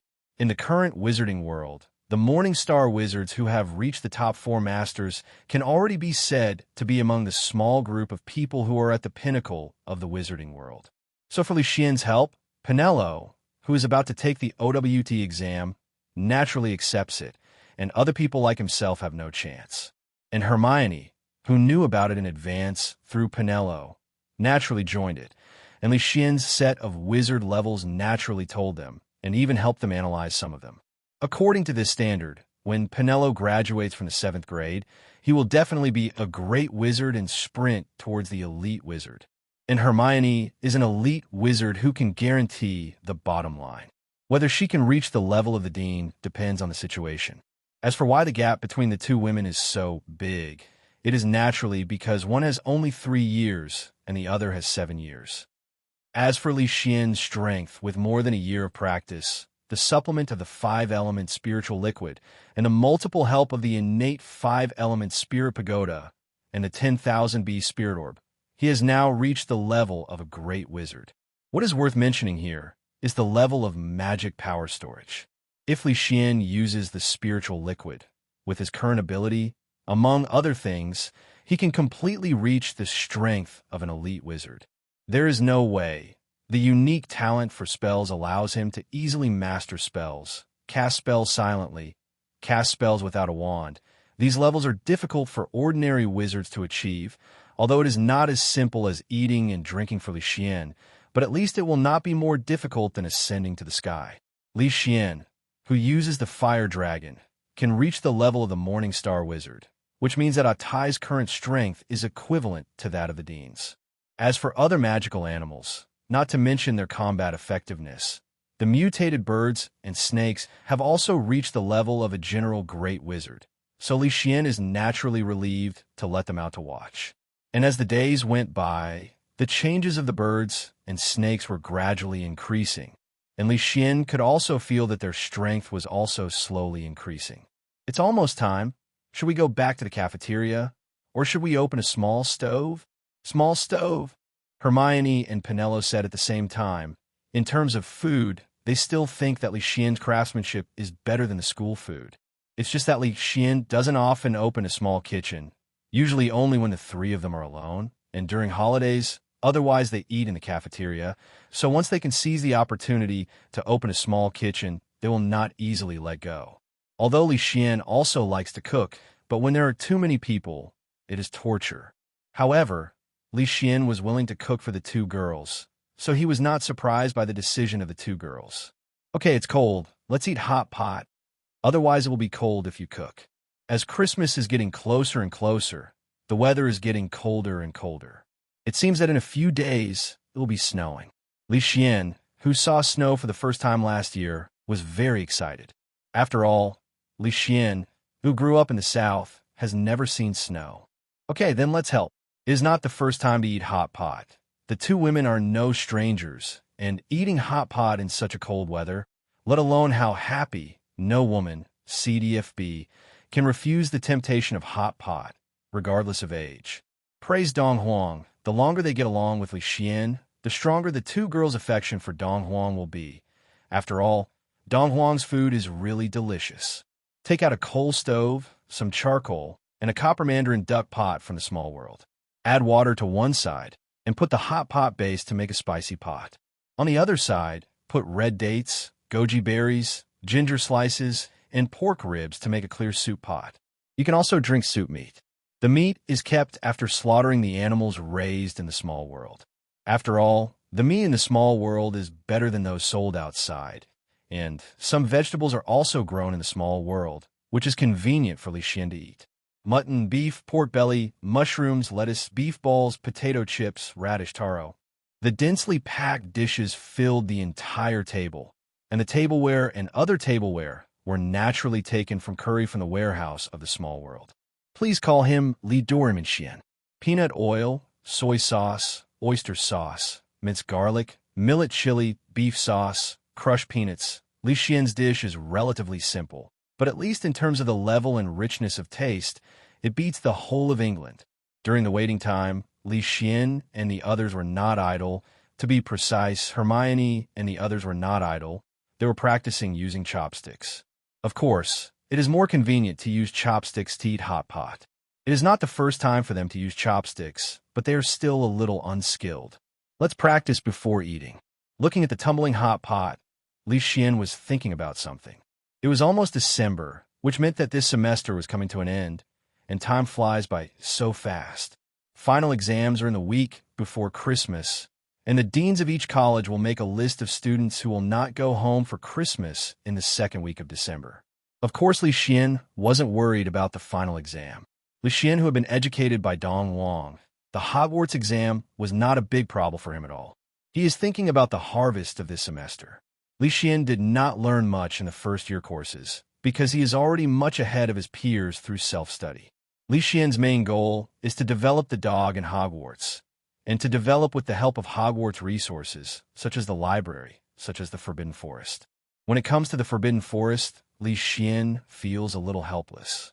It's not that he hasn't been to the Forbidden Forest again during this period of time, but these few times may be due to bad luck. Every time he goes there, he encounters patrols. People. The main reason is that I encounter it every time I go. This damn luck. No, it should be said to be evil fate. If it wasn't for the fact that the small world couldn't force the humanoids to recognize their masters, Leysen would have planned to see one by one, and send them all to the small world to help take care of the small world as tool people. So after such a period of time, there are 3 more magical animals in the small world, a bunch of flobber slime, a kappa, and a pair of grindylows, of which grindyloos are not strictly speaking, captured in the Forbidden Forest, but in the Black Lake. Therefore, it can be seen how bad luck Leysen is. Look at our savior Harry. The first time he went to the Forbidden Forest with Malfoy, he met a unicorn, although the unicorn was sucked by Voldemort. Let's look at what Leysen has gained during this time. The important thing is that there is no harm without comparison. Leysen didn't deal with the flobber slime, a creature used to make viscous potions in potions class.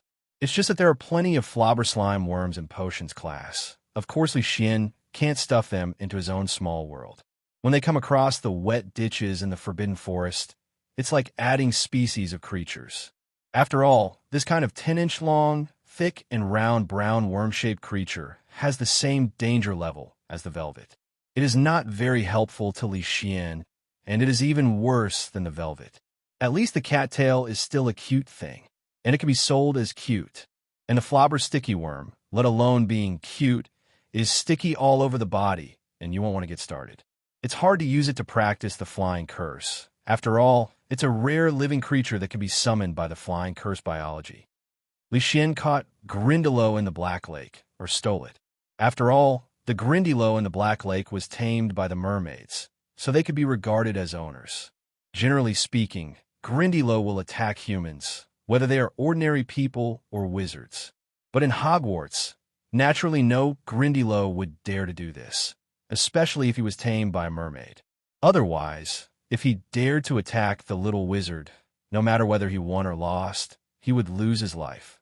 This is what Leysen saw on the lake when he came back from the Forbidden Forest one night. That is, there were no little wizards at night, and these Grindylows would come out to let the wind out a little. If there are still little wizards meeting by the lake, it is impossible for these Grindylows to appear. In fact, Grindylow's danger level is not high, only XX, but his appearance is more ferocious. His whole body is light green, with horns on his head. Even his teeth are green, and their fingers are very long. Although these slender fingers made Grindylow a lot stronger when grabbing things, they were also very easy to break, which became their weakness. These Grindylows are easy to arrange, as long as they are placed in the lake, and they feed on small fish and will actively prey on their own. The super large lake in Leysen's small world will definitely meet their survival needs. As for why he specifically caught Grindylow, as mentioned earlier, Leysen now has no aquatic magical animals in the small world. And Leysen is a landlubber, so if there's a water battle, Leysen will suffer a lot, and even have to hide in the small world or let it go. Leysen has always wanted to fill the small world with some aquatic magical animals, but he didn't see any in the magical animal shop in Diagon Alley. After coming to Hogwarts, there are indeed many in the Black Lake, but the only ones that often show up are the giant squid, and the others basically hide at the bottom of the lake. Leysen can't dive into the bottom of the lake now, otherwise there will be a lot of noise. The second is that he still can't swim. Although there is no need to worry about breathing problems with the bubblehead spell, the bubblehead spell may still be broken or invalid. Of course, Leysen would not put his life on these possibilities. The only safest way is that there are aquatic magical animals in the small world, so that Leysen will not have this trouble at all by relying on the power of magical animals. That night, the young Grindylow couple was also unlucky. Seeing that there was no little wizard left, they said they were looking at the stars and the moon on the surface of the water, and then you and I would talk about each other. Unexpectedly, I happened to meet Leysen, who came back from the Forbidden Forest with nothing to gain, and was directly put into the small world by a stun spell. But maybe it's not bad luck, but their good fortune is not certain. Otherwise, they will continue to stay in the Black Lake, and if it goes well, they will spend this life in such a muddled and safe way. Otherwise, with all the disputes, future Goblet of Fire, Voldemort's invasion, and other incidents, the future of Hogwarts is not safe. Entering the small world, not only is it safe, there is enough food, and you can even fly into the sky in the future, just like birds and snakes. If Grindylow was expected by Leysen, then no, it should be said that Kappa was unexpected, and that was after Grindylow was captured. After all, Grindylow has long been targeted by Leysen, but it's just a matter of time before Leysen catches him. But it's not normal for a magical animal with a dangerous level of XXXX to appear here in Hogwarts. After all, this kind of magical animal basically lives on the side of the neon. How did you travel thousands of miles to the Forbidden Forest at Hogwarts? Later, Leysen thought about it for a while, and after a brief exchange with the Kappa, he knew that this was the wealth left by the seniors and sisters. Anyway, never underestimate the Hogwarts students' ability to make things happen. Well, after learning of this result, Leysen didn't seem surprised at all. After all, Leysen was not surprised by what the Hogwarts students did. Compared with what happened at the college after Harry Potter entered in the past few years, Tom Riddle released the basilisk. The only Kappa was not living well when Leysen found it. If it wasn't because it lived in a non-foaming pond, Leysen wouldn't have been able to find it. Asking for flowers. After all, the Kappa's habit is to suck human blood, but here in the Forbidden Forest of Hogwarts, not to mention sucking human blood, few people have been here. So this Kappa had to change his habits, sucking animal blood, and he couldn't survive just by sucking animal blood. After all, it is difficult to catch animals every day with its strength. Later, it evolved into eating animal meat, so it can be seen that the reason why the Kappa's danger level is so high is because it sucks human blood and hurts people. Kappa looks like a water monkey, but with fish scales all over its body, web palms, and a hollow at the top of its head, which is filled with water. These waters provide the Kappa with an energy zone for action. But this has also become a weakness of the Kappa. That is, if someone tricks him into bowing, the water on his head will flow out, and his whole body will be weak. That is to say, he understood that this Kappa does not suck human blood. Otherwise, Leysen would not have planned to keep it in the small world. After all, Leysen does not have so much human blood to feed such a picky creature. It can only be said that if the Kappa didn't change his habits and would rather starve to death, he wouldn't have met Leysen. After all, he was brought into the small world. This Kappa must have a bright future. Leysen, can I have meat now? Leysen was thinking, but Hermione's voice over there interrupted his thoughts suddenly. Leysen looked at the copper pot. It was already gurgling and rolling. I took a look at the clear soup pot, and it will take some time for the bones over there. In this case, let's put some boilable meatballs on the spicy pot first. Wait for a while. The bones are not yet cooked, but you can put the meatballs on the side of the spicy pot first. Leysen ordered some mushroom meatballs, beef balls, and handmade fish balls, especially the fish balls, which are truly handmade. Both Hermione and Penelope like to eat them. By the way, there are also shrimp rolls, which are also shrimps in the lake in the small world. Like fish balls, they're all made by Leysen himself. The taste is much better than what Leysen ate in hot pot restaurants before. The real ingredients Sha. One side of the two girls was so hot that they kept exhaling, but the movement of the other hand didn't stop at all. There was no way. They liked spicy food, but they couldn't eat it. It seemed that they had to continue to practice. Leysen, the exam is coming soon. How is your review going? I always feel like I haven't reviewed well. As a result, after drinking a small half of the frozen watermelon juice that Leysen handed over, Hermione said her mouth couldn't take it anymore. So let's take it easy. Leysen looked at Hermione's lips that had started to turn red, as well as Penelope's over there, and secretly smiled in his heart, but it didn't show on his face, and there was a thin layer of sweat on the foreheads of the two women. That is to say, their physique has been slightly strengthened by the magic power. Otherwise, it would be more than a simple 4-3-7 like flaming red lips, and they will suffer when they squat in the pit tomorrow morning. But Hermione's words made both him and Penelope feel black lines. Before Leysen could speak, Penelope spoke first. Hermione, you've reviewed it twice. Usually your grades are so good, so there's no need to be so worried. You'll definitely pass the exam, and even come first. Hermione is now planning to start the third round of comprehensive review, and Penelope feels that Hermione has indeed suffered from the pre-exam anxiety that Leysen said. But I want to work hard to get the first place in the exam. Then there's no need to force yourself so much. If you're the first in this situation, it's basically no problem. At this time, Leysen, who was drinking soup, also interjected, but he didn't know that his words had poked a hornet's nest. Hermione looked at him resentfully and said, Without you, I'm sure I'm fine, but with you here, I think the second is absolutely fine. Of course, Hermione wasn't unconfident. She wouldn't look like this in front of other young wizards. But compared to Leysen, she was really inferior. A genius really couldn't compare to her. Indeed, it's a good thing I'm not in the same grade as you guys. Otherwise, I would definitely be hit hard by Leysen. It's really easy for people to despair like this evildoer. Hermione's words made Penelope very agreeable. There was no way. They usually got along with Leysen a lot, so they naturally knew what was going on with Leysen. I am really serious in class and do my homework very well. Besides, there's one thing related to study, that is, to read a lot of new books. But the knowledge I have read before will not be forgotten. The ability and speed of receiving new knowledge are also very fast, and many things can be learned quickly once you get started. You don't need to constantly review like Hermione. You can master it directly after just a little more reading. So if Hermione wants to be number one, her biggest opponent is Leysen. Of course, Hermione would not say to let Leysen release the water or something. If you want to be number one, you have to get it in a dignified manner, not by such a small trick, and the number one is not for showing off or anything else. It's just that Hermione wants to prove it's just my hard work during this time. Leysen, the central figure in the topic, touched his nose and gave each of the two women a chopstick full of mutton. telling them to eat quickly.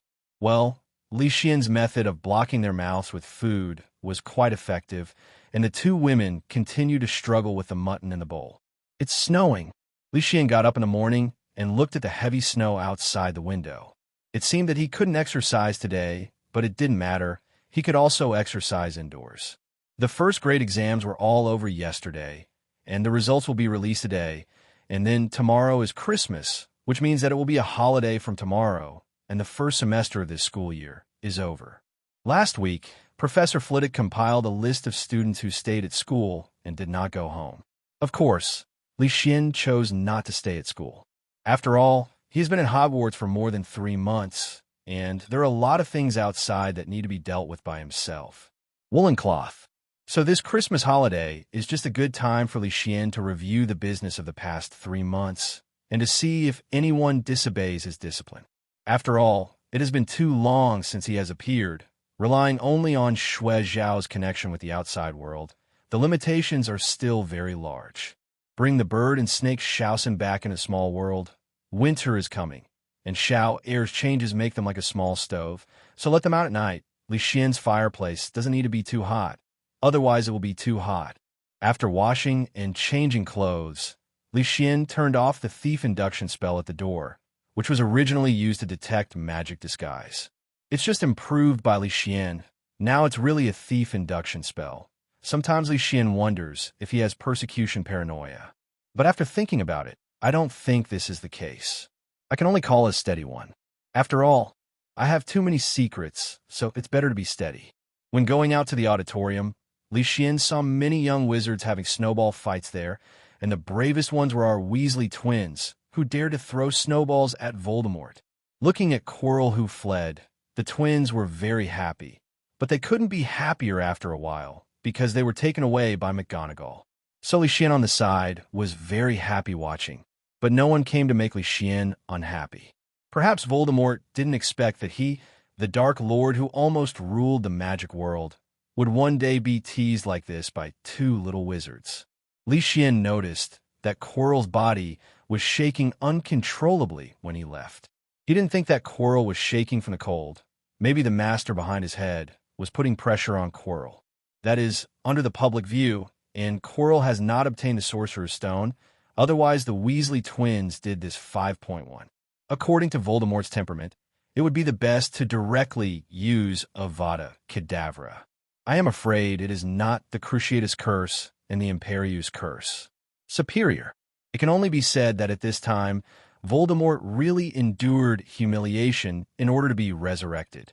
After watching the excitement, Leysen is not interested in joining the snowball fight team. So let's go to the auditorium to have breakfast. In such a cold weather, a bowl of hot porridge is not to mention how comfortable it is. Entering the auditorium, many young wizards have already obtained their own report cards, and those who passed all of them received O, E, and A, which represent excellent and good passes, are naturally overjoyed.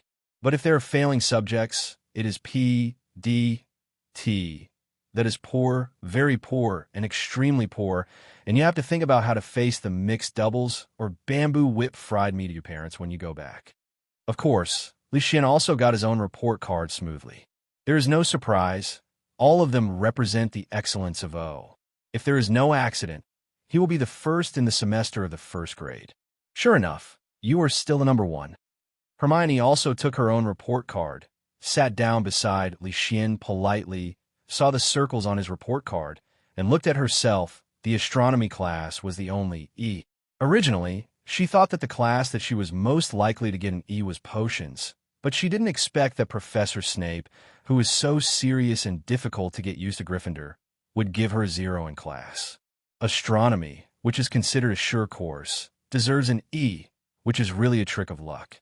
Okay, there's no need to worry about this result so much. It's all over. And what we're going to welcome is the next Christmas holiday. Leysen knew that this little girl, Hermione, definitely didn't have breakfast, so she also made a bowl of oatmeal for her, as well as a piece of golden and crispy bread. Next semester, I will review 4 times, no, 5 times. Next semester, I must also get 23 and get 5 excellent. Hermione took the breakfast from Leysen's hand and muttered while eating. Good guy. 3 times is not enough. 4 times and 5 times. That is, Hermione, if it is someone else, it really may not have this perseverance. Not even a student of awakens, who loves to learn, can achieve Hermione's level. Penelope is already considered the best group of people in awakens. Otherwise, she would not be a prefect, but she only reviewed it twice. The first is that there's not enough time, and the second is that it really takes perseverance to do such things over and over again. But this also proves that Hermione is indeed a persevering person, and it is no wonder that she will be able to reach the position of Minister of Magic in the future. Unlike the current Minister of Magic, Fudge, Hermione relied on real skills. Otherwise, Hermione would not be on the chocolate frog card at some point in the future. Hermione is indeed that kind of genius, and she is also a very hardworking group. All right, you will definitely be stronger than me in the future. Lord Hermione, the future legendary wizard, will cover me. Hearing Leysen's words, Hermione couldn't help but give him a blank look. Does the legendary wizard think that she doesn't know what this level is? Don't forget that your level of wizard still has my power. Don't forget about me. Even Penelope, who just arrived, came up and joked that in front of Leysen and Hermione, Penelope was less cold than usual and a little more pyrotechnic. According to Penelope's roommate Martha, since Leysen entered school, Penelope has changed a lot. At least he has become more cheerful and lively than before. Sister Penelope, come and laugh at me too. The two girls started to fight, and Martha, who was on the side, saw the strangeness and asked while eating a sandwich, Leysen, are you going home for Christmas or staying in school?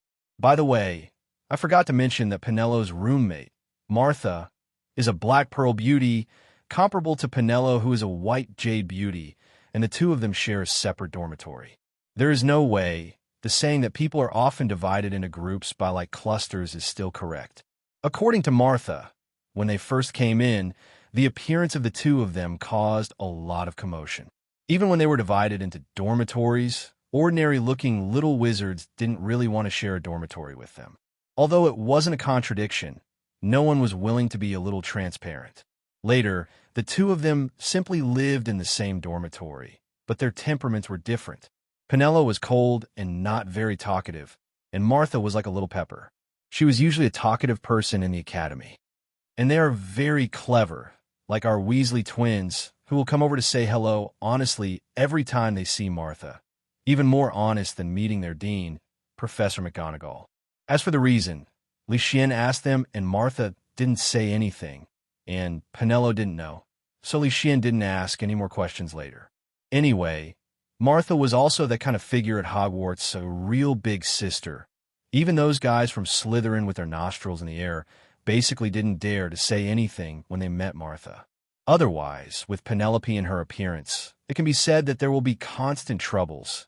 Even if they have a good relationship with them, it should be no less trouble. So when Leysen knew that he entered Hogwarts and had a good relationship with such good-looking senior sisters like Penelope and the others, and that there were no hot-blooded little wizards who came to pretend to slap him in the face, it turned out that it was because the big sister was covering her head with Martha. Some can't help but smile. Later, Leysen and Penelope got out the wizard level, and Penelope told Leysen that Martha has now reached the strength of a great wizard, and she was a wizard in the 3rd grade. Only then did Leysen realize that Martha was relying on fists. But it goes without saying that Martha is indeed a talented wizard, and she's already a great wizard in the 5th grade. Isn't it possible to become an elite wizard after graduation? If Leysen hadn't been cheating, maybe he couldn't compare to her, right? Give her another 10 or 20 years. Maybe she can fully reach the level of Dumbledore and the others? This is, of course, when they were in their heyday. So, Kay knows a hammer Harry Potter. Leysen doesn't know if Dumbledore has discovered Martha's talent. But maybe even if he knows, he should still implement his savior training plan. After all, faraway water can't save near fire. Even if Martha can reach the realm of a legendary mage and a god of law in the future, it is useless. After all, it won't be long before Voldemort will make a comeback, and maybe Martha will fall on the road to Voldemort's return in the future. Moreover, Things like strength are more difficult to improve as you go to the back, and you need a lot of resources to assist, such as various potions, various natural materials, and earthly treasures, etc. Because Leysen has the backing of the small world, all kinds of aura food have never stopped. Otherwise, with Leysen's talent, although the improvement will be very fast, but it is impossible to be equal to the current Martha and will surpass it soon she. Let's go back. It's only a 10-day vacation. I'll just go back for a trip. Otherwise, it will take a long time to wait until later. Anyway, this winter vacation is not long. Less than half a month. School starts at the beginning of January, and Leysen also has something to deal with, so he must go back. That's true. Usually you look so old, you almost forget that you are a freshman. Leysen couldn't help but smile bitterly at Martha's words. This big sister's boastful words are so unique. By the way, there is this. While chatting, Leysen suddenly remembered that tomorrow is Christmas, so he took a few big ruby-like apples from the small world, and as soon as he took them out, the unique aroma of the apples filled the range. Even Hermione and Penelope, who were still fighting on the sidelines, turned their attention. Hey, today is Christmas Eve. Here's an apple for each of you. Hermione and the others accepted the apple in confusion, and Penelope couldn't help asking, Leysen, why did you give us an apple on Christmas Eve? Leysen had expected that Penelope and the others would ask questions, and replied with a smile. In Dongwang, apples are homophonic for pinyin, so they're also called pinyin fruit. I will send you an apple. And then, as for a good omen, as for the fact that Westerners don't eat apples on Christmas Eve, Leysen knew about it last year, and made some jokes about it. After all, things like homonyms to please omens are normal in Dongwang, but strange in foreign countries. It can only be said that Leysen was also one of the people who was deceived by unscrupulous merchants. But Leysen didn't care either. With his current disposition, he naturally wouldn't care about canceling or not. Moreover, children's opinions are different from those of adults. Hermione and Penelope found Leysen's statement very interesting, especially the two daughters who studied Dongwang culture hard because of Leysen and learn a little Dongwang culture. Crack. Martha, over there, was not polite. She picked up the apple and wiped it on her clothes before gnawing on it. After all, the water droplets on the apple proved that Leysen had cleaned it, and it was not the first time Leysen took out the fruit. The taste of the fruit he took every time was much better than that of Hogwarts. Because of Penelope, Martha didn't eat less, but every time she felt that she couldn't eat enough. She is not the two brainless love girls over there who have completely invested their body and mind on Leysen, or this apple is more delicious. Leysen, you have something good again. Of course you should share the good things with your good friends. The Weasley twins who smelled came and sat down opposite Leysen. As for the side, there were Penelope and Hermione on the left and right. They were not people without eyesight. I knew there must be you. I prepared it for you. Let's share it with everyone. Leysen directly took out an oversized basket with at least dozens of apples in it, which Fred and George might not be able to take away with their strength, and asked a few students from Ravenclaw to help take them away. So after a while, the whole auditorium was discussing Lee's selection of apples, and the meaning of the safe fruit was naturally told by our gossip propaganda center, the Weasley twins. Someone asked Ravenclaw, another Dongwang student, Zhang Xiao, if he really meant this. That is, this year, the Weasleys took Ginny to Romania to see Charlie. Otherwise, the Weasleys and Ron would both go home. Hermione and the others ate an apple and were completely full. Seeing that their apples were so popular, Leysen separated from Hermione and the others, carried a fruit basket, went to the 8th floor, and politely knocked on the door of a certain room. Come in. Professor Flitwick's voice sounded in the room. Yes, this is Professor Flitwick's office. It turned out to be Leysen. Congratulations. You won the first place in the exam, but you made Ravenclaw look good for us. I remember you're going home for the holidays. Why are you here? Seeing Leysen, Professor Flitwick sitting on the chair, was very happy. After all, he was his favorite student. Originally, Flitwick thought that Gryffindor would take away the glory of Ravenclaw this time. After all, this year Gryffindor not only had an extra savior, Harry Potter. There is another Hermione who is very diligent, studious, and intelligent. After all, Hermione's learning ability is recognized by all the professors. But my own Law 1 Kaleo is not bad. From the time I went to greet Leysen, I can see that the second son is extraordinary and has the talents of a great emperor. Even Hermione, the top student in Gryffindor, is half a man who pulls when Kaleo, if nothing else.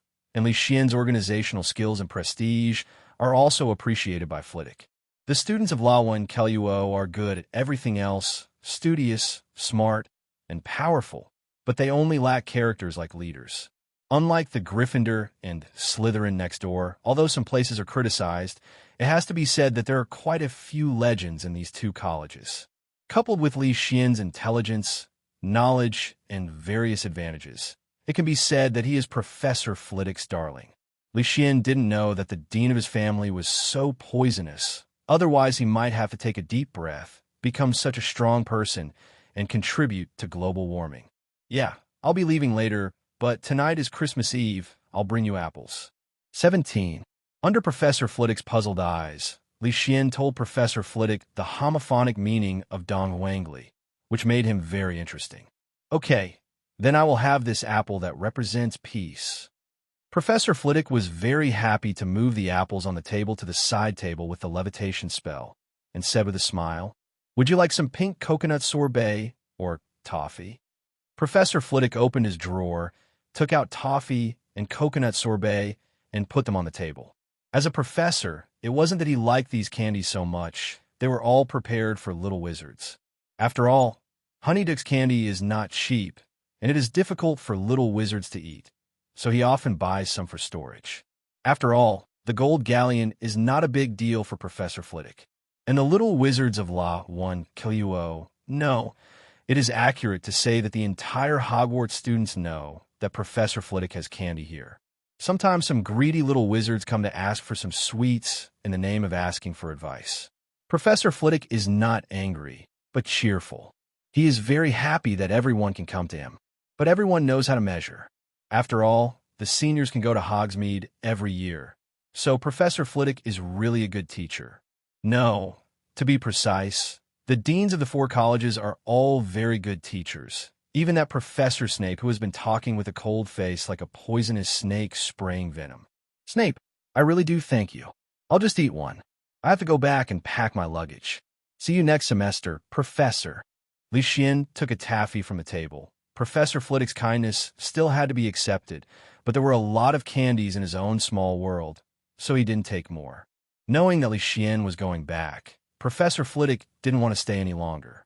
After all, the future is long, and this is only the first semester, and there is still a long way to go. While chewing taffy, Leysen walked towards Law 1 Kaleo's dormitory. He also saw Hagrid dragging a Christmas tree that was about the same size as him to the auditorium. I can only say that it is you. In fact, Leysen has nothing to clean up. After all, everything is in the small world, and the dormitory bedroom is just a change of clothes. Anyway, it's no secret that I have space items. Leysen doesn't bother to pretend anymore. It's a showdown. Hey, I don't pretend anymore. I went back and cast another burglar induction spell on my room, then took a look and found that I had nothing to bring, so I came to Law 1 Kaleo's common room with empty hands. It's not for anything else, but to wait for Penelo. After all, Leysen has a small world, but she doesn't. Leysen came here to help carry the luggage. Not to be precise, to collect the luggage. After waiting for more than 10 minutes, Penelo came down. Fortunately, he only took one box, and Leysen stepped forward to put the box in. Then go to Gryffindor with Penelo. Wait for Hermione to come down and repeat the operation. Woo woo woo. Another half day was wasted on the train. If it wasn't for the purpose of deceiving others, Leysen would have wanted to summon Atai out. Taking him would be much faster than this express. If it doesn't work, the birds and snakes can do it too. 440. The speed of the birds and snakes is much faster than this train. When getting off the car, Leysen bought some fruit and some gifts for Hermione and Penelo. After all, it is necessary to make a good relationship with the mother-in-law and the others in advance. Okay, Merry Christmas to you all in advance. Leysen took out their suitcases, put some things on the trolley, and left. Seeing Leysen leaving in a car with the support of several business elites, Hermione and Penelope were a little surprised, but not too curious. Because when they were on the train, Leysen told them about this matter, saying that he has an industry in the technology world, and he also talked about it, so they all know what is going on. In such a comparison, Hogwarts is the same age. No, it can even be extended to those students who have not graduated from the 7th grade. There are a few outstanding students like Leysen who have such a big industry in their teens. Not only is she knowledgeable, handsome, and powerful, but also good at business. She is really a perfect partner. Boss, Merry Christmas. In the car, Guy Enoch, the chief steward of Leysen's technology industry and the general manager, first smiled and said happy holidays to Leysen. Guy Enoch is a handsome British guy in his 30s, with blonde hair, a sharp-edged face, and a capable temperament. You too. Merry Christmas. You came to pick me up during the holidays. Thank you for your hard work. Leysen nodded. For Westerners, Christmas is just like Dongwang's Spring Festival. Although today is not Christmas, but Christmas Eve, it is also a holiday time. Guy and Leysen kept reporting along the way. Although there were exchanges and communication every week, it was still clearer and clearer to speak in person. Leysen and the others didn't go to the company today, or they won't go to the company for the next 2 days because the company is on holiday and Guy and the others just came here today. When Leysen was an excellent laborer in his previous life, he hated going to work on holidays, but now he has become a big capitalist. Leysen's destination is naturally number 8, Privet Drive, his residence. In addition to Guy, the heads of other industries will also come over soon. After all, Guy is only the general manager. For the rest of the catering industry, hotel industry, farm, ranch and winery, technology industry, arms industry, retail industry, etc., each industry has a dedicated person in charge. In addition to their deputy, there are more than a dozen people who directly contact Leysen. Although Leysen returned to King's Cross Station because of the Hogwarts Express, it was already evening, but it did not affect the evening schedule. There are only 2 itineraries CDFB in the evening. One is for everyone to have a meal together, and then there's a meeting. By the time Leysen got out of his busy work, it was already the last day of 1991, and these days were really busy. Except for Leysen, who was sorting out work at home on the 25th of Christmas. It has been formed since the 26th. Fortunately, on Christmas Day, Xuan was very helpful and helped Leysen deliver all the Christmas presents he wanted to give. That day Leysen was still thinking wickedly. If Fantastic Beasts were to choose the fantastic animals that they dislike Christmas the most, the owls would definitely have something to say. Because this festival is their good day, so many gifts have to be given one by one, which is simply torturing the owls. Snow owls like Leysen are okay, young, and strong, and have been baptized with spiritual energy, and owls like the Weasley family can only be said to be old and vigorous. And there's so many people in the Weasley family. If everyone sends gifts through it, Leysen can only say good luck to you. Not counting the subordinates in the technology world. These people don't need Xuan to send Leysen. Leysen just gives it or arranges it. It's mainly from Hogwarts, Hermione, and Penelope, needless to say. The rest are Professor Flitwick, Martha, and the Weasley twins who play well, and the little wizards who are in the same grade as Law and Keluo. Except Hermione and Penelope's gifts are carefully selected. The rest of the people basically choose the same. That is the food in their own industry. It's just the quantity and variety, and Leysen's laziness is nothing to say. The new year is coming again. New Year's Eve is coming. Leysen did not stay in his own house, but entered the small world, which is much warmer than outside. All of a sudden, Leysen will be out of school for a week. During this time, Leysen is very busy, mainly busy with the armaments. Don't forget, on the 2nd day of Christmas, the giant bear will disintegrate. Leysen has learned a lot about this matter in his history textbooks. Therefore, Leysen naturally planned there in advance. He knew what the current situation was like there. The target, of course, was their arms production line and various talents. As mentioned earlier, Leysen must master this area when he finds an opportunity. This time point is undoubtedly the best time to intervene. Therefore, during this feast, Leysen at least had a full stomach, and it would take at least half a year or even a year to digest it. Of course, What Leysen has done has been seen by some people, and jealousy is inevitable. But now the scale and system of Leysen's industry are not in the state of being at the mercy of others. If you want to fight Leysen, first check if your teeth are sharp enough. According to the news over there, the invisible beast will arrive in 2 days, and it can be received just before returning to school. Leysen looked at the birds and snakes playing over there and thought, Leysen not only gained a lot in the real world this time, but also in the wizarding world over there. Leysen also took the opportunity to recruit a lot of talents. Now Leysen's shortcomings in the wizarding world were made up for. After all, there are indeed very few wizarding people in England. Even those so-called black wizards are actually useless if you put on a black robe. After all, there are only those people in the group of black wizards, but I just don't know which one you are. Compared to the wizarding community in England, there are more people in the Far East, and now is the best time to subdue them. Not for anything else, because Leysen is rich now and has all kinds of supplies. In this special period in the Far East, having money is not the most attractive thing, but having supplies is. As for Leysen, whether it is materials from the technological world or the magic world, he is not bad. All kinds of magic plants have also been cultivated in the small world, and Leysen has also collected a lot of seeds. Even if Leysen doesn't have it here, but he has gold galleons. They don't sell it at Far East, but they will definitely sell it to Leysen. After all, Leysen, a big customer, is famous in the circle for being rich and straightforward. It's almost the kind of people who get money quickly, but Leysen is not losing money, and the galleons he used were all obtained from the underground gold curry. Most of the wizards that Leysen recruited this time were at the level of great wizards, as long as there were a few dozen elite wizards. As for the Morningstar wizards, I'm sorry, don't even think about it. After all, there are very few people who have reached the level of Morningstar wizard. No matter what, they will not be reduced to working for a small force like Leysen who doesn't go out.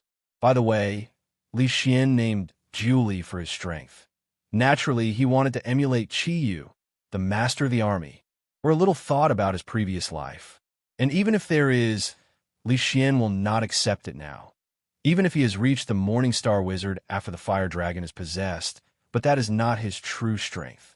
It's still very easy to be taken advantage of. When the time comes, don't make wedding dresses for others, and let the recruited Morningstar wizard pick peaches. Don't worry, I am only 11 years old now. Oh no, I will be 12 years old tomorrow, and I still have a lot of time. Leysen didn't expect that this time he would take this opportunity to get the invisible beast. As I said before, the invisible beast is an XXXX magical animal, although it has a gentle temperament and likes to be quiet. However, because of its own invisibility characteristics, the ability to predict the future for a short time, and the high value of hair, it is rarely discovered by wizards. Moreover, the region where the invisible beast mainly lives is the Far East. That is, taking advantage of this turmoil, this invisible beast appeared. Wow! When Leysen came to the lake behind the villa in the small world, 2 figures broke through the water and rushed out. Ordinary people would definitely be terrified, but Leysen already sensed what was coming. In front of him, the whole body is dark light green, hairless, with horns on the top of his head. Isn't it the Grindylow that Leysen conquered from the Black Lake? Seeing the big fish still struggling in their 2 hands, Leysen smiled. It was not the first time. Every time he came to the edge of the lake, these 2 guys would try to please him like this. Seeing fish, the happiest thing is the birds and snakes. They chirped and took over the 2 big fish. They skillfully disemboweled and removed the internal organs. Among other things, the birds and snakes will definitely kill the fish now. Good hand.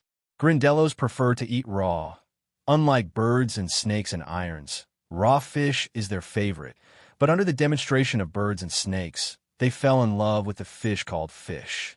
How to eat raw.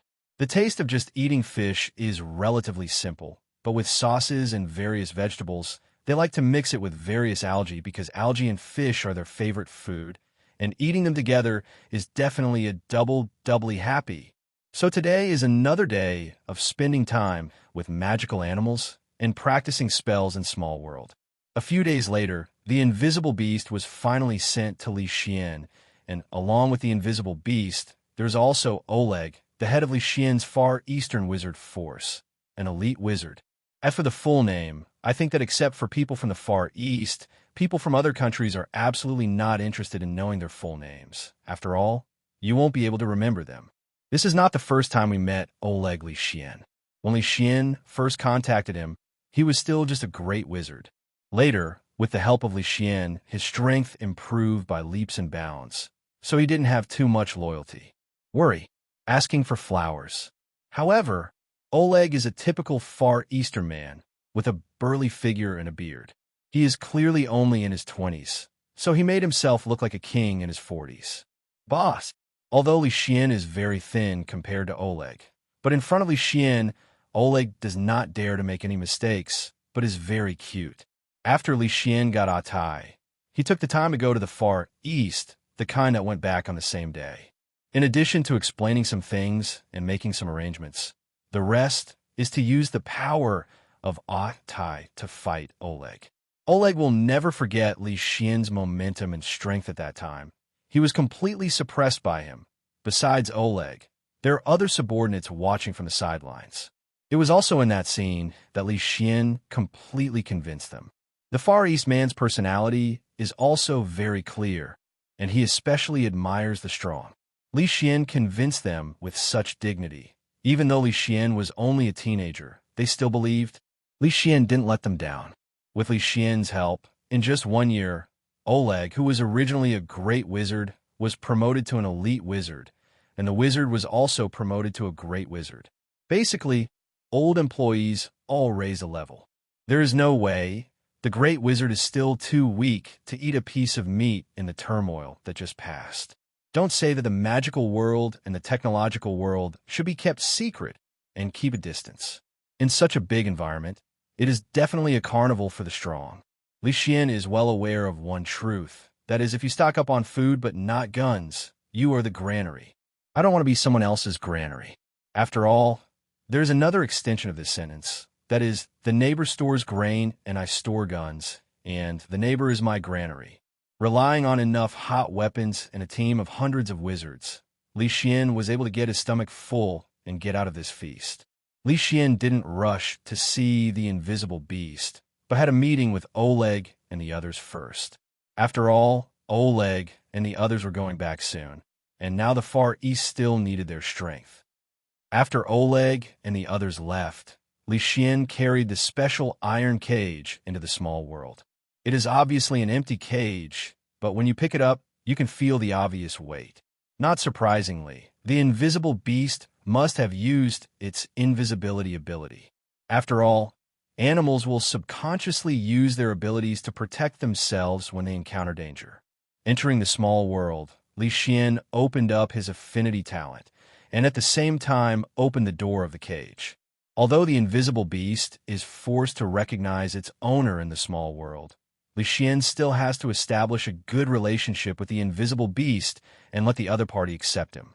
Come out, don't be afraid. Leysen softly said to the invisible beast in the cage. This magical animal represents the number 0 in the rune alphabet, and the 440 birds and snakes around them stopped making noise and stayed quietly. As for Atai, Leysen was afraid that the invisible beast would be scared by Atai and would not dare to come out or remain invisible all the time, so he let it wait outside the villa. Maybe it's because of Leysen's kindness, Leysen's affinity talent, the passive favorability bonus after accepting the master, and the expectations of the birds and snakes. Leysen could clearly feel the movement of the invisible beast walking out of the iron cage. After a few seconds, maybe he really didn't feel any danger, and the aura here made him feel very comfortable. King Calendar. The appearance of the invisible beast looks a bit like an elegant ape-man, and the whole body is covered with long and fine hair that is as silver as silk. At the same time, it has a pair of black eyes, but now the invisible beast's big black eyes are often hidden in the hair, revealing a touch of sadness and a little bit of panic and anxiety. Naturally, Leysen could understand. After all, he left his hometown and was captured by wizards and transported here after a long journey.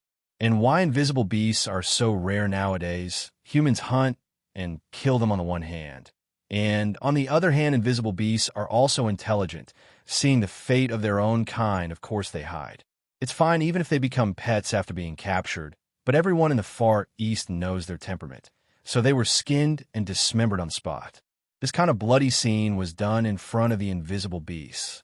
Of course, the invisible beasts were invisible. Seeing such a result, the invisible beasts, of course, avoided the wizards. Well, you don't need to worry and be afraid when you come to me. Leysen stepped forward and gently hugged the invisible beast into his arms. The invisible beast's eyes subconsciously glowed with a premonition of the future. It wanted to make sure whether Leysen would hurt itself in the next second.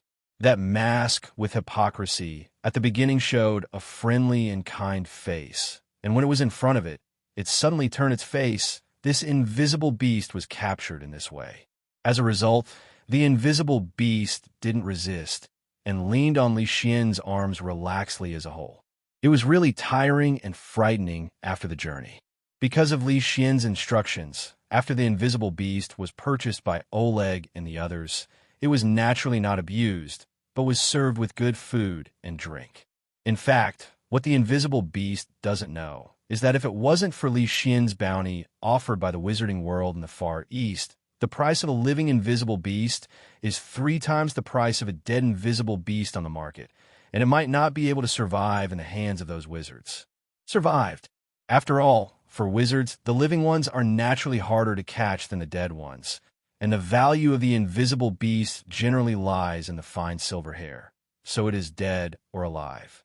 As for why not breed invisible beasts to harvest hair regularly? The first is that if you want to weave an invisibility cloak, you must have the hair of one or more invisible beasts, and the hair of an invisible beast grows very slowly because of its magical properties. It cannot be harvested once a year, and hairs that are too short are of no value and must reach a braidable length. The second is the number of invisible beasts. Bowtruckles, billywigs, and other magical animals are very small in number.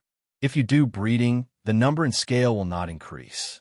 If it does not reach a certain level, it will only be a waste of time and energy. Waste money. After all, invisible beasts also need to eat and drink, so there's a lot of investment in breeding, and everyone knows the situation in the Far East. People can't get enough to eat, let alone breeding magical animals. Moreover, we have to care about the invisible beasts, and as a result, we don't see any returns for a year, only different expenditures. So generally, unless they are pets, almost no wizards will choose to breed invisible beasts. This time, if the invisible beast hadn't been unable to come out to find food, it wouldn't have been caught. After all, the mountains were covered by heavy snow, and the sky and the earth were all white, so it was really hard to catch prey. The reason why the danger level of invisible beast reaches XXXX is mainly because of its scarcity and the ability to be invisible and predict the future. As for the combat power, Leysen is definitely among the magical animals in his current collection. Some of them are comparable to sniffing and bowtruckle, and the others are basically better than invisible beasts. In fact, as a herbivore, invisible beasts do not have high food requirements, but they cannot withstand the current climate in the Far East. Leysen hugged the invisible beast for quite a while, but didn't see any movement from it. He lowered his head and saw that this little guy just fell asleep in Leysen's arms. I can only say that I don't blame it. My nerves have been tense all the time, and I have been worrying about it recently, and I must have not had a good rest. Leysen's tense nerves suddenly relaxed. The tiredness accumulated for many days suddenly broke out and surged up, so it is normal to sleep directly in a place where you feel safe. Leysen gently hugged the invisible beast and came to the room of the birds and snakes, where Leysen had prepared a small bed for the invisible beast in advance. In the original 5.1, it was Purongron who lived with the birds and snakes, but now the Purongrons have been moved to live with the little snuffers. Leysen was afraid that these little guys would be too noisy, making the quiet invisible beast uncomfortable. In fact, it would be most appropriate to arrange a separate room for the invisible beast, but Leysen was afraid that the invisible beast might not be used to it, because it was new to the house. So temporarily let it live with the birds and snakes, and then arrange it according to its ideas after it gets used to it. With the veterans of the small world like birds and snakes, Leysen is not worried that the invisible beast will not get used to it. Although the birds and snakes are only about 1 year old, Leysen is still very at ease in doing things. Cover the invisible beast with a small quilt, and leave with the birds, snakes, and little snuffers who look like worms, and then let the invisible beast sleep well. In the evening, the invisible beast woke up from its sleep, found the strange environment it was in, and subconsciously used its invisibility ability to hide itself. But after more than 10 seconds, he returned to his senses, looked at the small bed and quilt under him, and remembered where he was now. The evening glow shone in through the windows, making the room not very dark.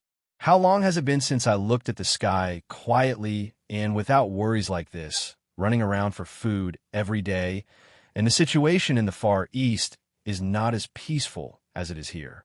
The invisible beast didn't rush down, stroked its belly gently, then got off the bed, went to the window, and looked down. In the backyard near the lake, Leysen was cooking dinner for Atai and the others. It was the New Year's Eve, and there was no one else around. Leysen felt that it would be better to spend time with the magical animals who trusted and supported him the most.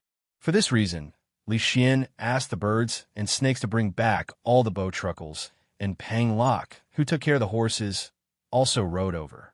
Leysen, the flying billywig, just sent a thought to notify that the shape-shifting lizard is always near the villa, and the Kappa and Grindylow are in the lake. As for the cats and cats who live in the villa, it goes without saying, so when the invisible beast looks down from the window, it sees such a harmonious scene. Leysen was roasting a whole cow in front of the bonfire, and the lank iron belly fire dragon next to him was lying on its head, but it was facing Leysen's side, staring closely at the roast whole cow. 5 birds and snakes stuck to Leysen's body, and 2 gigantic lock avatars were constantly busy, such as washing fruits with the help of Green Shenluo and Kappa. On the other side, Xiaoxiao, Pirangrong, Bowtruckle, and shape-shifting lizard turned into troublemakers, and after a while they ran to Leysen to watch eagerly, and asked Leysen to cut some grilled meat for them, even if most of them didn't eat meat. Then I went to Pang Lok to secretly take away some favorite fruits, or distribute the spoils unevenly, and get angry and play around again. Even the brave ones ran to Atai and climbed on its back. Atai didn't get angry, just let them play, as long as he didn't delay his own barbecue. Are you awake? Come down when you wake up. As the owner of the small world, he is naturally able to sense everything inside. So he knew it when the invisible beast woke up, but he was busy discussing with the little boy Xiaoi what grilled fish tastes better. And at the same time, it also gives stealth a little reaction time. By the way, the window of the bird and snake's room was open, and the sill of the window was deliberately shortened to make it easier for them to wander around. So Leysen, the invisible beast, could see it when he looked up by the window. Hearing what Leysen said, many magical animals also looked up. Being stared at by so many friends, the invisible beast was not nervous or shy, and nodded generously. Leysen didn't say anything about this, but smiled and continued to be busy with the work at hand, presenting the magical animals in his own small world. Birds and snakes, sniffers, cattails, bowtruckles, and deformed lizards all have the temperament of children. And people like Pang Lok, Grindylow, and Kappa, although they are not young, are not the kind of lively and talkative people, and they are all relatively taciturn. After all, their original temperament is procedure. Grindylow and Pang Lok are okay. At least they still have partners by their side before, and the problem of Kappa is more serious. But Leysen couldn't help it for a while. After all, the Kappa situation is also an old problem. He lived alone for so many years. Using human age to describe him, he can be said to be an old man in his twilight years now. And he's indifferent to everything. After all, he has experienced life and death. As for Atai, needless to say, now I am a tough guy. I just want to enjoy delicious food and become stronger and don't care about anything else. The reason why he said so much was that Leysen wanted to find himself a big steward of the small world, at least the great steward of the magical animals. It's a pity that none of the people in the small world are qualified for this job, It should be said that none of them match in character. It wasn't the first day that Leysen came up with this idea. He had it when he was at Hogwarts. After all, as there were more and more magical animals in the small world, someone still needed someone to help Leysen manage them. In fact, the house elf is the most suitable, loyal, capable of magic, mainly able to communicate with Leysen. But it is a pity that the house elves in the magic world are currently monopolized. Basically, there are no wild ones, and even if they trade, there are very few trades. Of course, the Hogwarts kitchen has the largest number of house elves in the wizarding world, but at present, Leysen has no idea how to trick the house elves from. After all, these house elves are all thinking of Hogwarts and Hufflepuff, and they will be grateful. In such an era, Hogwarts gave them shelter, which is a great kindness. Even though he didn't have much contact with the invisible beast, Leysen could feel the indifference and generosity of the invisible beast. Generally speaking, if one wants to become a leader among magical animals, or a housekeeper like Leysen needs, of course one must use strength to speak. According to this, Atai is the most suitable. But after Leysen communicated with it, this tired 440 lazy guy had no idea about this at all, and even refused repeatedly. Well, since he doesn't want to, Leysen won't force it. After all, mutual respect and consent are the premise. Now he found out that the invisible beast had some meaning. After all, this invisible beast didn't seem like birds, snakes, or children. When it is fully cultivated, Leysen plans to talk to it. As for the fact that the invisible beast is not strong enough, will they be convinced by Atai? For Leysen, of course, strength is not everything. As long as Leysen speaks, the magical animals will listen. After all, no one else can hold this position, and Atai himself refused. I haven't eaten for a day, so you should be hungry, right? Go to Panglock and the others to get some fruit for a cushion. Seeing the elegant, invisible beast walking down, Leysen said with a smile, the invisible beast is a herbivore, so it can naturally eat fruit. If there are fruits to eat, isn't that more delicious than grass? Not to mention that the fruit tastes even better in Leysen's small world, and the invisible beast doesn't refuse, and it's really hungry. It's not shameful for my master to feed me. So come to Panglock and them, pick up a big washed apple and eat it. As soon as the crisp and sweet apple is eaten, the eyes of the invisible beast light up. It is sweet, crisp, and juicy. This apple is really delicious. The invisible beast eating the apple also came to sit next to Leysen. After all, when he came to a strange place, no matter whether it was a human or a beast, he would subconsciously get close to what he was familiar with. It's just that the distance between the invisible beast and the bonfire is a little bit far, and it doesn't want its slender silver hair to be ignited. While Leysen was busy with his work, he was communicating with the invisible beast. It's just that this so-called communication is basically Leysen talking, the invisible beast nodding and shaking its head or adding some gestures. An hour later, the Atai birds and snakes over there were feasting, while Leysen was watching the invisible beast drinking juice and gently stroking its belly. After the exchange and communication just now, don't ask how Leysen understood what the invisible beast wanted to express. They all agreed. There must be a connection and a history of being able to perceive the other party. Leysen never thought that his invisible beast would be buy one get one free. Leysen was a little strange when he saw the invisible beast touching his belly, but now he finally understands that the smile on the invisible beast's face is the brilliance of motherhood. If it wasn't for the little guy in its belly, this new life, the invisible beast would not come out to look for food at this time of year. After all, it is aware of the situation in the Far East, and of course it will stockpile food in advance, but did not expect that this time there are two mouths, so there's not enough food. As for Leysen asking about the little guy's father, the invisible beast shook his head and didn't say much. So Leysen didn't know if the other invisible beast was made into an invisibility cloak or was a sugarcane beast. But this has nothing to do with Leysen.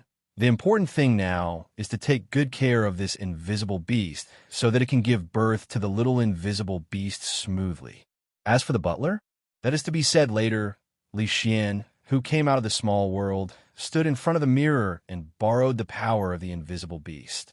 In an instant, he could see himself in the mirror suddenly become transparent like water ripples, although he completely disappeared. Leysen walked back and forth in front of the mirror and found that there was no flaw, and the place where he was standing in the mirror was still transparent and empty. But this does not mean that the invisibility ability is invincible. Now, Leysen has discovered two problems. The first is that even if he is invisible, the person is still there, so he should avoid contact with others. It's like why Snape stretched out his hand when Harry wore the invisibility cloak to watch the conversation between Snape and Quirrell. Whether it's the ability of the invisible beast, the invisibility cloak, or the disillusionment spell, they all have this flaw. The second should be an extension of the first defect. That is, the various movements created when invisible will not be eliminated, and this also needs attention. Leysen took out the flashlight, turned on the switch, and placed it on the table, then walked over by himself, and found that there were no shadows or outlines on the ground. That shows that the invisibility is relatively perfect, and there is no death in sight. As for the noise of walking, Leysen also has a way to solve it. If there is noise when walking and the speed is slow, then flying will be fine. It's not that Leysen can only fuse a single magical animal at the same time, of course. He can fuse multiple animals at the same time. It's not just empty words, but Leysen has really tried. The key point of multiple fusions is whether Leysen can withstand it. For example, if Leysen fuses with the fire dragon Atai, it will be no problem to fuse with the invisible beast, or Xiaoi can do any of them. But that's the limit, fire dragon plus a magical animal. But if it's like a bird and snake, Leysen could directly fuse all 5 of them, add an invisible beast, and add Panglock, they're not a problem. So Leysen's real combat limit lies in how many magical animals he can fuse, which is related to his physique. This is why he insists on exercising every day. Even if the effect of regular exercise is not 1/10 of the nourishing effect of the daily magic power, but if it can be a little more, it will be a little more. In the future, Leysen's physique will become stronger, and the number and strength of the magical animals in the small world will increase. At that time, Leysen will be in his strongest state if he chooses longevity possession. Among other things, if there are 10 or 8 fire dragons in Leysen's small world, Leysen can be piled up to the level of Hao Yue Wizard just by counting, and even more plus other fire dragons in the small world. For fantastic beasts, it is not impossible to reach the Yaoyang Wizard. It's just that this goal is impossible to achieve for the time being. But in the future, it's not certain.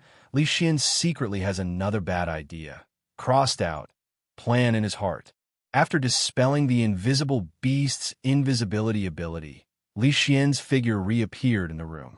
Embedding his whole body into the soft sofa, Leysen looked at the flames that were constantly beating in the fireplace, thinking about what else he hadn't done. After all, there's still 1 week before school starts, so I have to hurry up.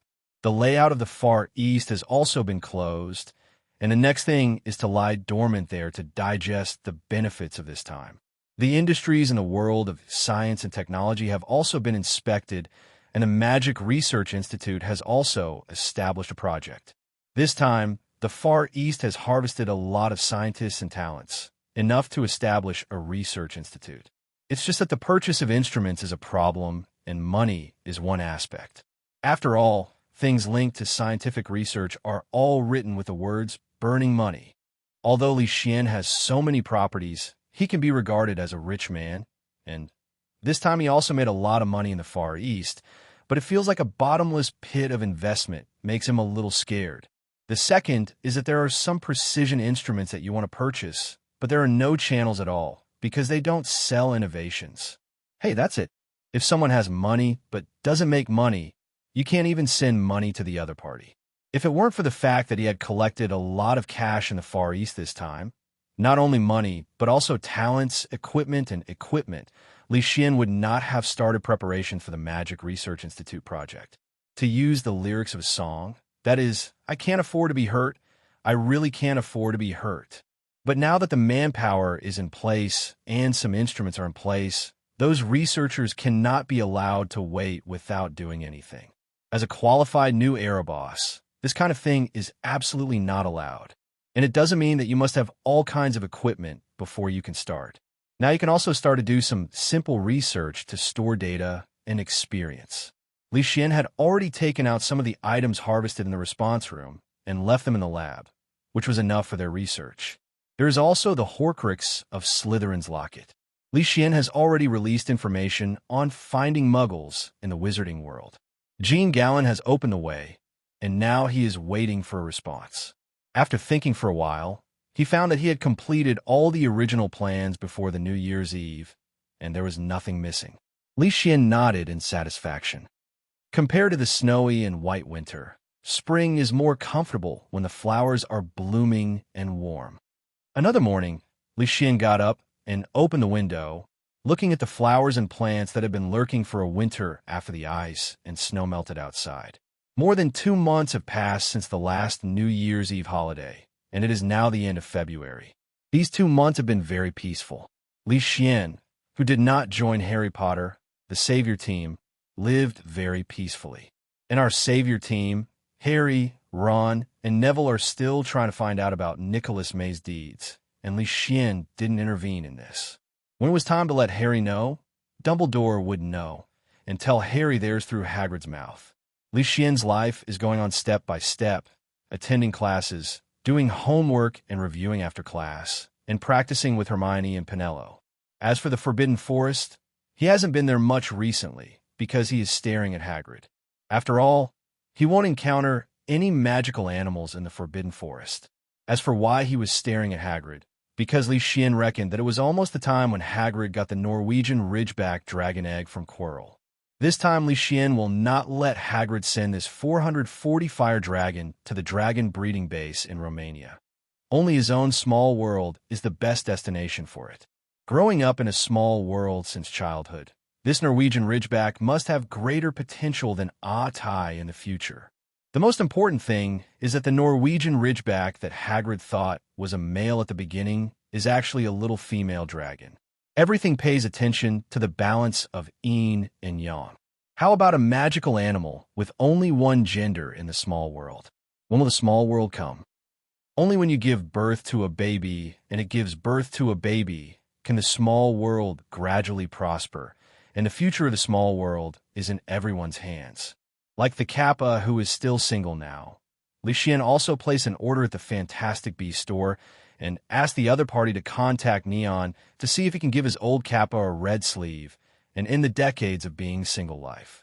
This kind of life without desires and needs is not in line with the development concept of the small world. Leysen must give it some motivation. However, there are no new magical animals, which does not mean that the number of old ones has not increased. In the past 2 months, Leysen has seen the appearance of the Black Lake several times. Not enough. And there are not only giant squids, mermaids, and grindellos in the small Black Lake. In order to ensure the ecological balance of the Black Lake, let the enthusiastic self help to solve it. Bring some grindellos to the small world, lighten the burden on the Black Lake. Don't thank me too much. I am the successor of the new era, and it is my nature to be helpful. Today is the weekend. Taking advantage of the clear weather and sunshine, Leysen and the others thought it might be a good choice to go out for a walk, and it will be even more perfect to have an outdoor barbecue. Hogwarts says it's big or small, but there are some places where you can't walk around. Going out in the green will naturally go to places you don't often go to. So, next to Hagrid's pumpkin vegetable garden, Leysen was eyeing him. How could this kind of thing be just Leysen, Hermione, and Penelope? And of course there are others. For example, our good friend Weasley Twins, who is a super detective at any time and any place, handles cases seriously. The Weasley Twins are any time, any place, serious mischief, not doing business. There are also Penelope's roommate Martha, Neville and his good roommates Harry, Ron, and some other little wizards. So this group of dozens of wizards headed towards Hagrid's secret garden. Most of this group are young wizards in the first grade, and there are very few senior ones. Except for Penelope and Martha, the others are friends of George and Fred. Of course, Leysen is also very good at being a man. When going to other people's territory, of course, he has to pay homage to the dock and obtain the owner's consent. Of course, Hagrid would not refuse Leysen's request, and was even very happy to see this kind of thing. A little wizard is willing to get close to him, which means that he is gradually accepted by everyone. In fact, Hagrid has a wish hidden in his heart, that is to become the professor of magical animals at Hogwarts. But this is a very difficult time for him. After all, he was expelled because of Voldemort's frame in his 3rd year. And if you want to become a professor, you must learn to get along with little wizards. Because of the size, Hagrid has more contact with Harry and others little wizards rarely communicate with Hagrid. Therefore, for this activity proposed by Leysen, he is very welcoming. But what Hagrid didn't know was that it wouldn't be long before this dream could be realized in the next year. This was Dumbledore's reward for helping him all the time, or he couldn't find someone more suitable than him for the time being. After all, when Leysen's 2nd-year study career ended, the original professor of magizoology, Professor Sylvanus Kettleburn, was about to retire, and Hagrid happened to take over his position. Speaking of Professor Kettleburn, this is also a legendary figure in Hogwarts. After all, the record of 62 retention checks is unmatched. This one also really likes magical animals, but how to put it, I can only say that this professor is really brave and reckless. Interestingly, there's even a game in the wizarding world to bet on whether Professor Kettleburn can retire alive. This is no longer a healthy retirement, because the current Professor Kettleburn is physically disabled. As for what happened, it can only be said that he must be brave. Don't look at the magical animals here in Leysen. They are obedient, and there is no danger at all. That's because Leysen has the bonus of the bee spirit orb and the compulsory recognition of the owner of the small world. Of course, for this team building activity, Leysen naturally reported to his dean, and even invited his own dean Professor Flitwick, the next-door Professor McGonagall, the friendly Professor Sprout, and even Professor Snape. Of course, thanks to the top of the mountain, the most powerful Professor Dumbledore also asked Professor Flitwick to help invite him. It's just that none of these professors came, but I'm happy to see such a wave of team-building activities organized by Leysen. People didn't come, but things came. For example, Professor Flitwick sponsored candy. Dumbledore asked house elves to prepare some ingredients for Leysen. Professor Sprout gave some vegetables and fruits grown by himself. And Professor McGonagall sponsored several toys, including wizard chess. You are such a Professor McGonagall. As for our Professor Snape, Leysen was even more surprised to become the beverage sponsor of this event. Leysen never expected that such a polite activist would attract 5 sponsors for this team-building event. Now that they got sponsorship from the professors, and after communicating with Hagrid, Leysen later released the news that this event has been completely expanded to the entire Hogwarts. Anyone who wants to come will come. After all, the support given by the professors is so great, it seems that people like myself are not suitable. Anyway, Hagrid's side is big enough, even if all the little wizards can go there. But this is impossible. After all, not all the little wizards will come. As for how to manage so many people, how can Leysen manage it? Leysen doesn't need to connect one by one. As the boss of so many companies, how can he not know how to cultivate tool talents? Those who come from Gryffindor will look for George and Fred. Those who come from Law and Kelluo will look for Martha and Penello. And those who come from Hufflepuff will look for Cedric, the star of Hufflepuff and the future goblet of Fire Warrior. Because he and Hufflepuff always attend classes together, and the relationship between the two colleges is good. So, Leysen naturally has a good relationship with Cedric. As for the Slytherins, if Slytherin comes, go to Malfoy. That's right, it's our Delacomo, Mr. Fu. To be honest, he was quite surprised that Delacour brought his 2 subordinates to Leysen. But after thinking about it, it might be because his godfather, Snape, supported Leysen's actions. There was also Harry Potter who fell in love with him and killed him, so it was no surprise that he came to make a good relationship with him. When Malfoy received this task, he was not at all unhappy about being arranged by others. On the contrary, there was a kind of joy that he didn't know where it came from. With the tools and people, the little wizards were quickly diverted after they came. This so-called group building is actually nothing more than Leysen providing the venue, name, and materials. The little wizards came here, went to the corresponding person in charge according to the college to receive various supplies, and then found a spare place to start working or joined a familiar group. Usually, little wizards basically don't have such experience in grilling by themselves. There are parents busy at home and house elves in college. It's really attractive. Leysen also found out later that his group building activities also enhanced the communication between men and women, and there seemed to be many pairs. Don't be surprised, in such a large environment in the West, children are particularly precocious, and there is nothing strange about this situation. And Leysen has no right to talk about others. Look at Hermione and Penelope who are busy around him. He is sitting like a grandpa, waiting to eat. Originally, Leysen also planned to do it, but Hermione and the others thought it was always Leysen who did the small things, so this time it was theirs. Well, they want to express themselves. How can Leysen stop it? Right?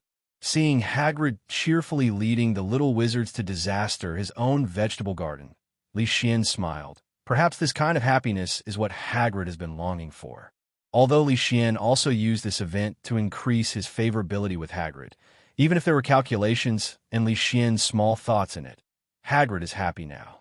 And Leysen didn't want to do anything to Hagrid. He didn't want to kill him. He just wanted him to favor himself when choosing the fire dragon's home. And it wasn't just this time that Leysen made a move.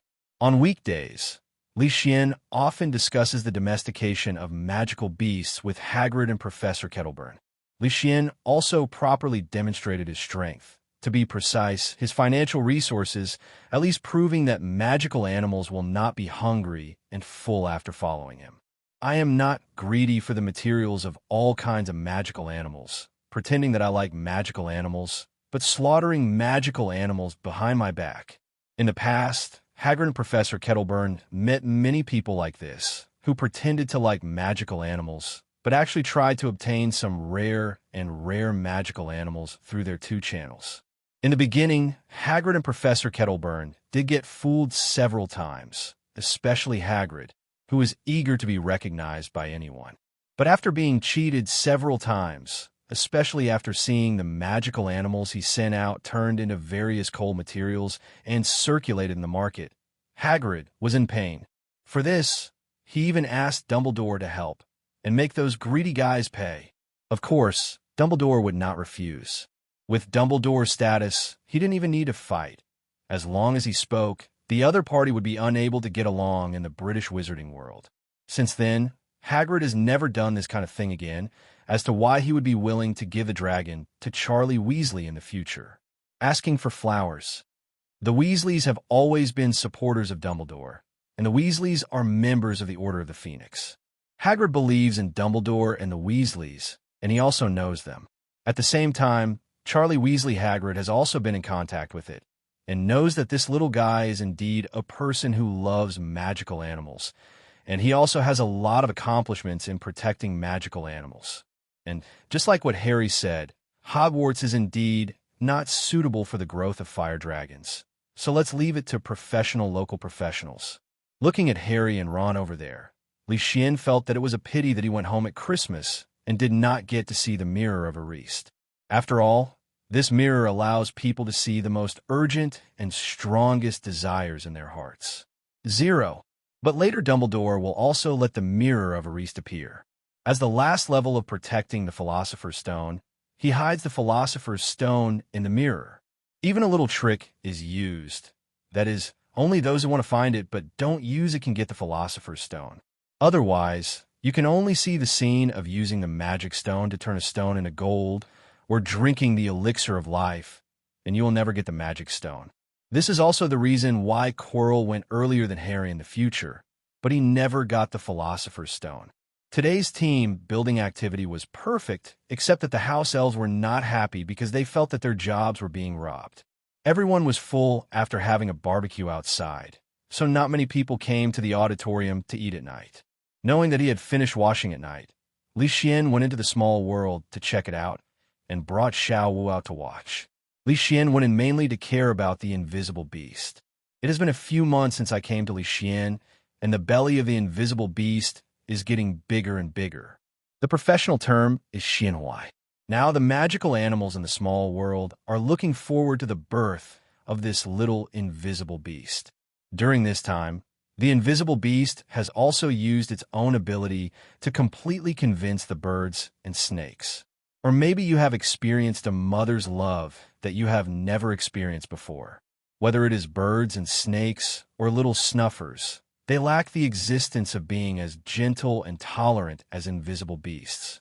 Although there is also Leysen, but it is a completely different feeling, so Leysen's big butler plan should be fine. Knock, knock, knock.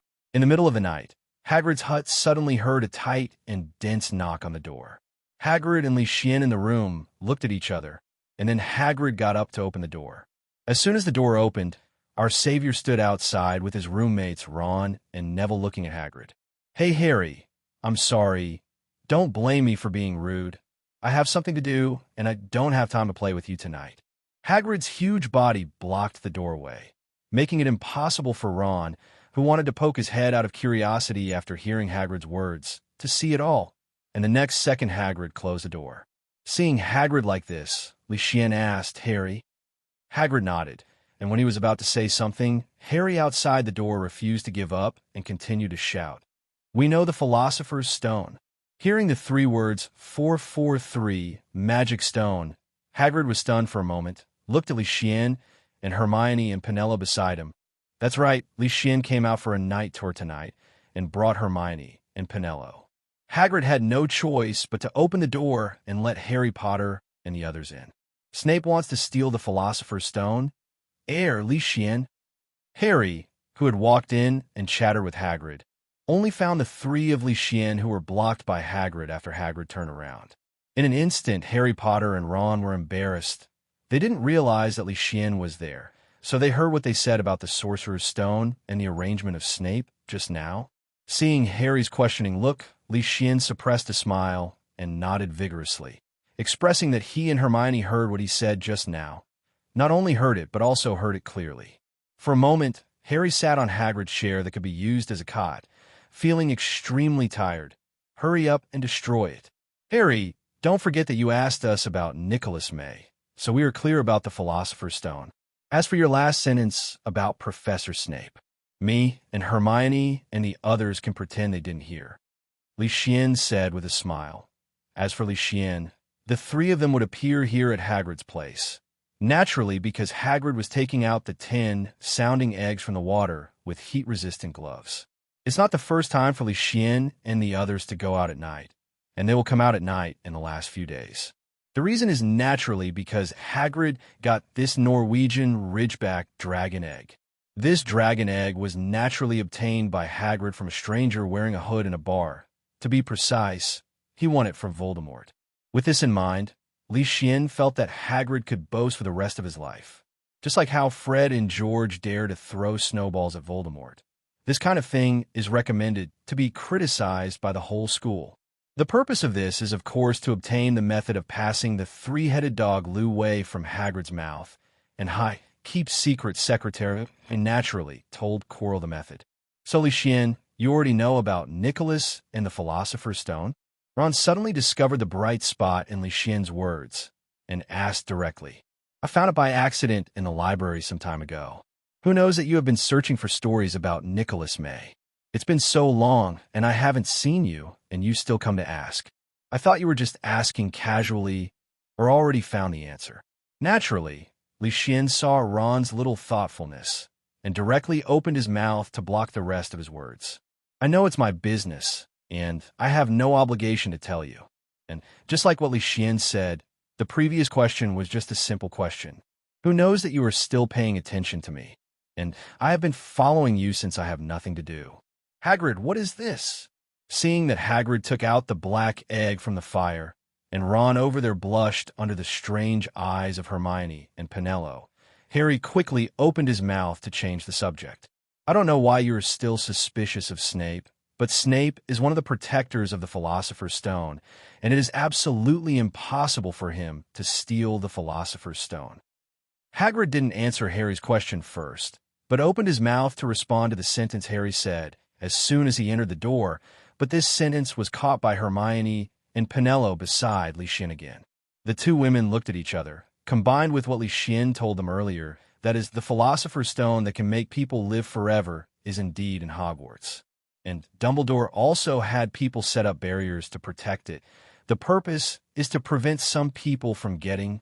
Leysen also saw the eye contact between the two women, as well as Neville's thoughtful eyes over there. But his attention is not here now. He and Hagrid's attention is on the tabletop that keeps sending out there was a sound, and cracks began to appear on the surface of the dragon eggs.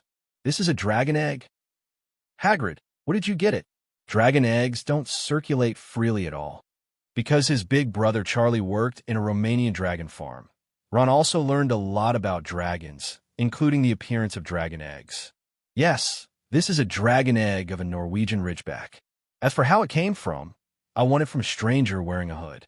For some reason, he seems to be eager to lose to me too. Boom!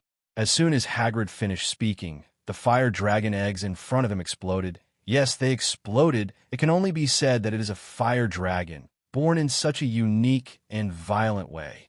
It was also the first time for Leysen to see the fire dragon emerging from the egg. After all, Atai was already an adult dragon when he got it, or an old dragon. Everyone ignored the eggshells splashing around, and all looked at the young Norwegian ridgeback dragon on the table, which was still smeared with mucus and couldn't even stand upright. The newly hatched Norway ridgeback looked 5.1, like a crumpled black umbrella, with a particularly large head compared with its many spiked wings and thin black body. The Norwegian ridgeback also has a long, large nose with white nostrils, horn bumps on its head, and orange-red eyes protruding outward. It's very beautiful and handsome. Look at this little guy. He completely regards me as a mother. Hi, noble.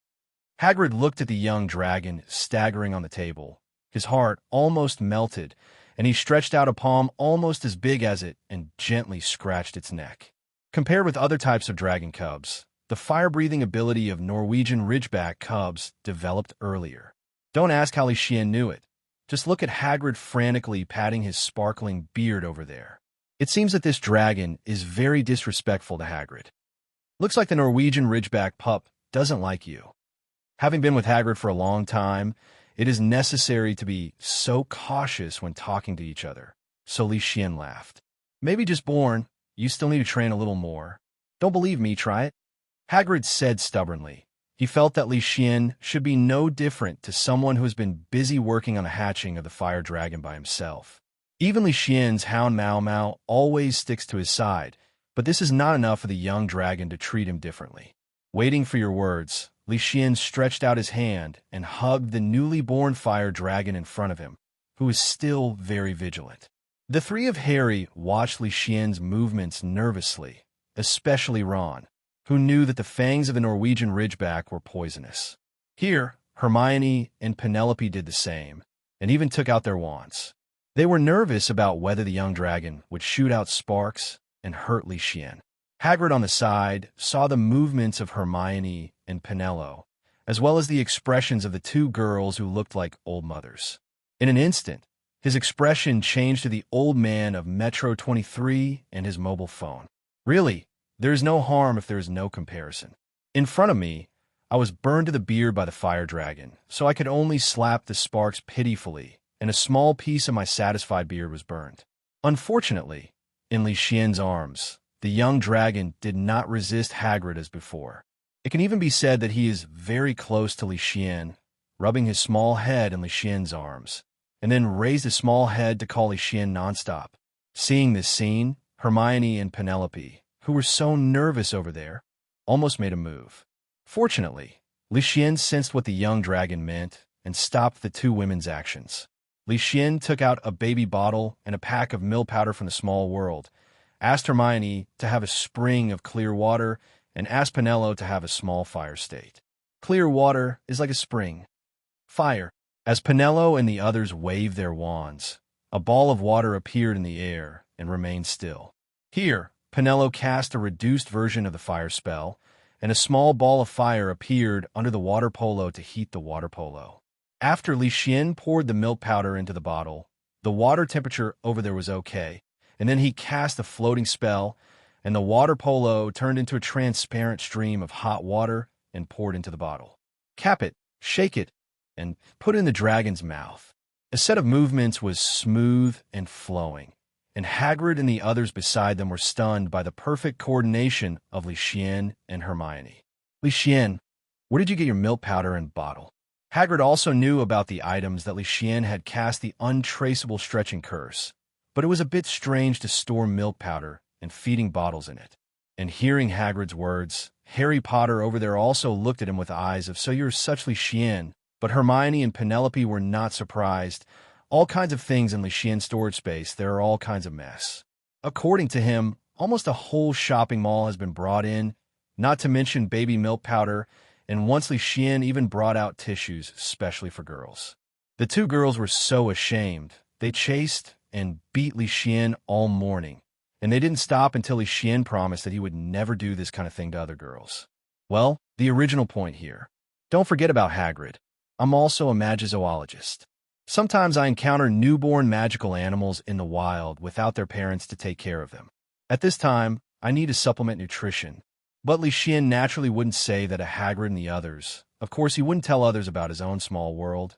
Telling Hermione and them is a way of saying they are relatively close, and Leysen also showed all kinds of things when getting along.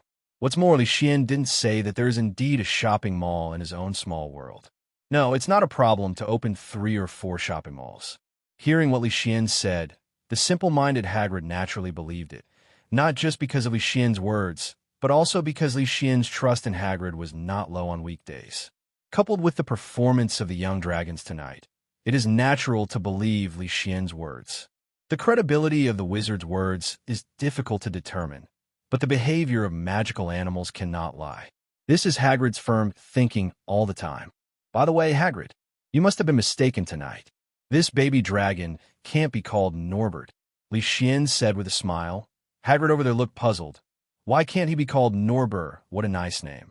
Your Norbert is obviously a boy's name, but this young Norwegian Ridgeback Charmander is a beautiful girl, so it might as well be named Norbeta!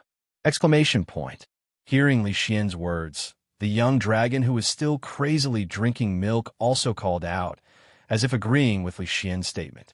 Hearing Leysen's words, Hagrid moved his head closer and looked at the young dragon carefully, but he didn't turn over the young dragon to check its gender. After all, such a move was very rude, especially for a magical animal like a fire dragon, which is born with a lot of wisdom. If you do this by yourself, it will definitely make the other party furious. Don't think it's okay if you can't beat it now. The dragon is also a magical animal that holds vengeance very much. If you can't beat 443 now, it doesn't mean you won't be able to beat it in the future. It's indeed a female fire dragon. If that's the case, then it's called Nobita, as you said. Leysen didn't expect Hagrid to agree just like that, but it didn't seem strange. Who's there? At this moment, Hagrid suddenly spotted Malfoy, who had been looking in by the window, and was so frightened that Malfoy turned and left quickly. It's just that platinum blonde hair that was neatly combed has already betrayed him. It's Malfoy. The first to recognize him was naturally their true love, Harry Potter, and Hagrid's face was full of shock when he heard Harry's words. There is no problem with Leysen and Harry knowing about raising dragons, but if Draco finds out, especially Draco Malfoy, then there will be all kinds of troubles. Actually, even if Malfoy hadn't discovered it, Hagrid, your fire dragon will not last long. The young dragon grows very fast, and it will grow to 3 times the length when it was hatched in a week. In 1 month, your room will not be able to accommodate it all. You have to think about the future of this fire dragon in advance. Hearing Leysen's words, Hagrid fell silent, and the joy of being hatched by the fire dragon diminished a lot in an instant. Hagrid always wished he had a dragon. That's what he said the first day I knew him. Just now, Leysen also said that Hogwarts does not allow the domestication of dangerous magical animals like fire dragons at all. What's worse, Malfoy saw this matter. Harry and Ron left from Hagrid. It should be said that they left first, and Leysen and the others still had to discuss some matters with Hagrid. It's just that when Harry and the others were having a lively chat, Professor McGonagall, who came out from the front corner, made them stop and talk at the same time. This is just awful. Ron looked at Professor McGonagall approaching with a candle, and Delica Malfoy standing beside her, and couldn't help but complain. "Good evening, gentlemen." Professor McGonagall said to the Harry Potter trio, His face was full of displeasure. No dean would be happy if he was called up at night when he was a senior or was reported because of his own college's Little Wizard Night Tour. Professor McGonagall brought Harry Potter and Malfoy to the Transfiguration classroom and said to the three of Harry with a serious face, "I remember that the school rules about Hogwarts said that students are absolutely not allowed to wander around the college during the curfew time. Therefore, I will punish the four of you for your actions, and I will detain you 5,000. 50 points, 50 cents each." Hearing Professor McGonagall's words, Harry and the others immediately exploded. According to Professor McGonagall's deduction, one person is 50 points, and there are 3 people here. Wouldn't it be 150 points? With Gryffindor's score, 150 points will be deducted, not to mention all deducted. At least it could be said that it is bottomed out. Wait until tomorrow morning, when the little wizards of Gryffindor see the few points in the Academy Cup hourglass. The 3 of us will definitely be torn to pieces by the angry little lions. In order to ensure that you don't commit any crimes in the future, all 4 of you have to be locked up. Hearing this, the face of Della, who was gloating at the side, changed instantly, and he stepped forward to ask Professor McGonagall, "I'm sorry, Professor. Maybe I got it wrong. You mean the 4 of us?" "You heard me right, Mr. Malfoy. Although your intentions are good, you have also violated the school rules by walking around the academy at night without authorization, and you will be locked up together with your classmates." Hearing this, Harry and Neville laughed happily, but Ron beside him didn't because he felt it was unfair. He could already imagine his situation tomorrow. Originally, he was not as popular as his big brothers and Harry in Gryffindor. Once he was known by everyone, he would definitely not be able to gain a foothold in the accusations of the little wizards. So he decided to bring more people together to attract firepower, even if there's still one of his own academy inside. The hourglass of his own academy's scoring hourglass will definitely be empty if he deducts another 50 points, but at this time Ron can't care so much. And what's the difference between empty and almost empty? Anyway, with 150 points down, Gryffindor won't be able to compete with Slytherin for the first place in the Academy Cup this year.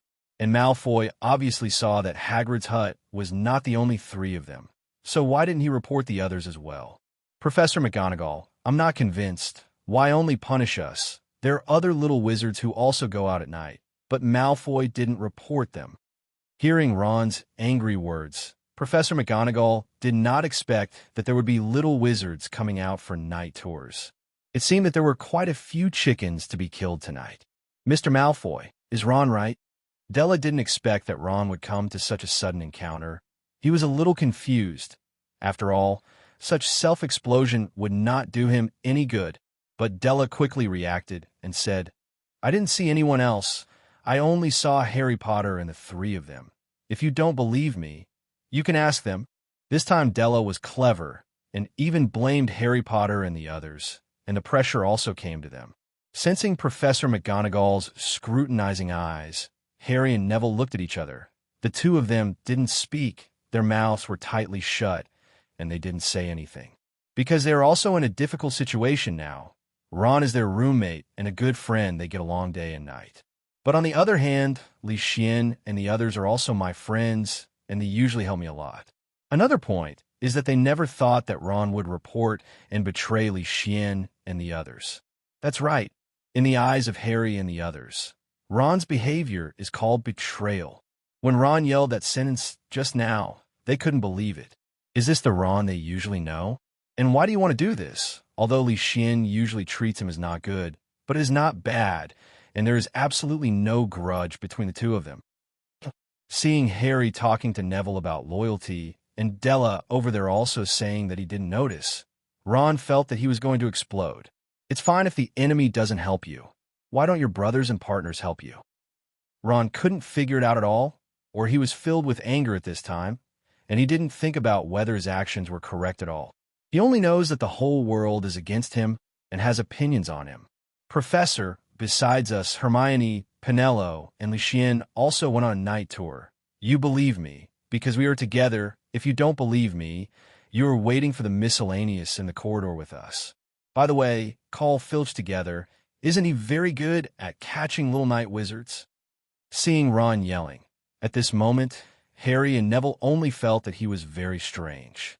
Even Delacour, who had always looked down on Ron, shrank his neck and remained silent at this time, because he felt that Ron was a little scary now.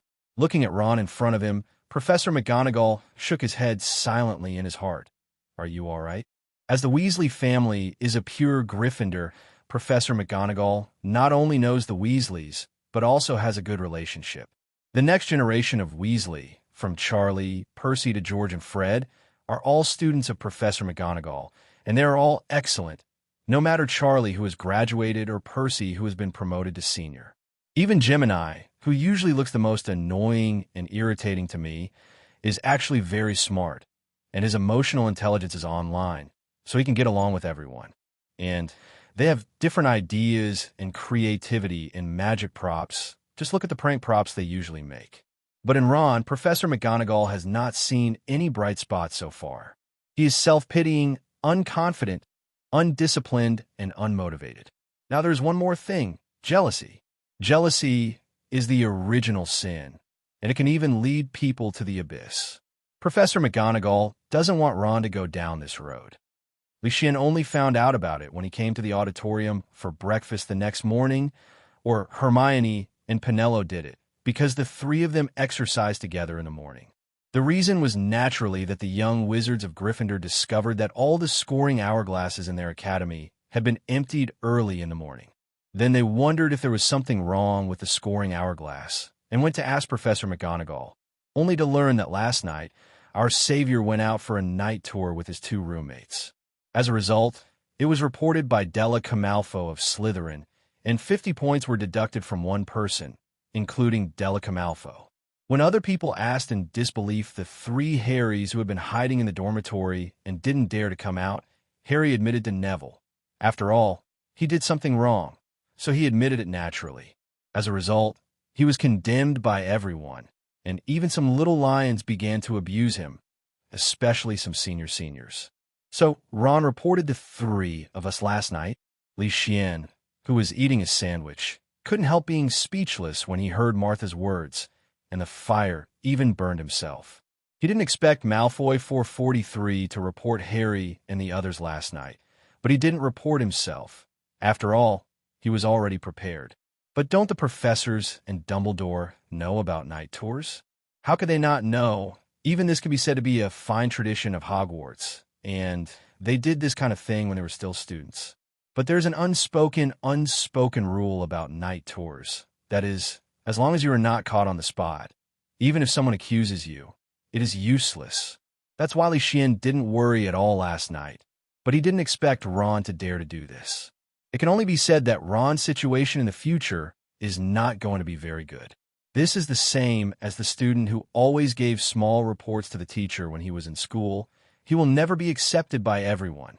And what's even more ridiculous is that it wasn't Professor McGonagall or Malfoy who said Ron's snitching, but Ron took the initiative to tell others. Regarding this point, Leysen doesn't know what to say at all. You're afraid that you will not die fast enough, and you will not die enough, right? But after thinking about it for a while, Leysen probably guessed what Ron wants to do. Isn't it just to make other people feel that Professor McGonagall is unfair and Malfoy is doing too much? Why didn't he finish the report? Is it aimed at him or something, so as to gain some resonance and sympathy? After all, the relationship between Slytherin and Gryffindor has always been bad. In the first year, Slytherin was headed by Malfoy. I have to say, Ron is still a little clever, but this cleverness is used in the wrong place. Because after he said it, he didn't get everyone's sympathy at all and achieve the expected effect. On the contrary, people hated him even more. Originally, 150 points were deducted, and everyone had the same responsibility, but now, Ron at least attracted half of the firepower by himself. For 10 minutes, neither Harry nor Neville knew what to feel. On the contrary, Malfoy's treatment in Slytherin was completely opposite. Unlike Ron, who shouted and scolded everyone in Gryffindor, Malfoy was simply a hero in the eyes of Slytherin students. Even if Slytherin deducted 50 points because of this, it doesn't matter. Gryffindor deducts more. That's enough.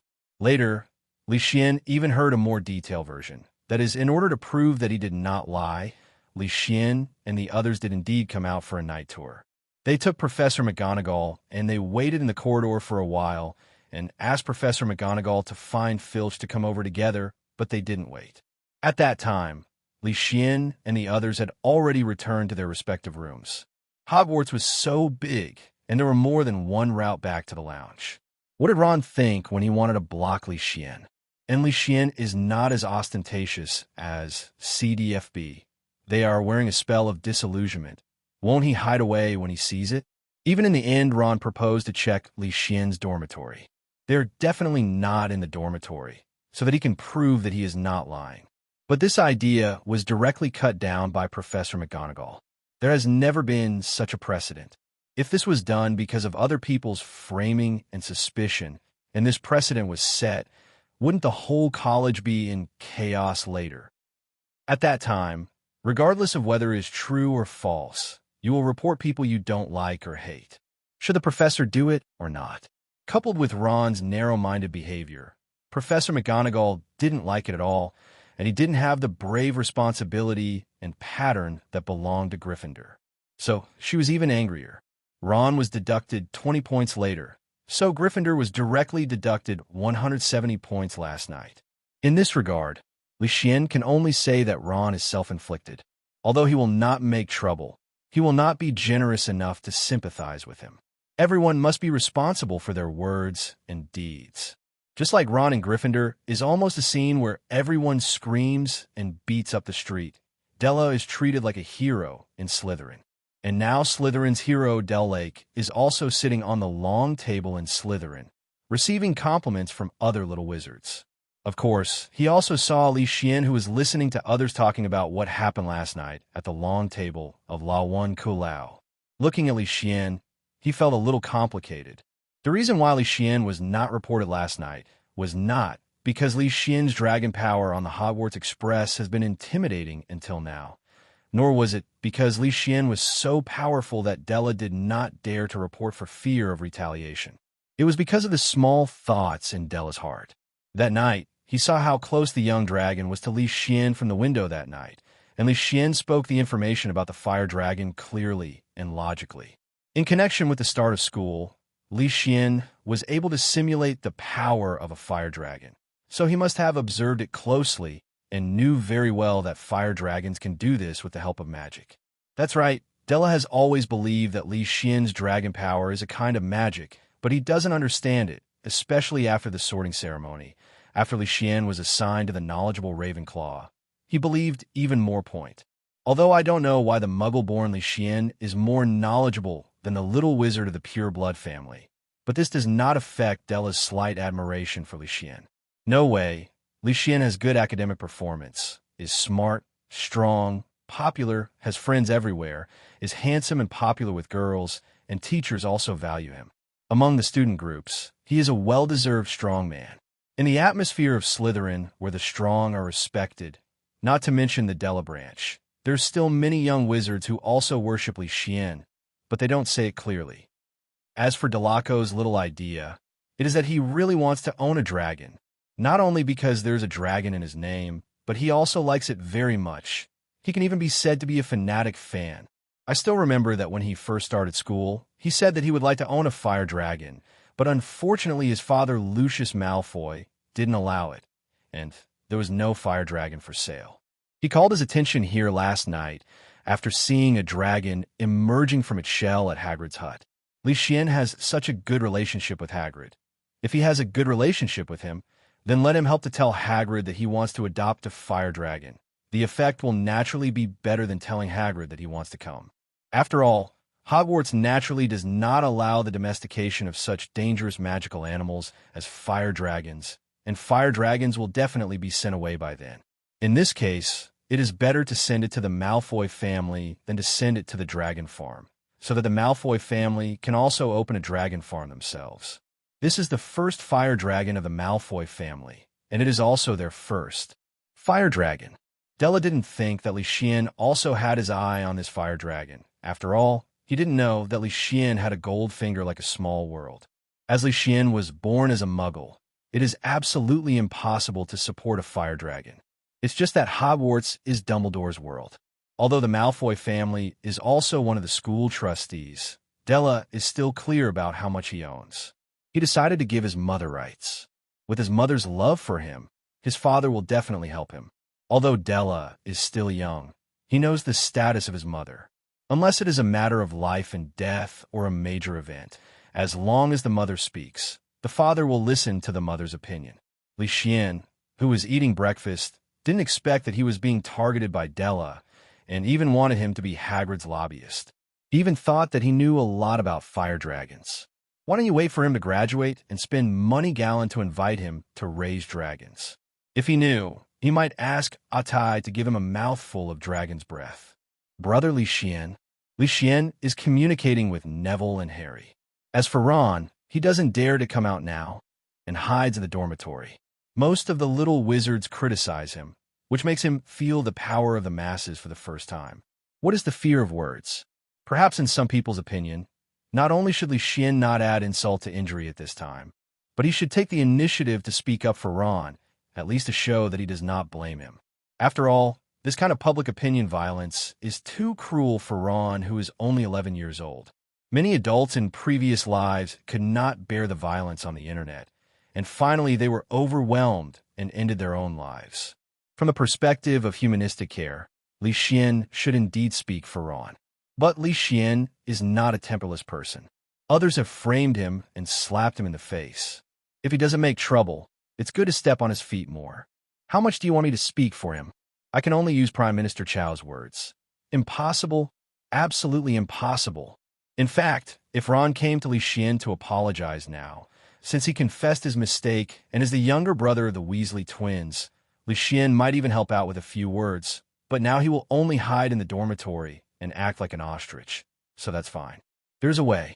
Take responsibility for your own mistakes. Leysen has things to do now. Obviously, there are 2 herbal medicine classes this morning, but Leysen has asked for leave for the second class. As for the reason, seeing him enter the small world in a hurry, there must be something happened in the small world. Come on, in Leysen's villa, Leysen is cheering for the invisible beast.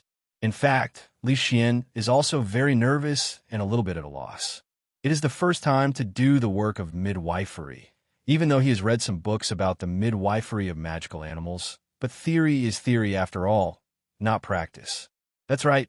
The reason why Leysen was so anxious was that the invisible beast was about to give birth. Not only Leysen, but other magical animals were also guarding outside the villa. Especially the birds and snakes, they're more nervous.